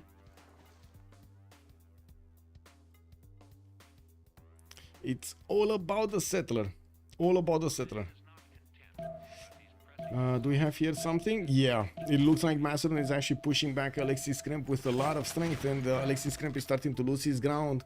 We do have Alexis on 100 points of production, while I do notice Nyrene is on 121 on Macedon. Both of them are kind of the same size, 55 and 45, not that big of a difference at this point. Although it does seem like with the extra size that Macedon has been acquiring from taking out units, he's managing to push back Alexis Kremp with his Cuirassiers and field cannons. Yeah, that's it. That's one player taken down from the game. 4 versus 3 situation. That is going to be a major problem for Peter, trying to get the culture victory. It does seem like a lot of tourists will be shaved off here. That's a problem. No military alliance for somebody. Who lost the military alliance? Quickly, who lost the military alliance? Military alliance on Rome. No, sorry. Military alliance on Rome. Mapuche, no military alliance. Wait. Yeah, Mapuche, no military alliance. Mapuche, no military alliance. 4 versus 3 situation, guys. Fascism in 3. Yeah, it's so back and forth, but I think COC is cooked right now. Let's see. Let's see. I mean, these tanks of Russia are definitely gonna do a lot of damage. It's all about the timing here. Let's see if they're gonna manage to actually go and chew through Aztec defenses, Zulu defenses, and of course if Zulu is gonna manage to get to his own tanks. I doubt it though. He's 9 turns to steal. That's a long time, man. That's a long time. Also, Zulu with his units, he might actually go and try to pillage some of the tiles of Rome, trying to get to the actual capital city of Rome. We do have Mapuche with so many units also, and I do see Synth is going to discover steel next turn. She already got refining. That means she's just 1 tech away from getting tanks. That would be a combustion.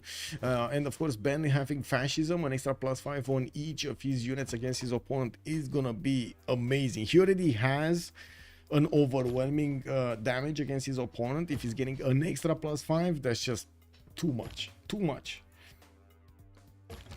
We got some Cossack armies and corps deployed to the west side. We do need to see when they're gonna turn into helicopters here. I'm pretty sure he's going that way. And we got Ben on mass production soon. Totalism finishing up next turn. And well, I guess I stand corrected. He's not going for it. Mass production is shipyards. It's top 3.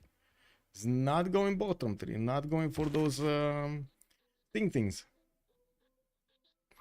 For the helicopters. The Theater Square Festival is coming out from quite a few cities. He's working on getting as many musician points as possible, while Aztec is on 30. We got Russia here on 85 points because of the projects. Who did manage to get Newton? We saw Ib Khaldun. Montezuma did get Newton. Okay. Okay. And we do have Montezuma here. Space on 250 science, 300 culture. Not bad, not bad at all. Marius BW is also 261 science and 100 culture return on the western side. He's managing to get all of his production capabilities higher on 400 at the moment. While I do notice Russia is taking out the units of Zulu that did do the attack on the north. How did Corny even die? The bombard did manage to do enough damage to Tarsus that the units around that city could take it. That's basically what happened. And Corny didn't settle the city. Corny didn't settle the city he had, the settler he had moving towards the north. Yeah. He could have, but he didn't. Yeah. Oh my god, guys. Guys.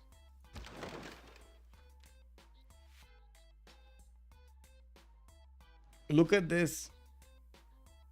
Are we giving a Civ6? Is this confirmed? There's no Geneva. I mean, he's not moving that caravel anywhere. He's just not doing anything with it. It got fleeted up and he's not doing anything with it. Would the city have survived or just been taken anyway? It would have been taken anyway. Vigo starts. Because it wouldn't have had the steel walls immediately and the Cuirassier Corps would have had enough damage to take it down. Civ6 era score, yeah. Waste of gold. Ooh, I mean, there are some era score for that, like the fleet. You do get the extra core and the extra era score. International budget. Yeah, Cardiff surround. Oh, he moved it out. He moved it out, but in the wrong direction. Space, you know, you need to go right. You need to go right, man. Oh. Man, I gotta say we only have like 2 confirmations for the Civ6. I need 3 if we need to go for this. There is no Geneva Convention. If there is no Geneva, exactly the hunter, you see? Yeah. Since they don't get golden kick. Okay, let's see what's happening. 19 trying to get in there, see what's happening. How much of a military does Rome have? And it does seem like Rome only has a few of these muskets alive, which are probably gonna die to the field cannons here. We don't have that many units from 19 either, so yeah, he's going to need to make do with what he has here. Ooh, okay.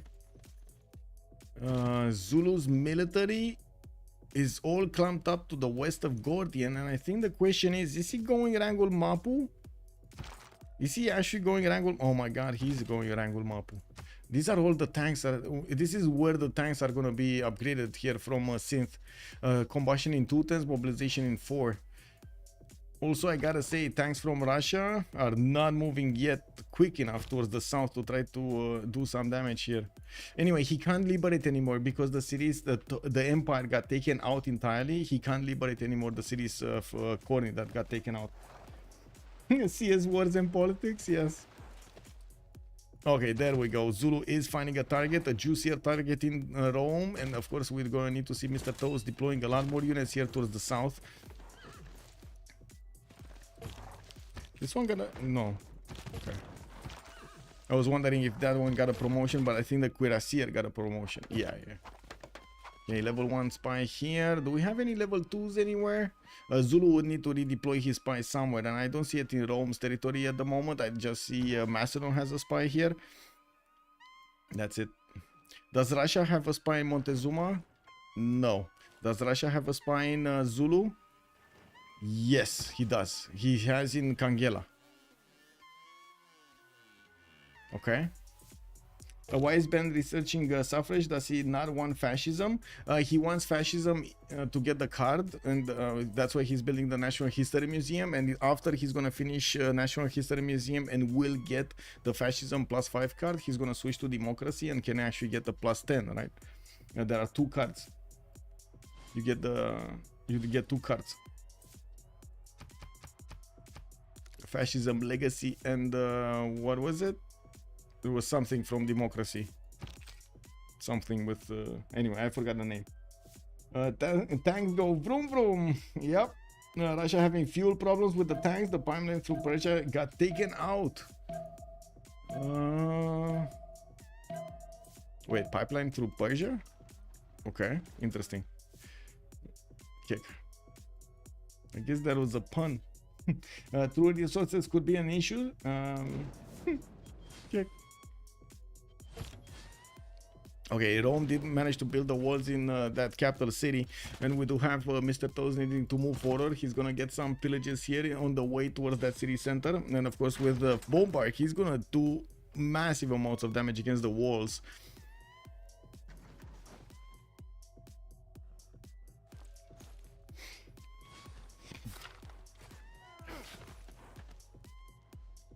I see.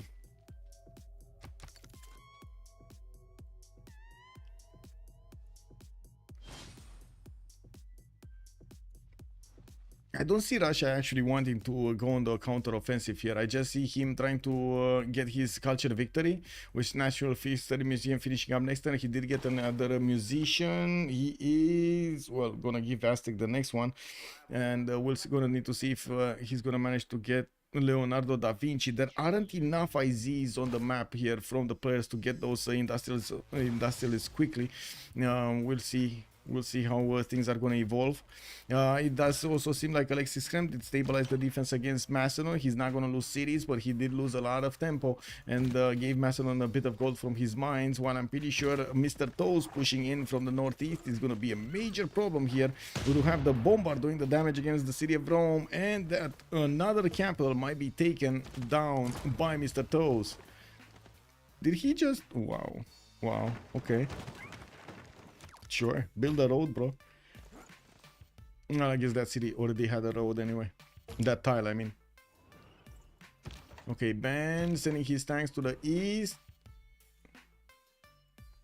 Where's the caravel?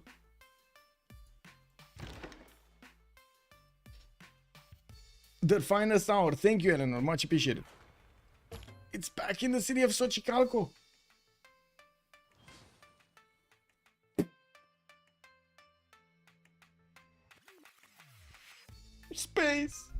Space, Geneva, right next to you, my man, right next to you. It's so close, you can actually touch it. Does he not smell the poop coming out from Geneva? It's that close, man. He should be seeing something in the water from Geneva, you know, some like weird plastic bottle coming out from Geneva, or one of those message bottles, right? You just send it on the seas. Kick W, man. Exactly, just click auto explore and it's gonna be there at some point. Anyway, yeah, looks like the city of Rome without its walls is trying to fight back. Zulu is going to need to get a few more tiles, and it looks like he forgot to move out the Cuirassier Corps before he promoted it. We do have Zulu milking as much as possible this territory to the northeast of Rome, and I do have to point out, since he's gonna need quite a bit of gold to get the tanks upgraded. They don't have gold. They don't have gold. And Mapuche has so many tanks that are just waiting to get their upgrades, but they don't have gold. Oh my god, guys, it's HOH doing this? Or is it Ben doing this? Is it Ben doing this or HOH doing this? Because I mean, Ben over here with 375 tourism, he's still gonna need quite a bit of time. He's barely the fifth of way there. He's 20 out of 106 tourists. And we do have space managing to get that 143 that defense over here with 105. We do have them getting more theater square festivals from as many cities as possible, getting a few banks and building up defenses so Russia doesn't attack him that easily. We do have the Russian tank corps starting to cross the rivers, and we do have some tank armies also on the way. It does seem like Zulu is still pushing through the defenses of Rome and will start chewing through the cities of Rome quite quickly, with Rome being on... Where is Rome? Where is Rome? Alexis Kremp is barely on siege tactics. He's very far away from steel walls, which would have definitely slowed this attack down. But with the science that he had this game, with the fully rail war against Montezuma, Macedon, that is not happening. That's not happening. I thought COC would realize they don't have the gold for all of those pre-builds. Yeah, you're not wrong. You're not wrong. They needed so much more gold. So much more gold. A 500 production though on Ben. We do have him on 153 faith a turn. He dropped down quite a bit of faith actually. Okay. What is Marius BW doing on the west side? Okay, starting to ramp up his production of encampments. He's gearing up for that late game oil production, not to mention the production of his units. He's starting to put banks down for a little bit of extra gold. He's the one right now giving them as much gold as they can. And I do have to say, I think it is a mistake that Russia hasn't been pushing here with a few tanks against Persia to force Persia to deviate a little bit from his production. Maybe he's thinking the only way to win this game is go as quickly as possible to get the tourism, get the environmentalism, get computers, and beef up that tourism to more than 1,500. We do have the city of Rome about to go down. There is a Zulu Cav Corps. There we go, there we go. Cuirassier army just took it out. Another capital city has been taken away from COC. COC snatching defeat from the jaws of victory. Oh yeah. Oh my god, wait a second, we got some Mighty Jingles fans over here. I know where that expression comes from. I love it, but I know where that expression comes from.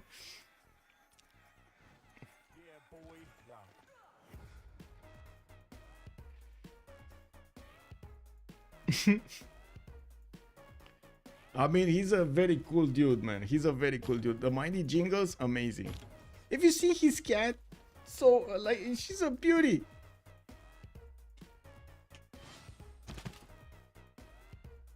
That's the second time I see Corny just rolling and Ben having a hard carry. Yeah, Ben is doing his best over here. Like, you know, it is what it is. Extremely consistent player.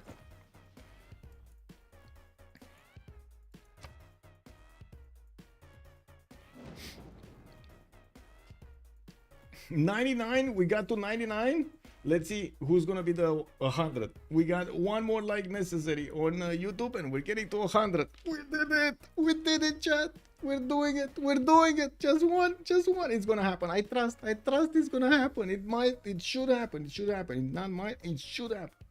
There we go, 100. Woohoo!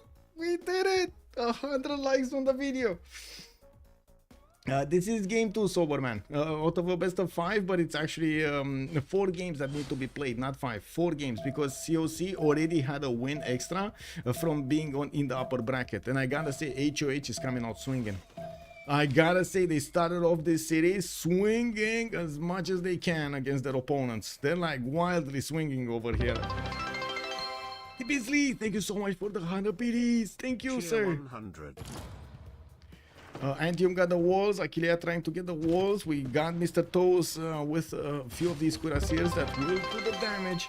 And we got Moonstrat also dropping another 100. Thank you so much for the biddies. Thank you. Helicopter from Rome did get upgraded from... oh my god, they're killing Rome. They're taking out Rome, trying to get out with settlers. Alexis Kremp on his last legs over here, trying to run away from his mainland. The thing is with this helicopter, it should beef up the city's defense a little bit. Yeah, it's 84 strength. Even the cuirassier corps have problems actually dealing the damage right now. This is a massive boost of defense for Rome. Zulu is MVP this match. Yes, I agree. Zulu, Mr. Toes did awesome. Taking out Persia next to him, he did amazing. Let's see the tanks. Line infantry corps get 2 shot by the tanks of Russia with fascism. Do we have any stronger unit? No, not yet. Can he get any strong, like infantries? Can he get infantries? No, he's getting wait, he's getting replaceable parts. Oh wait, he's getting infantries. Kick W. He's getting infantries. What is it here? Replaceable parts. Next turn he's gonna get infantries. Infantries should hold tanks, to be honest. That's what I was looking for. He should hold tanks. Crusade Aquilea, yeah. Yeah, he did. He did. He did. Oh man, beautiful play over here from Mr. Toast. The cuirassier armies can't do enough damage. The bombard corps will just chew a little bit through the defenses. Of course, the walls are going to be in much more trouble to the bombard corps than the actual defense of the city center. And with only one single bombard corps, he's not doing fast enough damage. We do need to see if he's going to manage to hard build a few more units and send them to the front line, because I'm pretty sure even upgrading is going to be an issue. Yeah, there we go. Cuirassier armies coming in. He's finishing up his Ikandas with the buildings inside of them. Armor is starting to get in, and of course he needs the military academies also. A lot of campus research grants with theater square festivals coming out from Aztec. He did manage to recruit another 2 of these musicians, took them away from Russia, while Russia is also on 173 points of great musicians. He did manage to get Ludwig van Beethoven, while Montezuma did get Dimitri for the research labs. We gotta see if space is gonna manage. Yeah, there we go. There we go. There we go. Now these infantries are gonna defend the tank horse. They can even shoot back against the tank horse. And wait, do I see this correctly? The tanks do not have fascism on them. He didn't put in the cards. There are no cards, words of religion, but no fascism legacy. He has the fascism legacy. He has their finest hour. He could do the damage, but yeah, he's not gonna get it right now. Not right now. Okay, Waltz in Akira next turn. The bombard corps is starting to actually attack Antium now, and we do have Zulu with quite a few units starting to wrap around that city center. I do see Arpinum is also getting tickled on the west side. I cannot use another word than tickle, because look at the damage of the field cannons. It's like pokey, pokey, pokey. Let me scratch that wall, please. Vigo Stars, does Mapuche need to counter instead of just waiting for tanks with all those units? Seems like it could give Zulu trouble with just a few units. Yes, the problem is Sith doesn't have gold to upgrade. That's the problem. They don't have gold to upgrade her. Like a cuirassier army to upgrade it into a tank is like what, 230 gold, and that's just one. She needs to upgrade 1, 2, 3, 4, 5, 6, and they only have together gold for 1. That's it. You do the pokey pokey and you turn yourself around and do the pokey pokey. Yeah. How does Rome have helicopters? Miorix, good evening, sir. From the general. He didn't manage to recruit a general that gives him, there we go, instantly creates a helicopter from Rani Lakshmi Bai.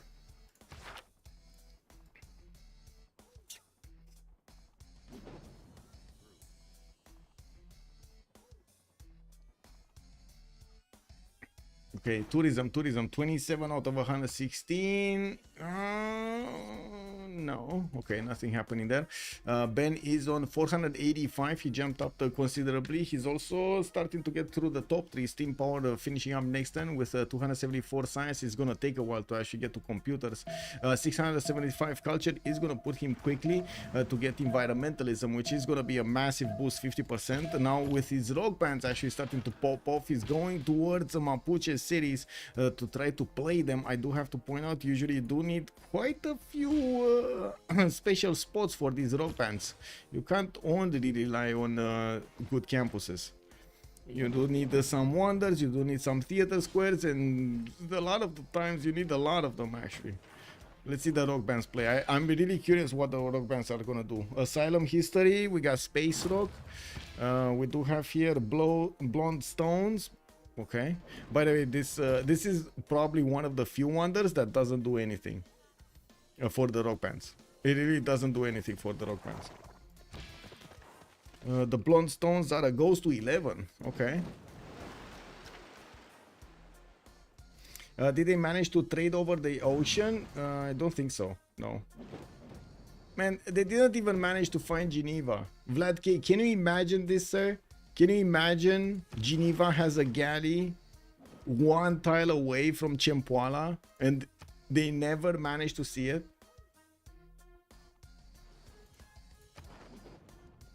You uncaptured victory screen? There we go. Oh, rock bands, rock bands, rock bands, rock bands. One died. The first one died. Rock band, rock band. Okay. Oh. Persia can trade over the water with Macedon.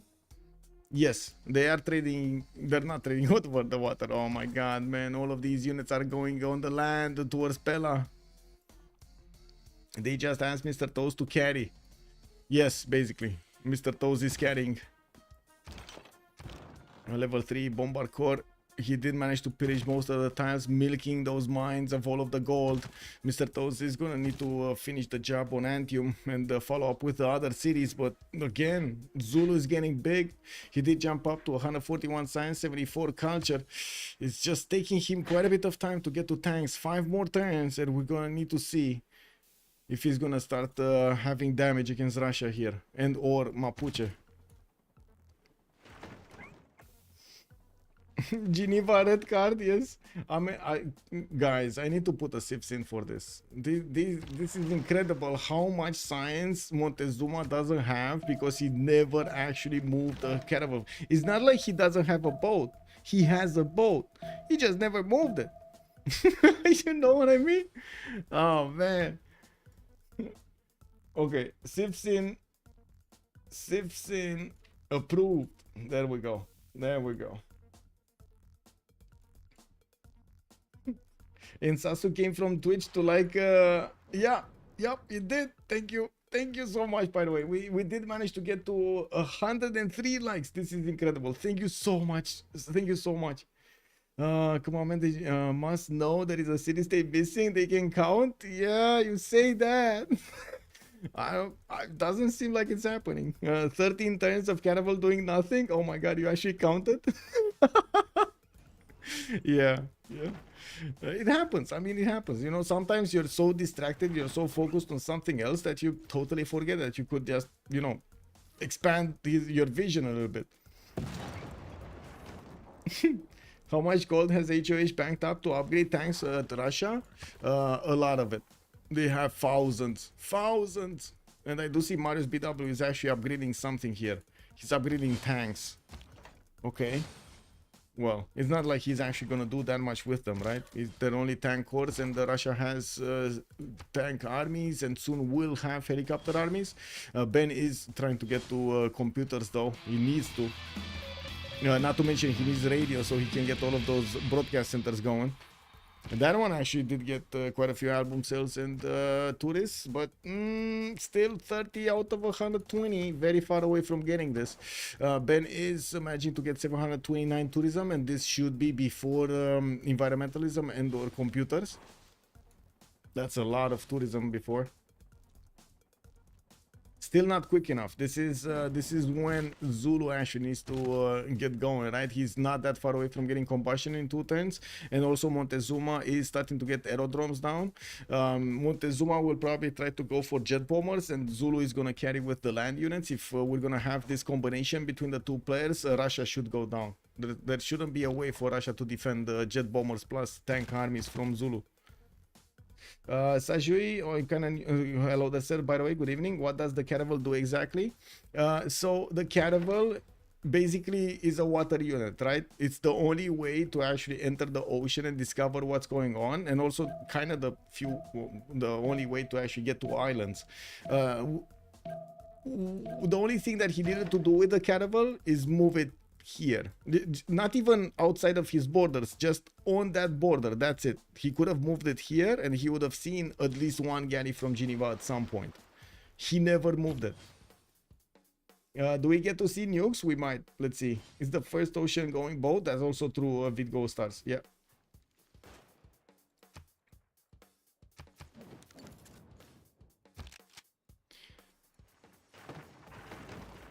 Yeah, no problem.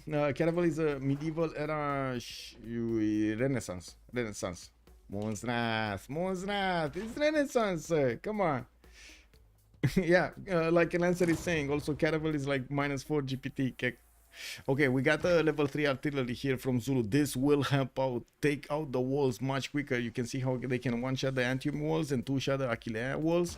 And we do need to see Zulu upgrading his units. They do have the gold for him. It's just a matter of time.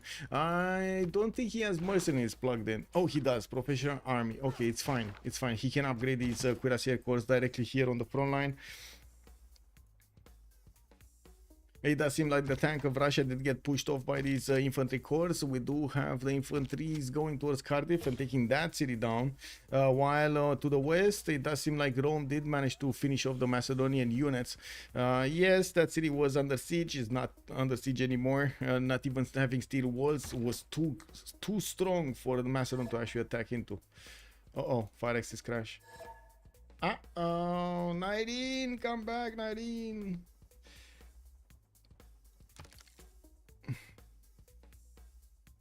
I think we might need to relobby here.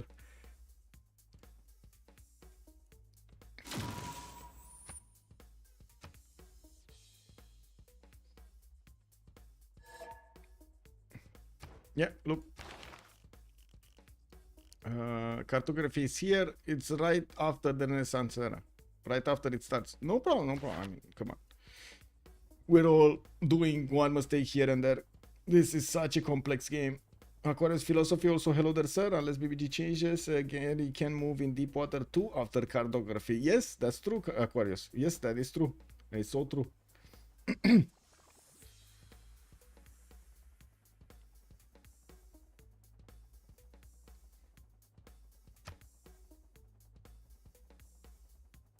When does Geneva get cartography? That is a very good question. Can you imagine if a turn 100 plus we see this galley just popping next to Aztec?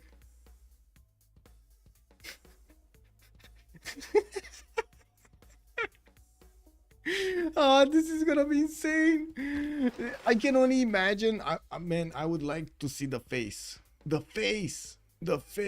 of space when he's gonna see he had Geneva all along on his border, like literally on his border.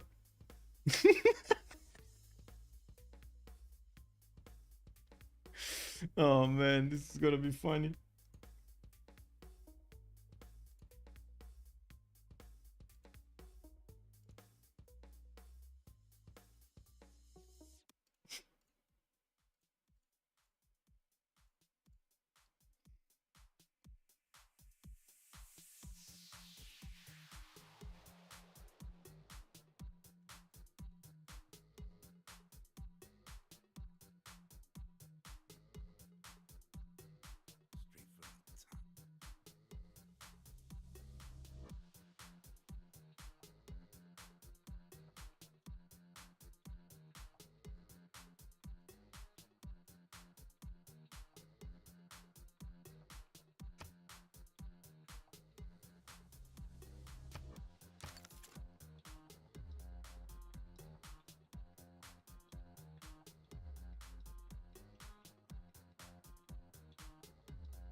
Some of them scientists must have got some black powder in their free time, yeah. Also, two goody hats on the island. Yeah. The Hatians, man. The Hatians are here.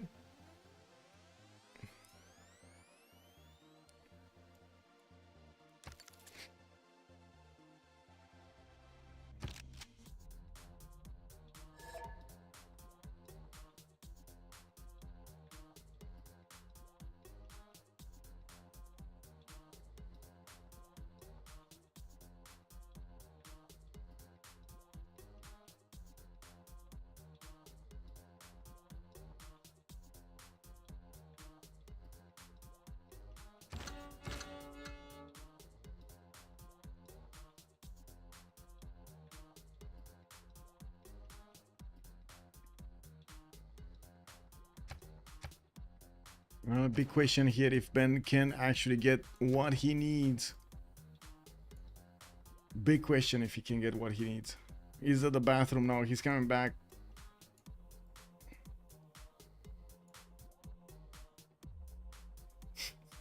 That is a sin. Yes, we did put it. That's the one sin over here that happened. Forbidden Tech House. Wait, oh, by the way, did we get Forbidden City on anybody? I didn't see it being built. Okay, team +/-1. Kick W. I don't see it here. Let's see if is it on Russia, Forbidden City? Nobody built it? Wow, one of the few games that actually nobody built Forbidden City. We got an Oracle here. Yeah, I don't see it anywhere. Here maybe? No.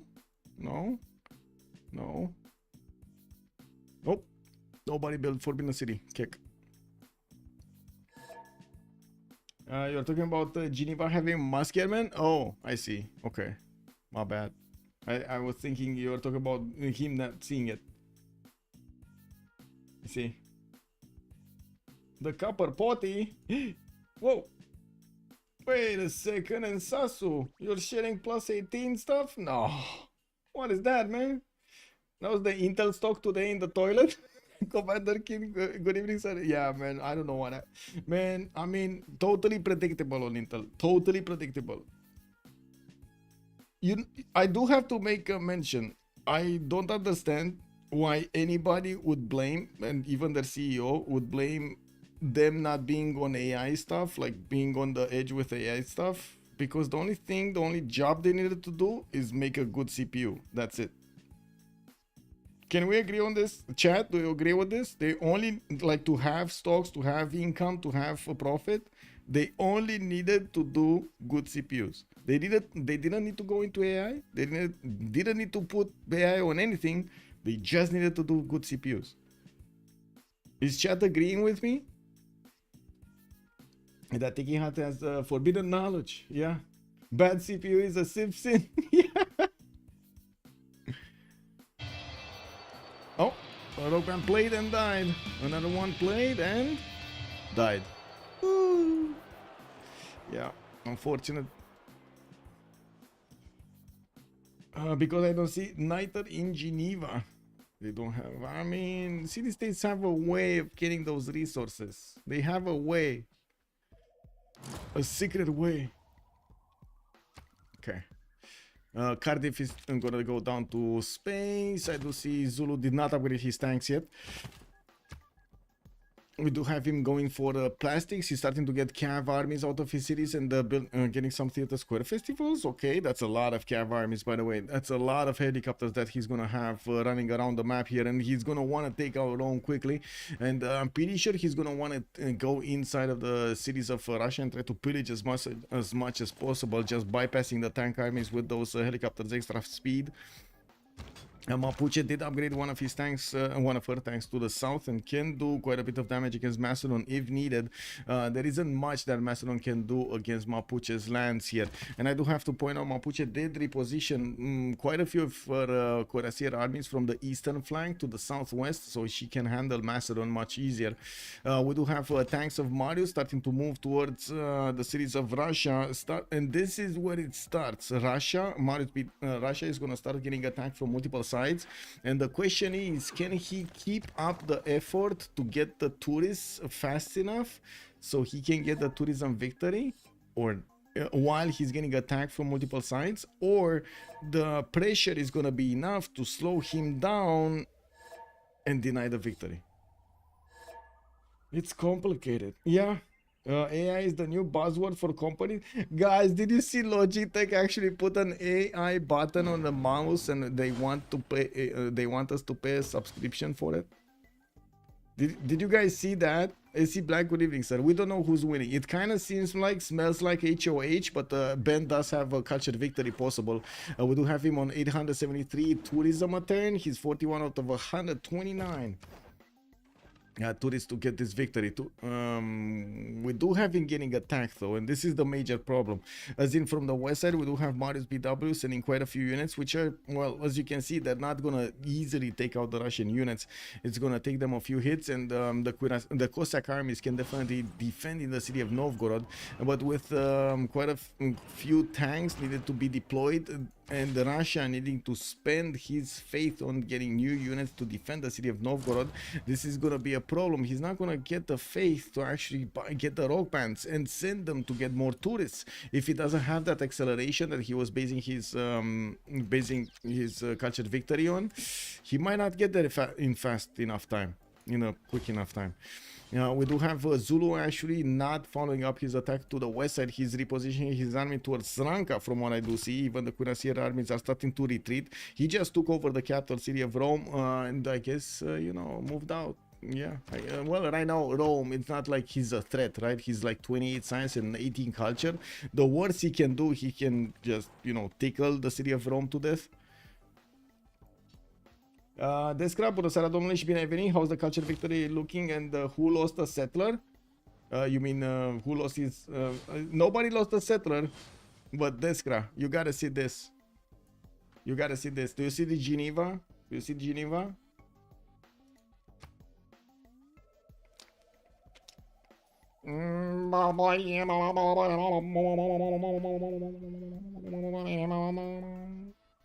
This is a Civ6. It's not like he doesn't have a boat. He has a boat. It's just standing here for the last 20 turns. He's gonna be so mad. Yes, he's gonna be so mad. It's gonna be unbelievable here. Anyway, Setia did get settled. Looks like Alexis Crab did manage to get the safety settled out. Now we do have a few units from Zulu trying to see what's going on here in Mapuche's defense. He needs to GTFO out of there. Tanks of Zulu did also get upgraded and he's gonna start pushing Russia. I do have to point out there's not enough gold to go around to upgrade units from both Mapuche and Russia. They need to be extremely careful with this since we do have upgrades on the left side and Marius BW is starting to get through some of the units here next to Novgorod. We're going to need to see if Marius is also going to follow up with some artilleries. I don't see him having the ability to take down city walls, and this is going to be a problem. He's taking out the funds from Russia, taking out those mines next to Mount Kilimanjaro. This ship tragedy, I'm far away from a pro. Necro fan, good evening, sir, and welcome. Yeah, that ship, yes. Imagine everybody here in chat. It's probably having a little bit of a meltdown because he didn't move that boat. And I'm pretty sure even if he is watching himself, he's gonna have a bit of a meltdown not moving that boat. I'm pretty sure of it. Total Unipo, if they manage to lose, unlikely he will bite his elbows for not going east with the caravel. Yes, he will. Yes, he will, sir. Okay, what do we have here? Tanks not moving. We do have tanks upgraded from Mapuche. Okay, they do have like 50 gold between them. Ben did manage to get environmentalism. He's on 1324 tourism. Did he get computers also? Because I do see him moving back to plastics, and I do see he is starting to put aerodromes. He's getting those broadcast centers everywhere and trying to actually push back these tanks of his opponent. But it looks like those Cossack corps will have enough. Yeah, they will have enough to fend off attacks for a few turns here. And that's just what he needs. Although the biggest issue will be trying to fend off attacks on the left and on the right at the same time. National Park did get upgraded here for Nizhny Novgorod. We are in the next era. Let's actually see Heroic, Dark Age, Normal Age. Marius BW, 2 arms, Heartbeat of Steam, and Reform the Coinage. We do have space on 2 arms, Heartbeat of Steam, and Reform the Coinage, basically the same. On the other side, Ben is on Reform the Coinage, and he's managing to get a total of 114 gold a turn. Now with 600 production, 154 faith, and 650 culture turn. Only 223 science though. Synth is also Heroic Age, 2 arms, Heartbeat of Steam, and Reform the Coinage, while Zulu did go into a Dark Age here. It looks like Mapuche is not going to have an extra +5 against him. This might be a problem. This might be a problem because Mapuche lost his Golden Age anyway. He lost his military alliance because Corny died. 4 versus 3 situation here. Anyway, we got the World Congress to take a look at, and then we're gonna see what's happening. Let's go for wine.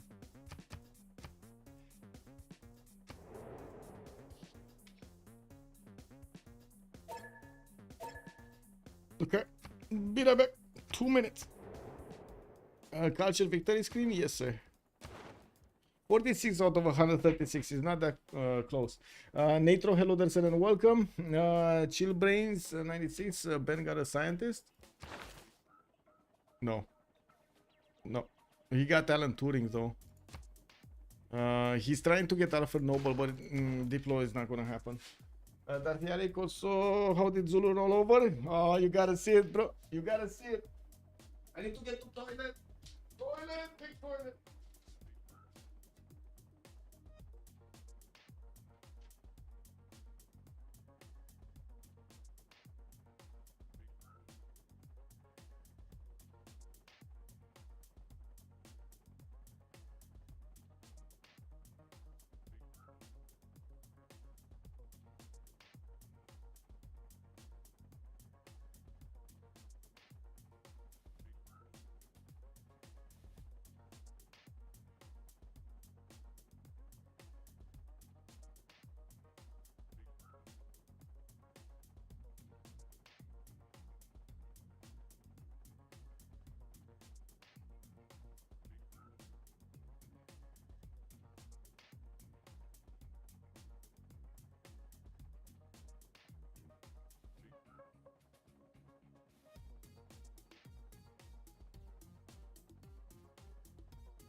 Yep, just drinking water.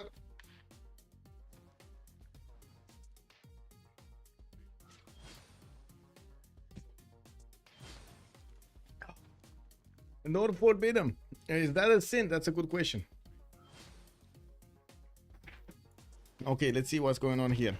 Next attacks don't seem like they're happening. With finally, artillery is actually getting levied from Mohenjo-Daro, upgraded and being sent to Novgorod. We don't have them cored up. It will take quite a few hits to actually take that 105 steel wall city.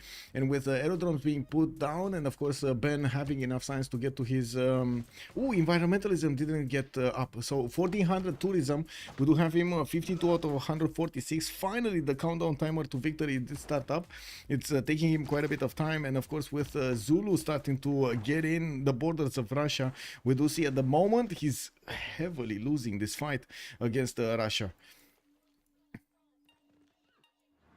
2000 tourism from that rogue man unfortunately died, and I do have to say Ben doesn't have a lot of faith to spend around and waste over here on the rogue bands.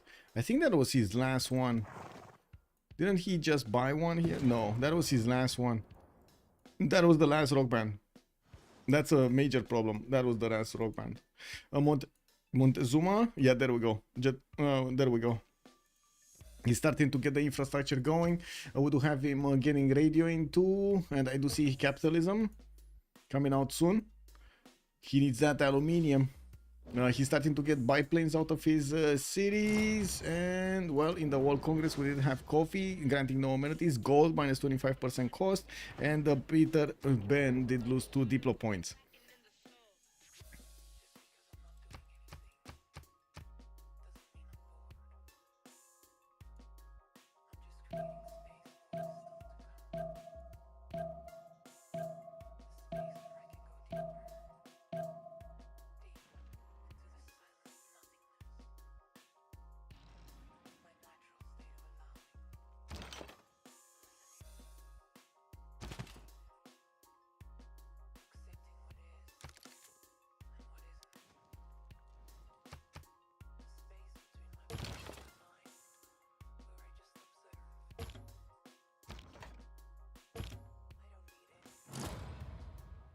Okay, let's see.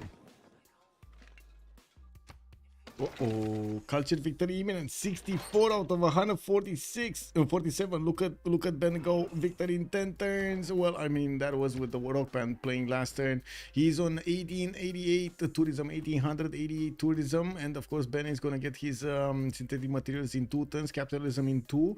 While he did finish his aerodromes, he didn't get to upgrade his aluminiums yet, and by the looks of it, it's gonna take a while to actually get the biplanes. He can't really afford to buy them directly, and this is going to be quite a problem. We got units from Zulu starting to get in. They do have a major damage discrepancy versus the Russian units. That is a major issue, and Zulu doesn't have enough units altogether. He does need to get his cav armies onto the front line and upgrade them into helicopters. I think he doesn't have the upgrade button. Synthetic materials in 7 turns. Nobody actually did discover that technology for him to get boosted.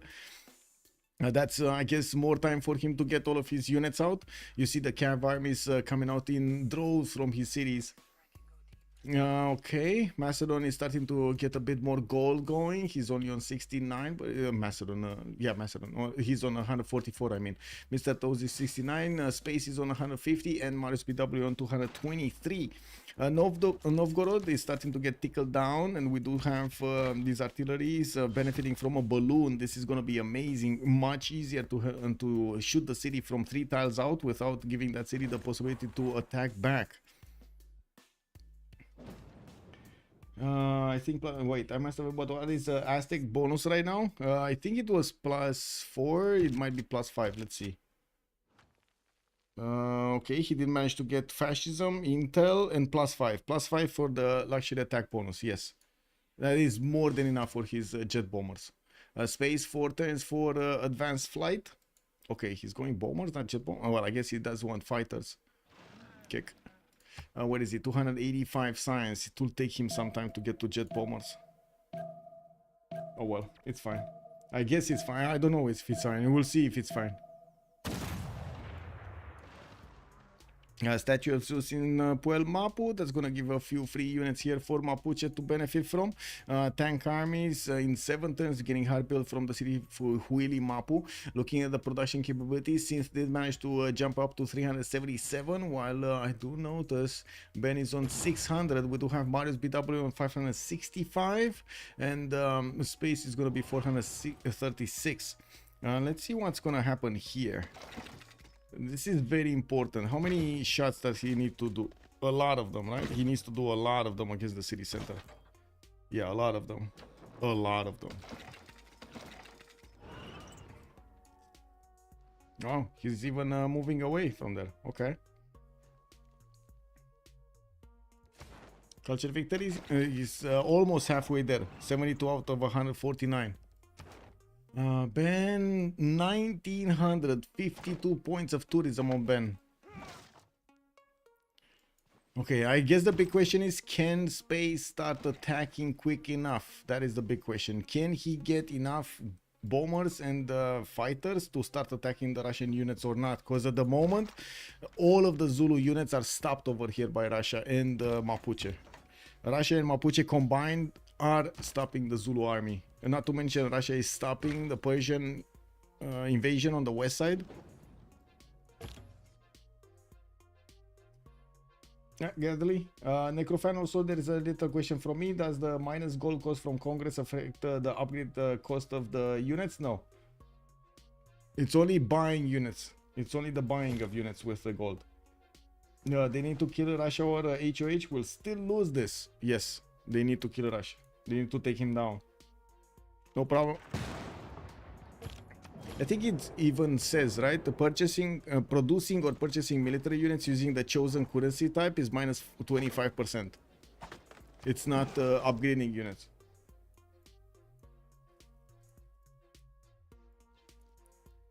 Oh, there's a rock band. Another rock band. Water Suzerains. Glam Rock. 2 levels more experience on theater squares. There are a few theater squares. One. I see 1, 2. Okay, there are 2 theater squares here in the lands of Mapuche. We do have also a helicopter army available for Mapuche, which is going to be quite strong, especially since Zulu did not have the patience, nor did he have the time to go for his own helicopters. Any more culture defense? Okay, we do have broadcast center started off, and Ben will probably get over 2,000 culture quite quickly. He should have 2,000 tourism quite quickly. He should have another great artist soon, even though he did build a lot of archaeological museums rather than art museums. Yeah, it does seem like Marius is not gonna get to push Novgorod. He is managing to get a few more artilleries and artillery armies. This is gonna help him chew through Novgorod. If he does manage to get these going, yes, this will help him. There we go. This will do actually enough damage against the walls. Well, not a lot, but enough. Okay, looks like Zulu lost the control on the city of Rome, on the capital city of Alexis Kremp, the former one.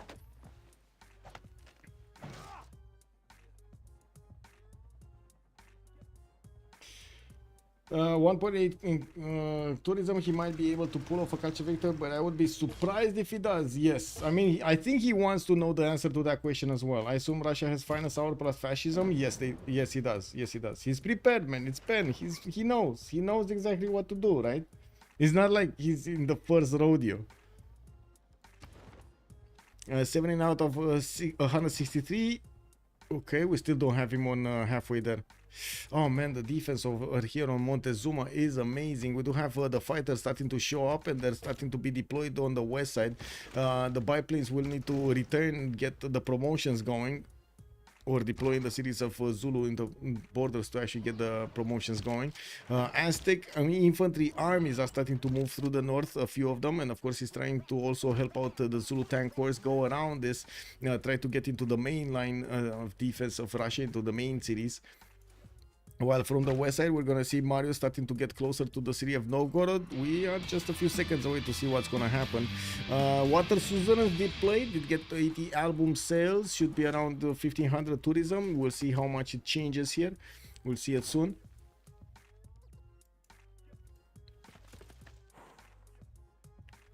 Ben is still not over 2,000. Wait, really? Oh, he didn't use this writer, but he did finish a broadcast and probably doesn't have an extra work for it, unfortunately.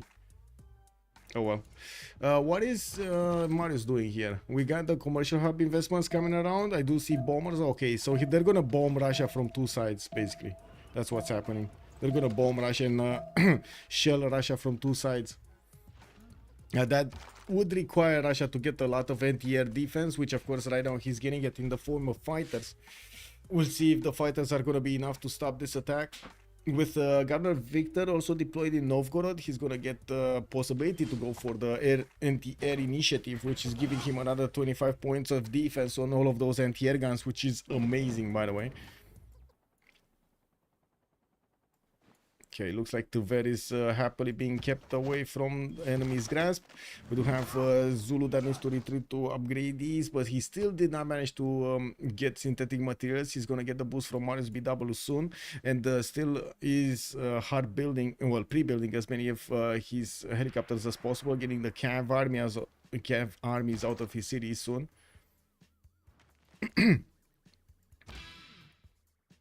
Okay, this one has movement. Let's see where it's going. Let's see where it's going. He should be going around here, right? He should be going there. Or is he just gonna play on the +4 campus? He might play on the +4 campus. Zulu with shipbuilding may find Geneva before Aztec does. Oh my god, man. Oh my god, Geneva got a caravel.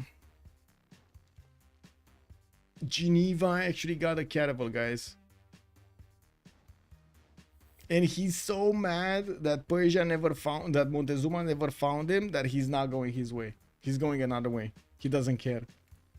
Yep, look at him go. Unbelievable, man. Unbelievable.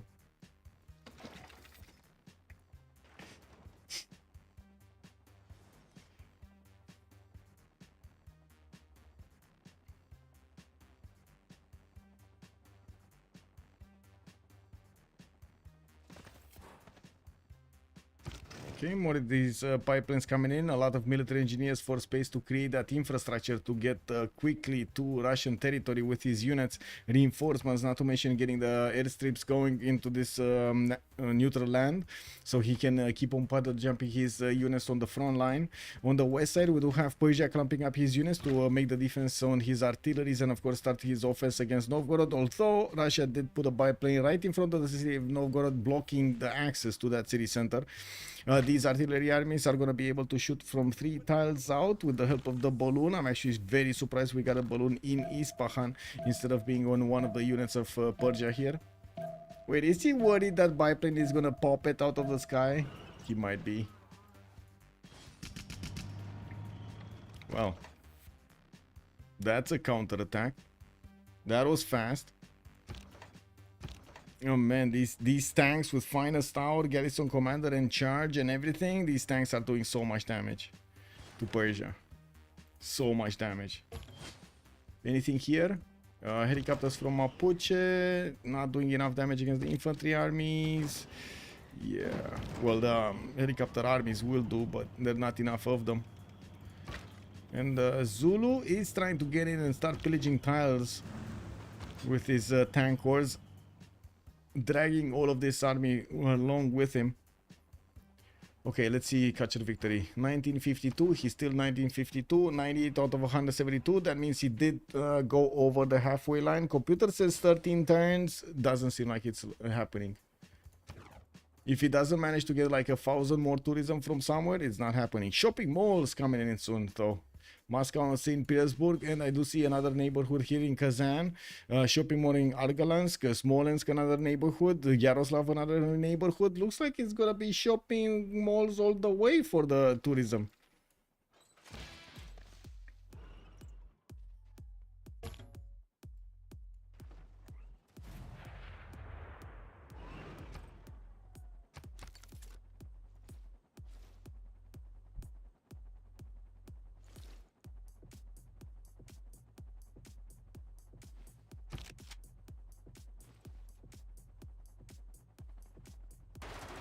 Famous Russian capitalism, yeah. Okay. They got scared of the archer in the city center. Probably exploring the world. A city-state story. Yeah. Oh my god, Geneva with the caravel, man. He's gonna be so mad. He's gonna be so mad. Space, when he's gonna see this, he's gonna be so mad. I know it.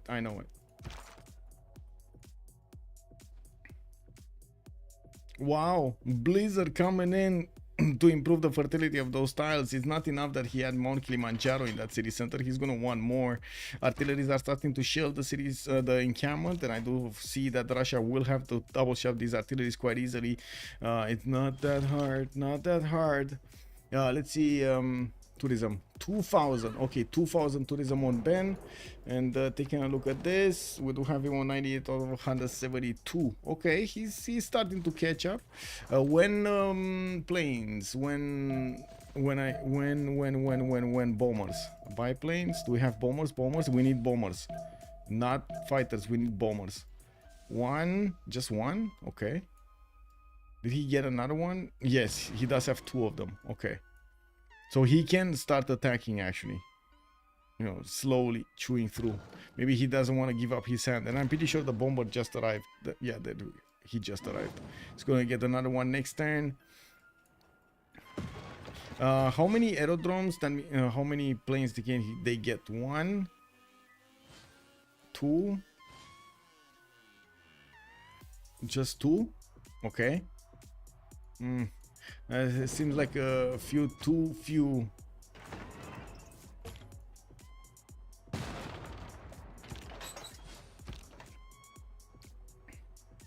Oh, I see they switched the military alliance. Mapuche is going to have a military alliance with Russia right now. So that means Rome is not going to have one.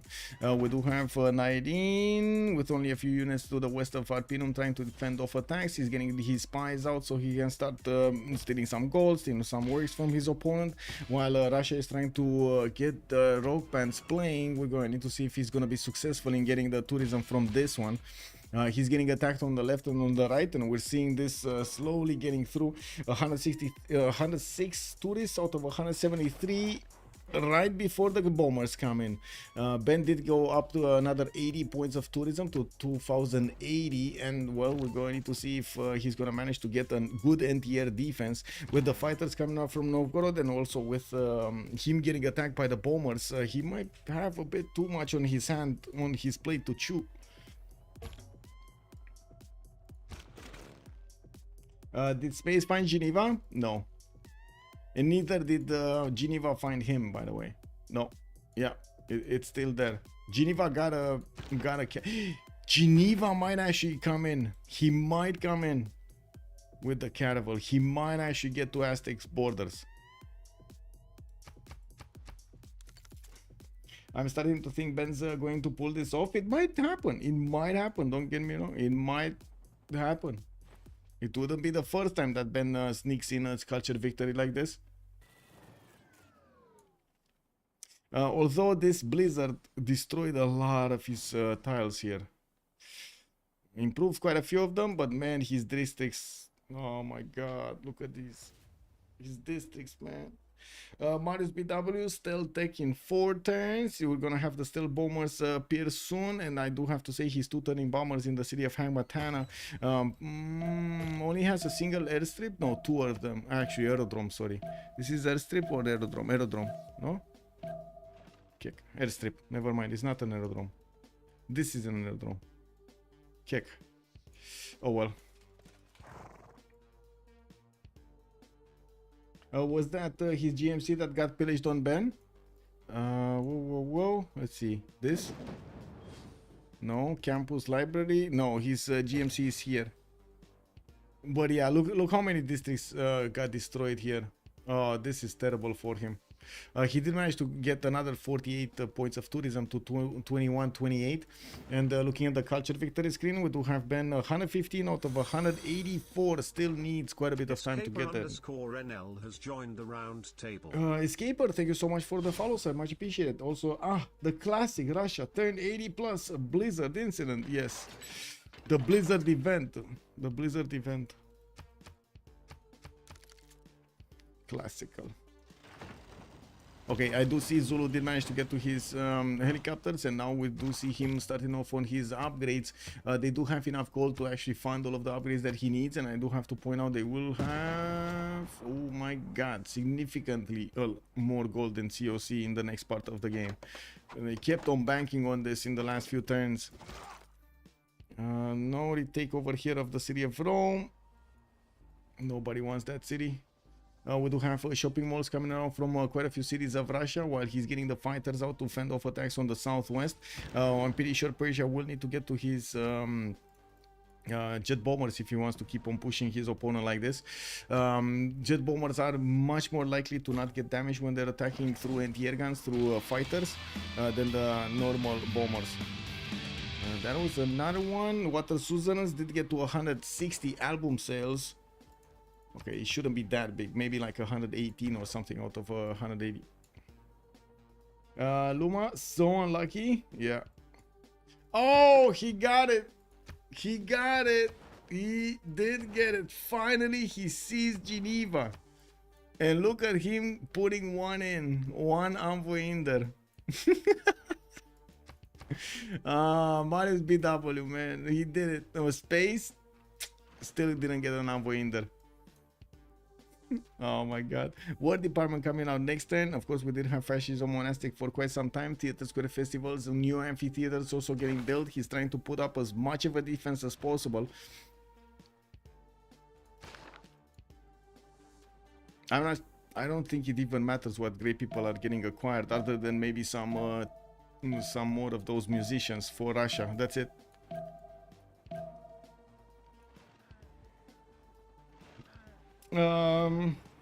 Whoa, no, thank you so much, sir, for the double sub. Much appreciated. Pebbles and CB Angus. Hello, sirs, and welcome. Geneva did it. Yep, Geneva did do it. What are your expectations for the game tomorrow? For the FFA finals? A lot of war and a lot of good strategies. We're gonna have so much brain power in that game, so much experience in that game.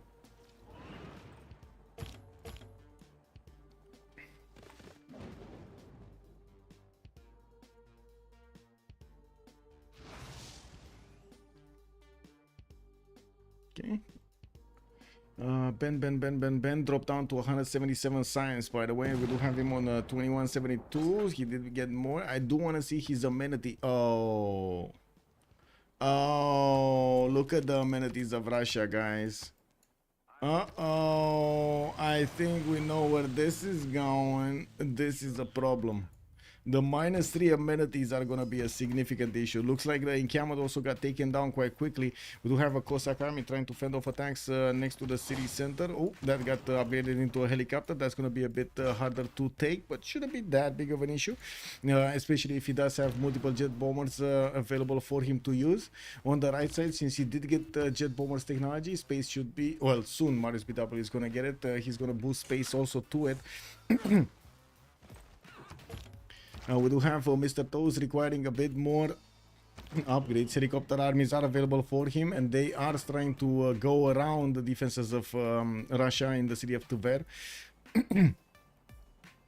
The bombers of Aztec have started actually doing the damage against Tver from afar.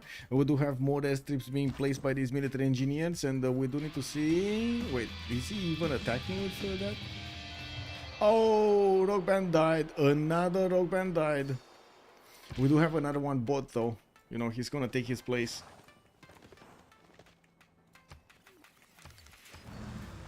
A 130 out of 186 tourists for Ben. He's getting very close.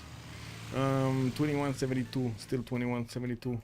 I didn't see, so I see the fighters. I don't see a bomber here anywhere. Do you see a bomber anywhere? No. Fighter.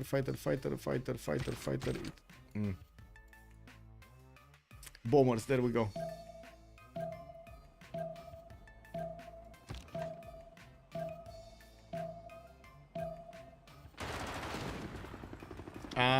Trying to do the move with the helicopter, banging on the artillery, getting it from behind, I see. Who has slot order for a capture victory?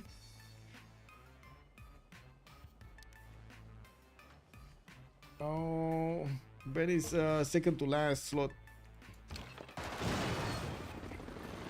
Yeah. Okay, counterattack from Mapuche. That seems like the Zulu units are not going to be able to handle that heat. We do have more attacks being done to the west side, and it does seem like the fighters are chewing through that defense. Okay, very nicely. Quite a few Zulu helicopter corps, and I did hear a lot of bombers moving, or something is moving. Let's see. Did they manage to do the attack here? No. No. Did they just move or upgrade or something? No. Okay, interesting. Didn't you hear a lot of planes? I heard a lot of planes. Like, well, a lot of planes, like 2 of them. Oh, they moved here, that's why. Okay, 3 bombers. Okay, 3 bombers. Well, that should be enough to take out Tver next turn. Should it be enough? It's 103 strength. Anyway, we'll see. Should be very close to enough. No more rock bands. There is one more rock band. He just got one, yes. Why did his amenities drop? Is because of the war awareness that's happening, because he's getting attacked by multiple enemies, and he's losing units or losing tiles or something, doing damage to his opponent, and this is happening in his territory. He's losing his amenities, and that is gonna slow him down significantly.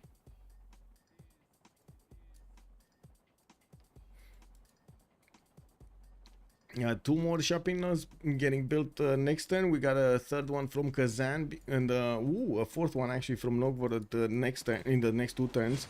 We do have also more helicopters from Zulu getting upgraded on the front line, and he's hard building as many as he can. But now that he did need to switch from cavs to helicopter armies, it's gonna take a lot longer to actually get them hard built. It's a lot more production that needs to happen there.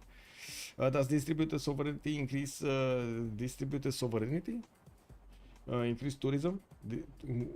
Distributed sovereignty. What?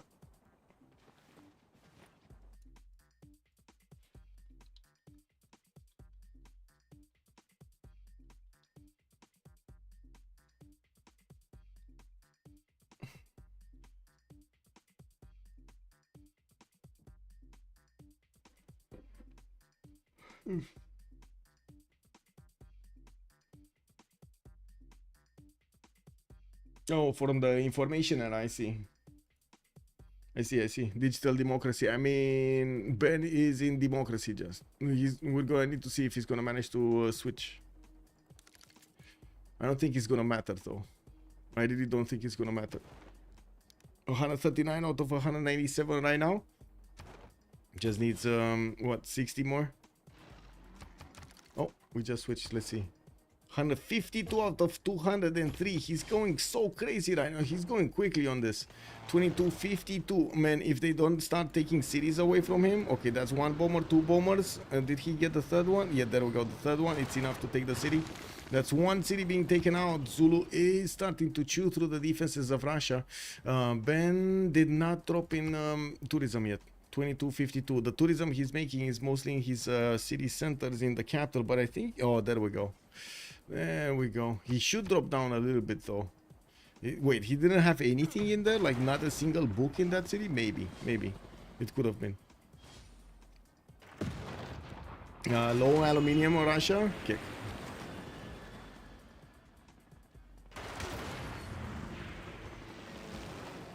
Mapuche doing her job of actually trying to slow down his opponents from taking over the Russian cities. Novgorod is about to be taken out by these jet bombers. We do have them upgraded here, and they don't have yet the ability to move because, well, they just got upgraded. Another rock band did play. The Silent Buffalo did arrive next to the cities of Mapuche, and he did manage to get 40 only album sales. Not a lot, but still. Might be just the edge he needs. He does need 50 more points, 50 more tourists to get to the victory condition. Only 25% of the way missing. Yeah, this has been a long game, small soldiers. Indeed. Good evening, sir. Wait, we're how much? We're 5 hours and a half into this.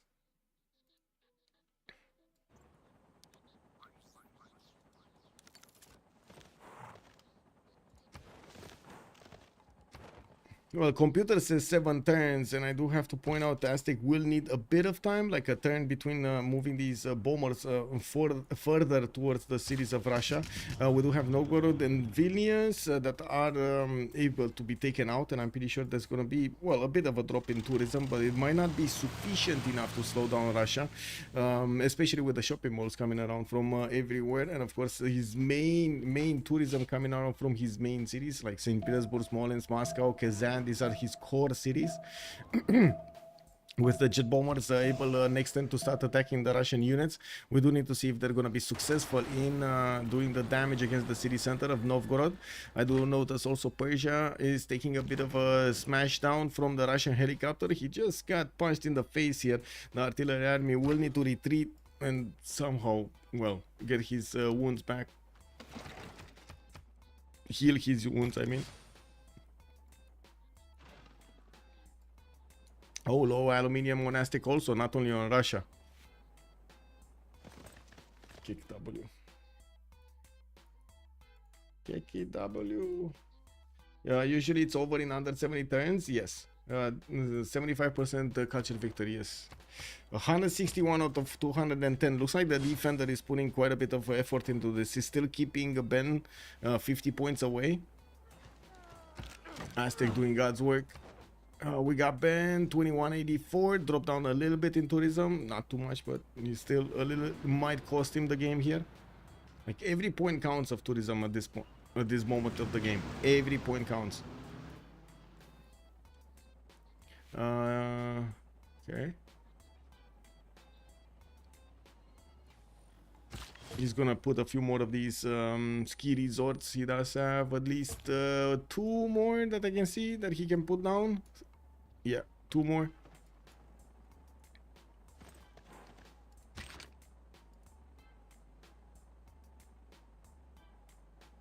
Wait. Oh my god, they did it! You're right. There's no more moksha in St. Petersburg. That is so much tourism. That should be so much tourism. I don't think we see it right now. The computer, or at least the drop-down menu, still says 2184. It should be a lot lower. I'm pretty sure it should be a lot lower. Still says 2184. It probably will update next turn. Moksha is massive. Like the Moksha 4th promotion, this curator, the 100% tourism from great works of art, music, and writing in the city. In the case that he already has his National Museum with 4 musics, and also he has a Hermitage in that city center filled with books, filled with artworks. He has his archaeological museum in the theater square. He has everything, more music. Like that should be like 500 tourism right there. Or something like that, 400, 500 tourism. If that happens, it might be the game right there. If he's dropping down next turn so much, it might be the game right there. Can you see how many turns left until he can put it back in? It's at least like 3 turns, I believe. I cannot see it. I cannot see from his perspective. Breaking news. Also, good evening, sir, and welcome. Yeah, that did definitely hurt. Eclithian, hello there, sir. Defense looked like it worked. Feeling pretty over unless Diplo win cheese. It's neutralized from 10 turns. So no Moksha for 10 turns. With a spy, ice cream. With a spy. With the spy mission. Yeah. Oh. Wait. They're actually getting to attack directly St. Petersburg. Okay, not a lot of tourism drop. 2204. Wait a second. Actually, Russia didn't have the first promotion for Moksha?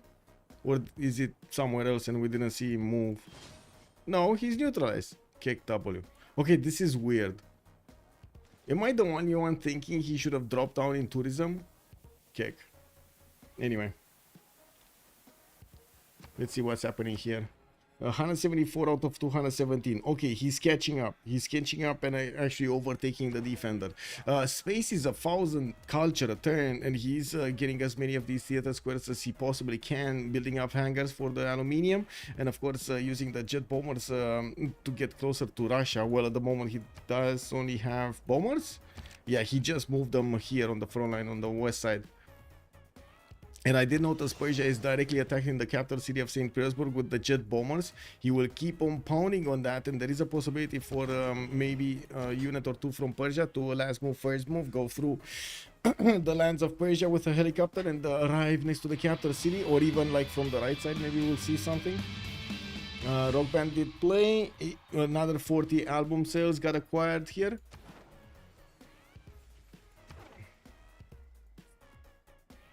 Was it longer ago than you realized? Maybe it was longer ago than I realized, and I didn't know from where he needs to drop, basically.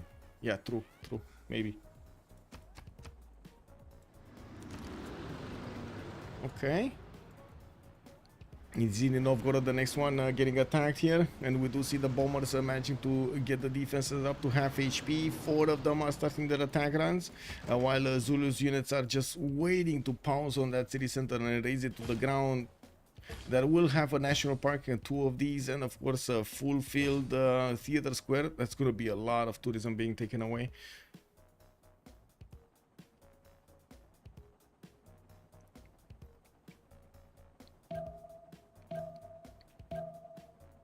The invisible bombers. Yeah, exactly. Total Unimodular. The Culture Victory games are quite something.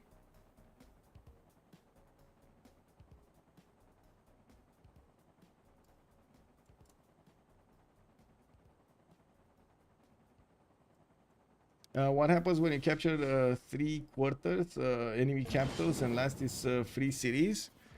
You need to capture the free city also. You need to have all capitals of your opponents. You don't get the domination.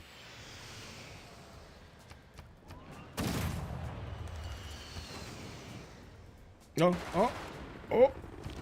Can he get another attack? No. Marius BW, can you do it? No, my god. That city is on 1 garrison health. 1. Oh man, if only Marius would have actually attacked the city center first with the bombers and then moved in with his unit. If only. Yeah, that was so close. St. Petersburg survived with 1 HP. It's 1 HP.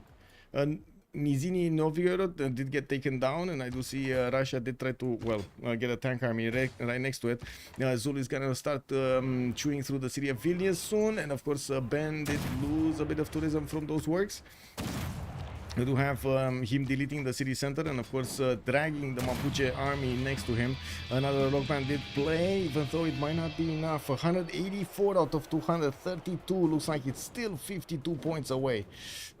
Well, 48 points away to be honest, to be exact.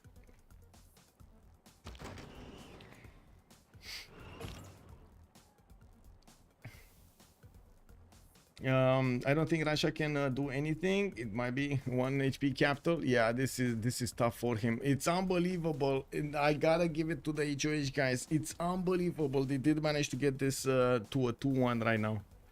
HOH showing up very strong in the finals. I mean, they put up a very good season, don't get me wrong, an incredible season for them from the CPL Premier League going into in the CWC with the finals. Beautiful, beautiful.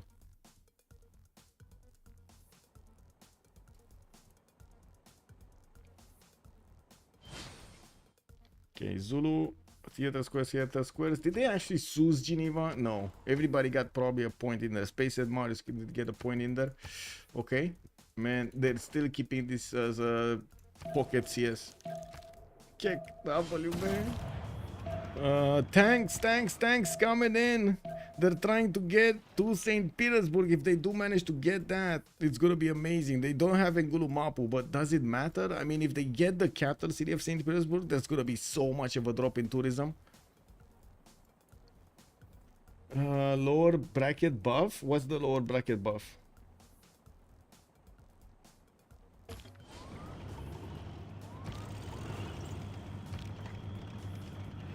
Okay, looks like Persia cannot really get in there. Oh, never mind. He got in there. Next turn, man. Okay, we do have also Zulu moving from the right side, trying to get in there. Did that? No, that's a plane. Okay. Okay, helicopter did manage to deal with the first Persian tank next to the city of St. Petersburg. We don't have fighters being deployed there, and of course Russia is going to try to wrap around his capital as much as possible. Still on 2200 tourism. He just needs to hold on. 199 of 238 points. Computer says 3 turns to get the victory condition, while he only needs 39 points of tourists to get there. Zulu is starting to move his helicopter armies towards the front line. We'll probably try an invasion over here with as many as possible, going through the lands that Mapuche did left open here to the north of Vilnius. We do have also Aztec managing to settle the city of Chapultepec on the front line, so he can upgrade the bombers into jet bombers, and will start doing a lot more damage to the Russian cities much quicker, I should say. We do need to see also how the jet... Oh, Mapuche getting back at Persia with her units. We do have Persia right now. Where are the bombers? Where did the jet bombers move? Where are the jet bombers? There is no more jet bombers? Like there was one... What? There are no more jet bombers. Do you guys see any jet bomber? I don't see any jet bomber anywhere. Like there were like 2 or 3 over here, and there is none. Jet bombers probably died attacking. Yeah, it kind of seems like.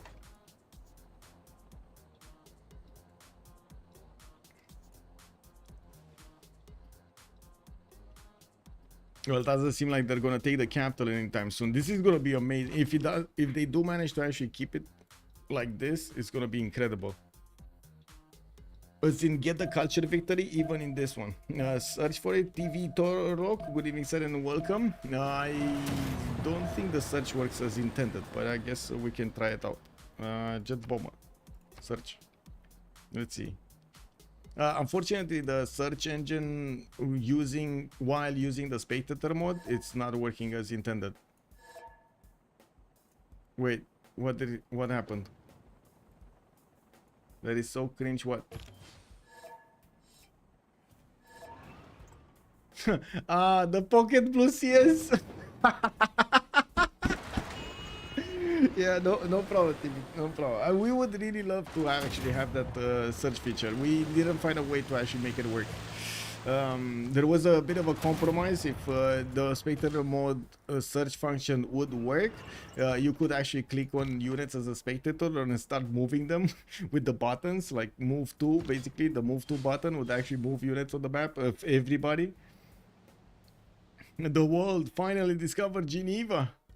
Yeah, they actually dropped a lot of envoys in there, getting the suzerain, and of course getting quite a bit of an upkeep in size, or uptick in size, I should say. Composites coming out next turn, and the planes, the bombers of Aztec are gonna need to start chewing through the defenses of Russia, even though there are a lot of units from Mapuche defending this. Ben is on 2200, okay, 209, 249, still needs 40 points, doesn't seem like he's getting it at the moment. Doesn't seem like he's getting it at the moment.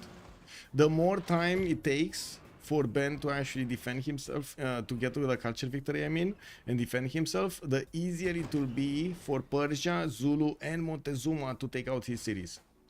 So right now, for example, Novgorod doesn't have a defense anymore.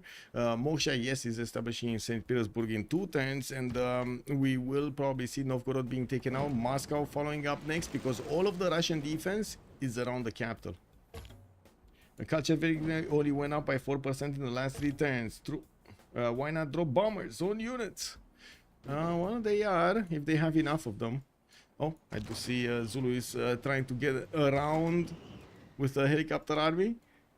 He can't get in there. There's no single tile that he could actually get in there. All of the tiles are covered by at least a unit or something. We see the wall of units also from Mapuche getting ready next to Vilnius. While the jet bombers have not started their attack runs, we should see them starting off soon. Oh, he doesn't have movement on the majority of them. He probably attacked something. I don't know what, but he attacked something. Maybe Puen Mapu? Yeah, maybe he attacked Puen Mapu, because, you know, that's a tank army that can take that city.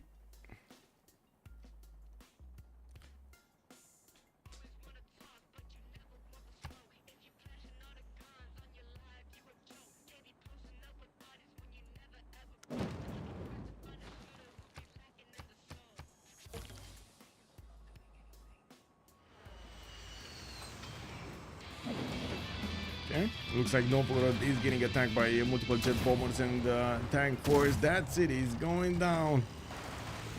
And there we go, another city taken away from Ben. We do have him still 40 points off. Still 40 points. They're keeping him 40 points off. I gotta say, Space here with 1200 culture doing amazing work to keep that culture victory away from Ben. While we do have Zulu, Mr. Toes, trying to find every way in, any way that he could get to the Russian capital. Vilnius getting bombed by Montezuma. Zulu does have a helicopter army right next to that city center, and it looks like Mapuche is not reacting to this. Zulu just took away that city with Mapuche defense next to it. Wait, is Synth sleeping or something? Maybe she was thinking of something else. Maybe, I don't know. Maybe she was getting something to drink. I don't know. And that was quite weird. First time I see culture victory defense being taken seriously. I mean, that's how you do it. You actually need to be serious about it. Yeah. If he's not going to be taken seriously in CWC finals, I don't know where it is going to be taken seriously. You know what I mean? Valkyrian also, good evening, sir. Rome rejoined the empire. Oh yeah, he did. He did. Alexis Krem very happy with himself here. Yeah. He got that city back.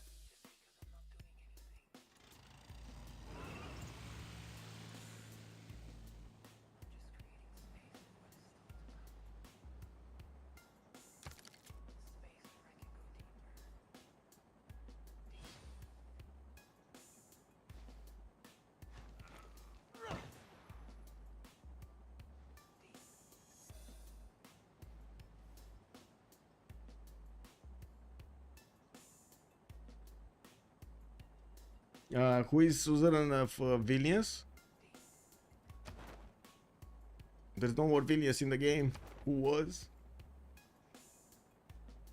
A flood-pillaged two Russian districts. This guy has to be getting super unlucky. Yeah. Yeah. Well, let's see.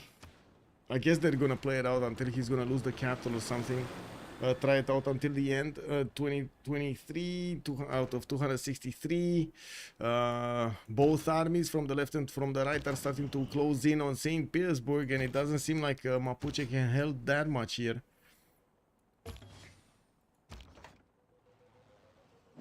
Wait, do we have reformed the coinage here on Synth? Yeah, we do, and on Russia also. So these traders are actually defended.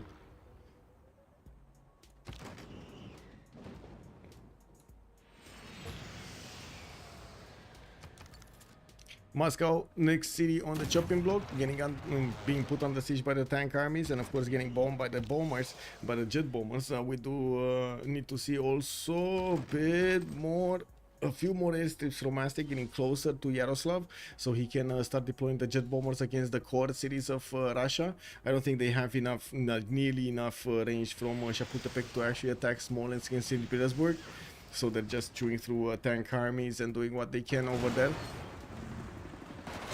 Ben is 2118, so he did lose like 100 plus tourism, and yeah, there we go.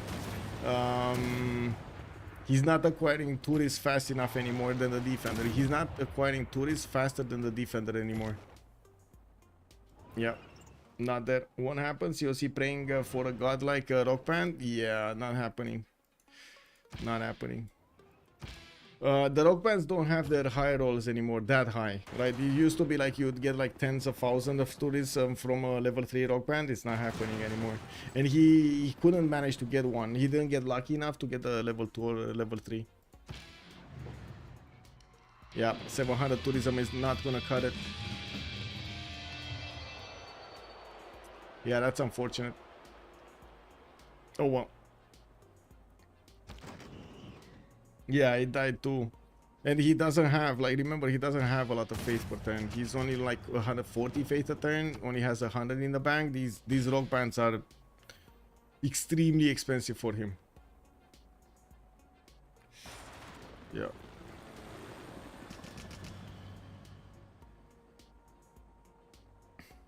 Yeah, very good try. Very good try. It was, honestly, it was their only option.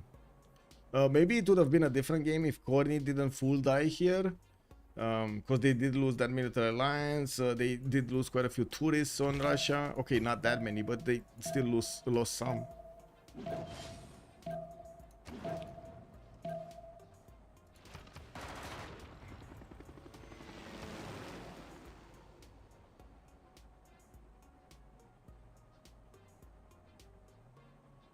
Yeah, yeah, it did slow down.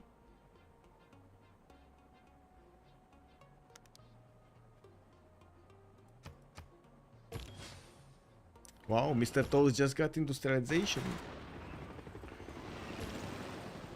Okay, Mapuche trying to fend off attacks on the city of Moscow. We're going to need to see if the jet bombers are going to do their trick here. We do have a Persian tank army about to be taken down. It looks like Marius BW was a bit late on the buttons to promote that one. And we do have him starting to deploy his bombers against Moscow, taking it down slowly. And Tiergan just got bought there.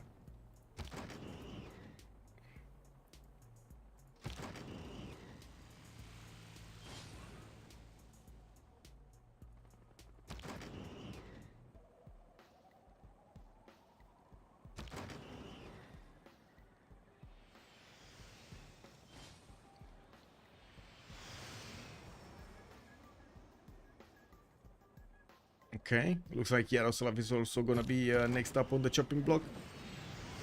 Those jet bombers of Aztec are shooting it from afar, and also, well, a Zulu helicopter army did try to get in. Another rock band from Russia, the Flaming Country, is going towards the south, and it does seem like the computer is giving us a heads up. We do have 39 more points for the capture victory to happen, but we've seen this before. And just kept on happening. The difference was kind of the same. Does Highlands have jet fighters? No, he only has fighters, or at least that's the only one I've seen. Let me see. War department from Persia. I don't see jet fighters. I just see him investing as much as possible into jet bombers, and I think this is the correct way to go here. You need to attack the city centers more than you need to attack the units. And he just doesn't have artillery. It's like, yes, he does have a few of them, but they die so quickly to the units of his opponent that they're not useful enough. Yeah. Refusing to roll over and die. Yeah, that is good. That is good. I mean, it would have been totally possible for Russia to get the victory here. If he wouldn't have had so many slowdowns, if a player didn't die for him and so on, even with actually Corny dying, he could have still had a really good chance of getting the culture victory. You've seen how close he got. So close, so close. Sometimes I ask myself, how is a half-torn country leading the culture, the world in culture? Yep. I mean, I guess it kind of depends on how you define culture. This game doesn't have the same definition as culture as in reality. Just saying.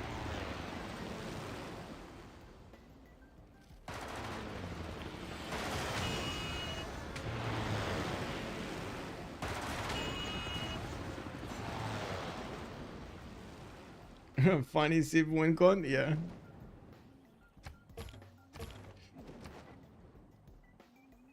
Yeah, we do have the World Congress next turn. Bomber started attacking against Yaroslav. Ben is still 2000 tourism, but he's not getting closer. 254 out of 297. Of course, we did have space managing to get that defense going very nicely. 1154 going for him. I do see Persia did manage to take out the walls of Moscow, and Yaroslav also did lose its walls, although he doesn't have enough strength from the helicopter army to take that city down entirely.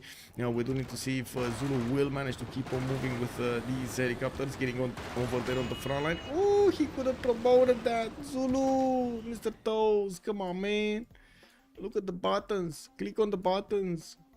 Ooh, Aztec actually getting a few rock bands of his own in the lands of Zulu. Because why not? You know, you gotta do what you gotta do. CC at break, it might happen. It might happen. I'm still gonna move away from the PC because it might actually happen because I move away from the PC. You know, it is what it is. Murphy's Law. And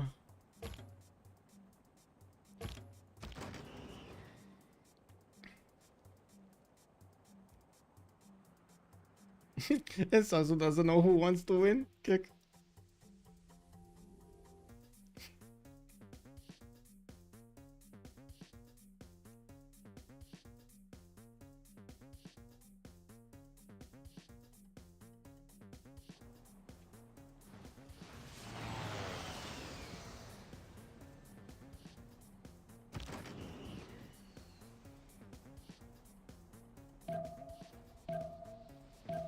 Okay.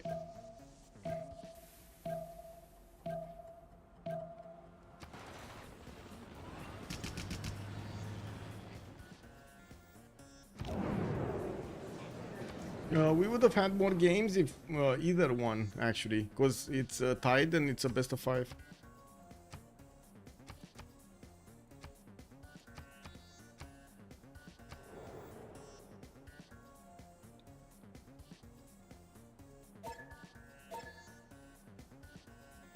Okay, be right back. 2 minutes. Yeah, we're gonna have one more game at least, yeah. Next game is Sunday on 1700 GMT.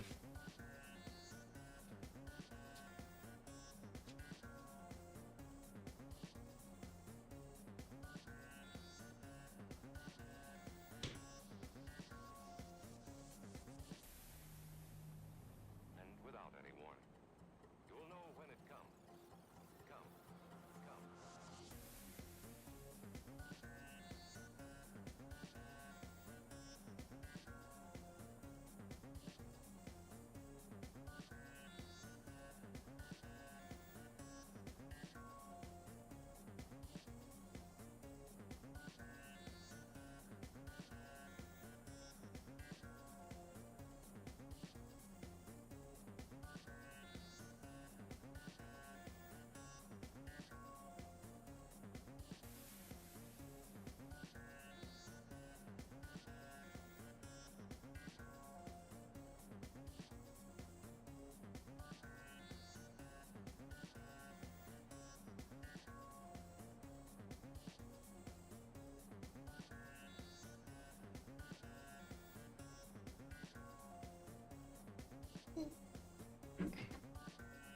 Well, they did not CC during the Congress.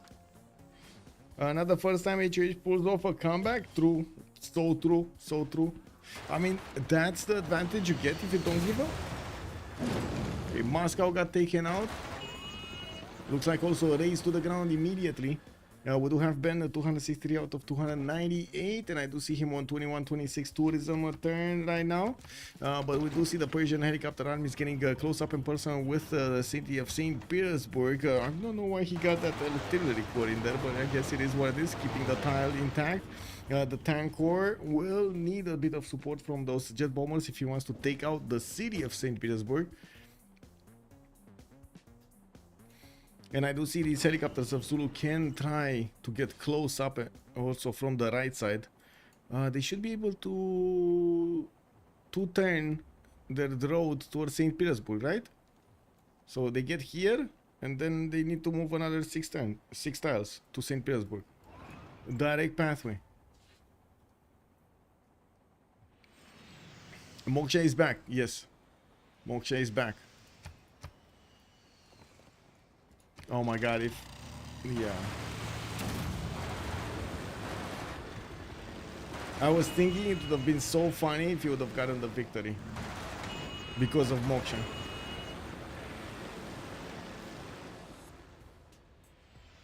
Oh no, he didn't get that one there. Anyway, there are 2 units from Persia available next to St. Petersburg to take over that city center. It should die next turn.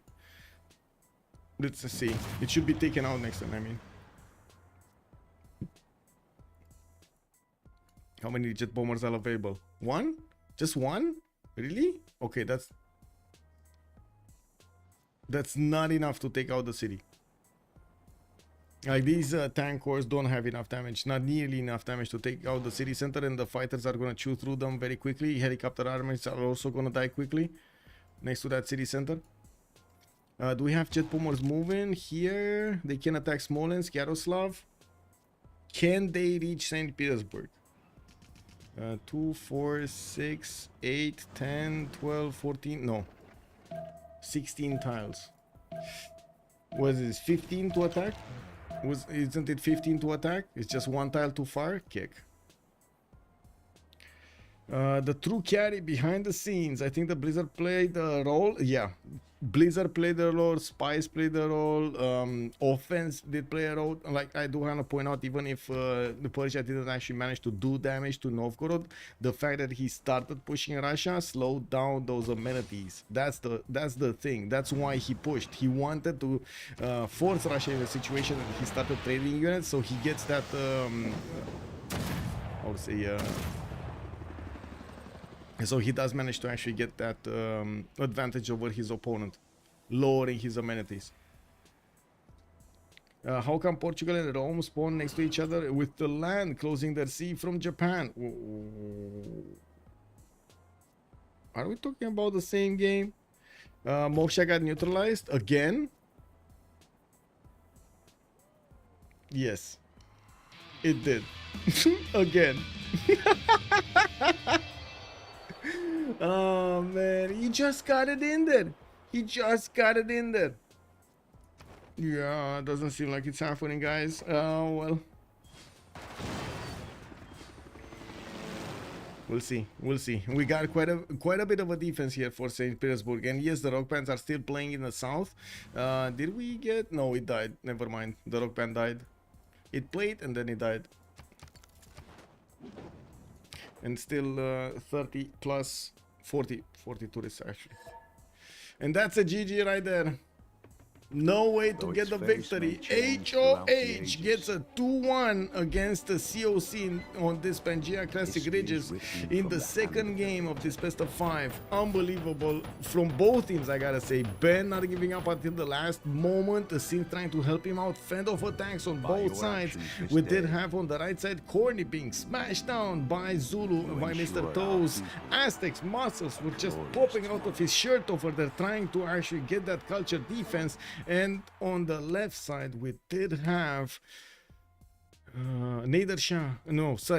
Cyrus trying to get the bombs going against the capital city of Moscow of Russia. He did manage to chew through the defenses and got so close to take over the city of St. Petersburg. GG to HOH, amazing. GG to both teams actually, amazing game. We do need to move to the debrief and we're gonna need to wait for them to join. Just waiting for everybody to get in.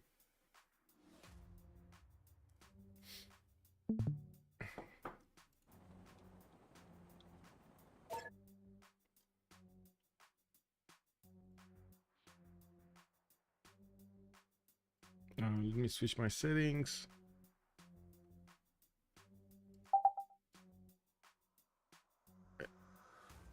This.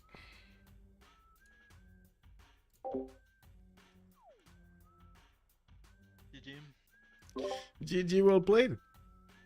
Nah, did you see the where St. Petersburg was 1 HP when I did the dead Yes. moments in the first place? Yes, I noticed. Oh my god. I mean, You Marius, should, like, my heart rate, I was... you attacked last with the bombers. I don't know what to say. You had one more bomber, right?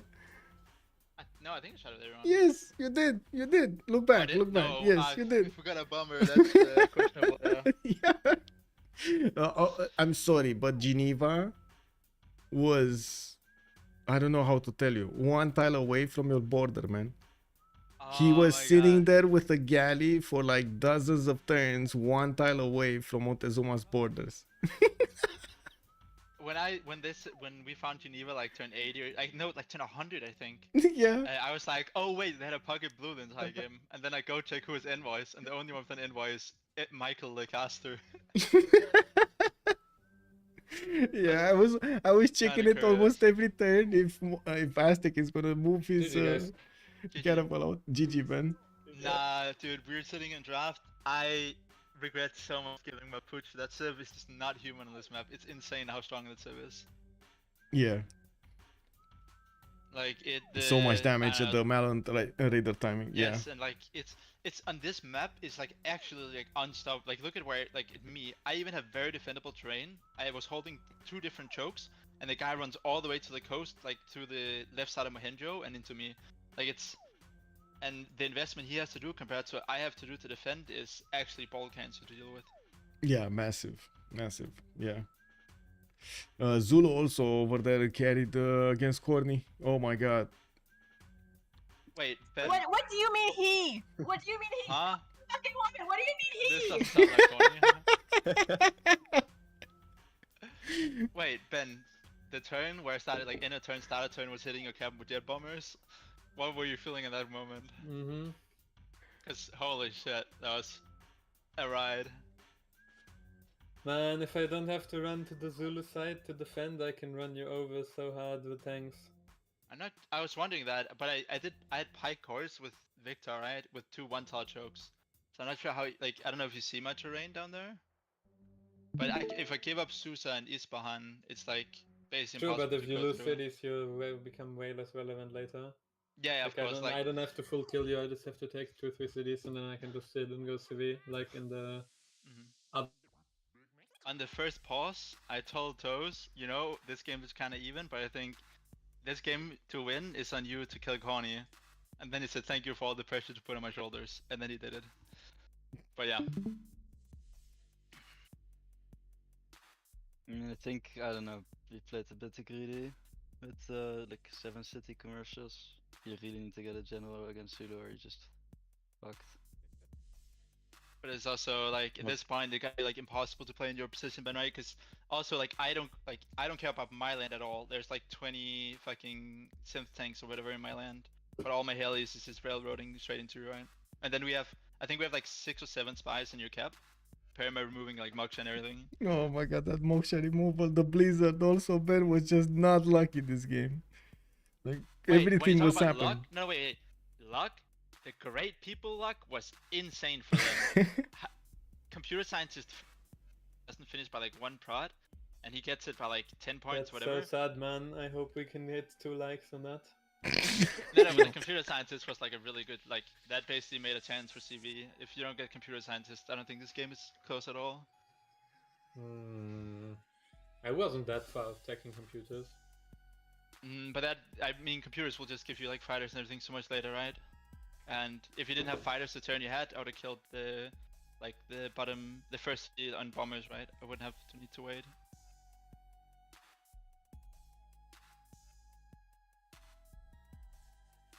I don't know, but literally all my Rugmans died. Like I didn't have one level up, and like over half of them died after playing one time. But you're also very low faith per turn, right? How many rug bands did you buy in total? Like 200, or like, I mean, depends, later less because I had no amenities, because I couldn't run amenity cards anymore. I mean, I also had to, like I didn't have to, but I faith bought General, which would have been like 2 more rug bands as well. I think that was really, I thought we were the one unlocking the journals, so when I looked like a turn, and then it was like 270, and then you guys took the last 2 same turn, that made that my tanks were never doing anything. So when I rammed my tanks into you, that was like just to try and destroy your amenities, because my tanks were never doing anything. I mean, my amenities were like so dog water already because I had to stop running all the amenity cards to run all the chosen cards.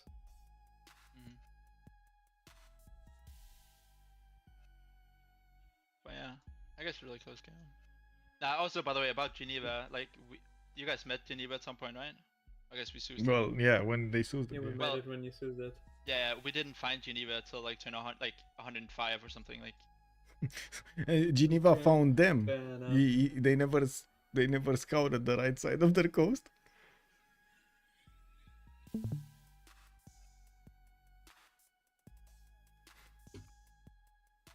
Okay, guys, GG, good night. GG, well any played. questions from casters?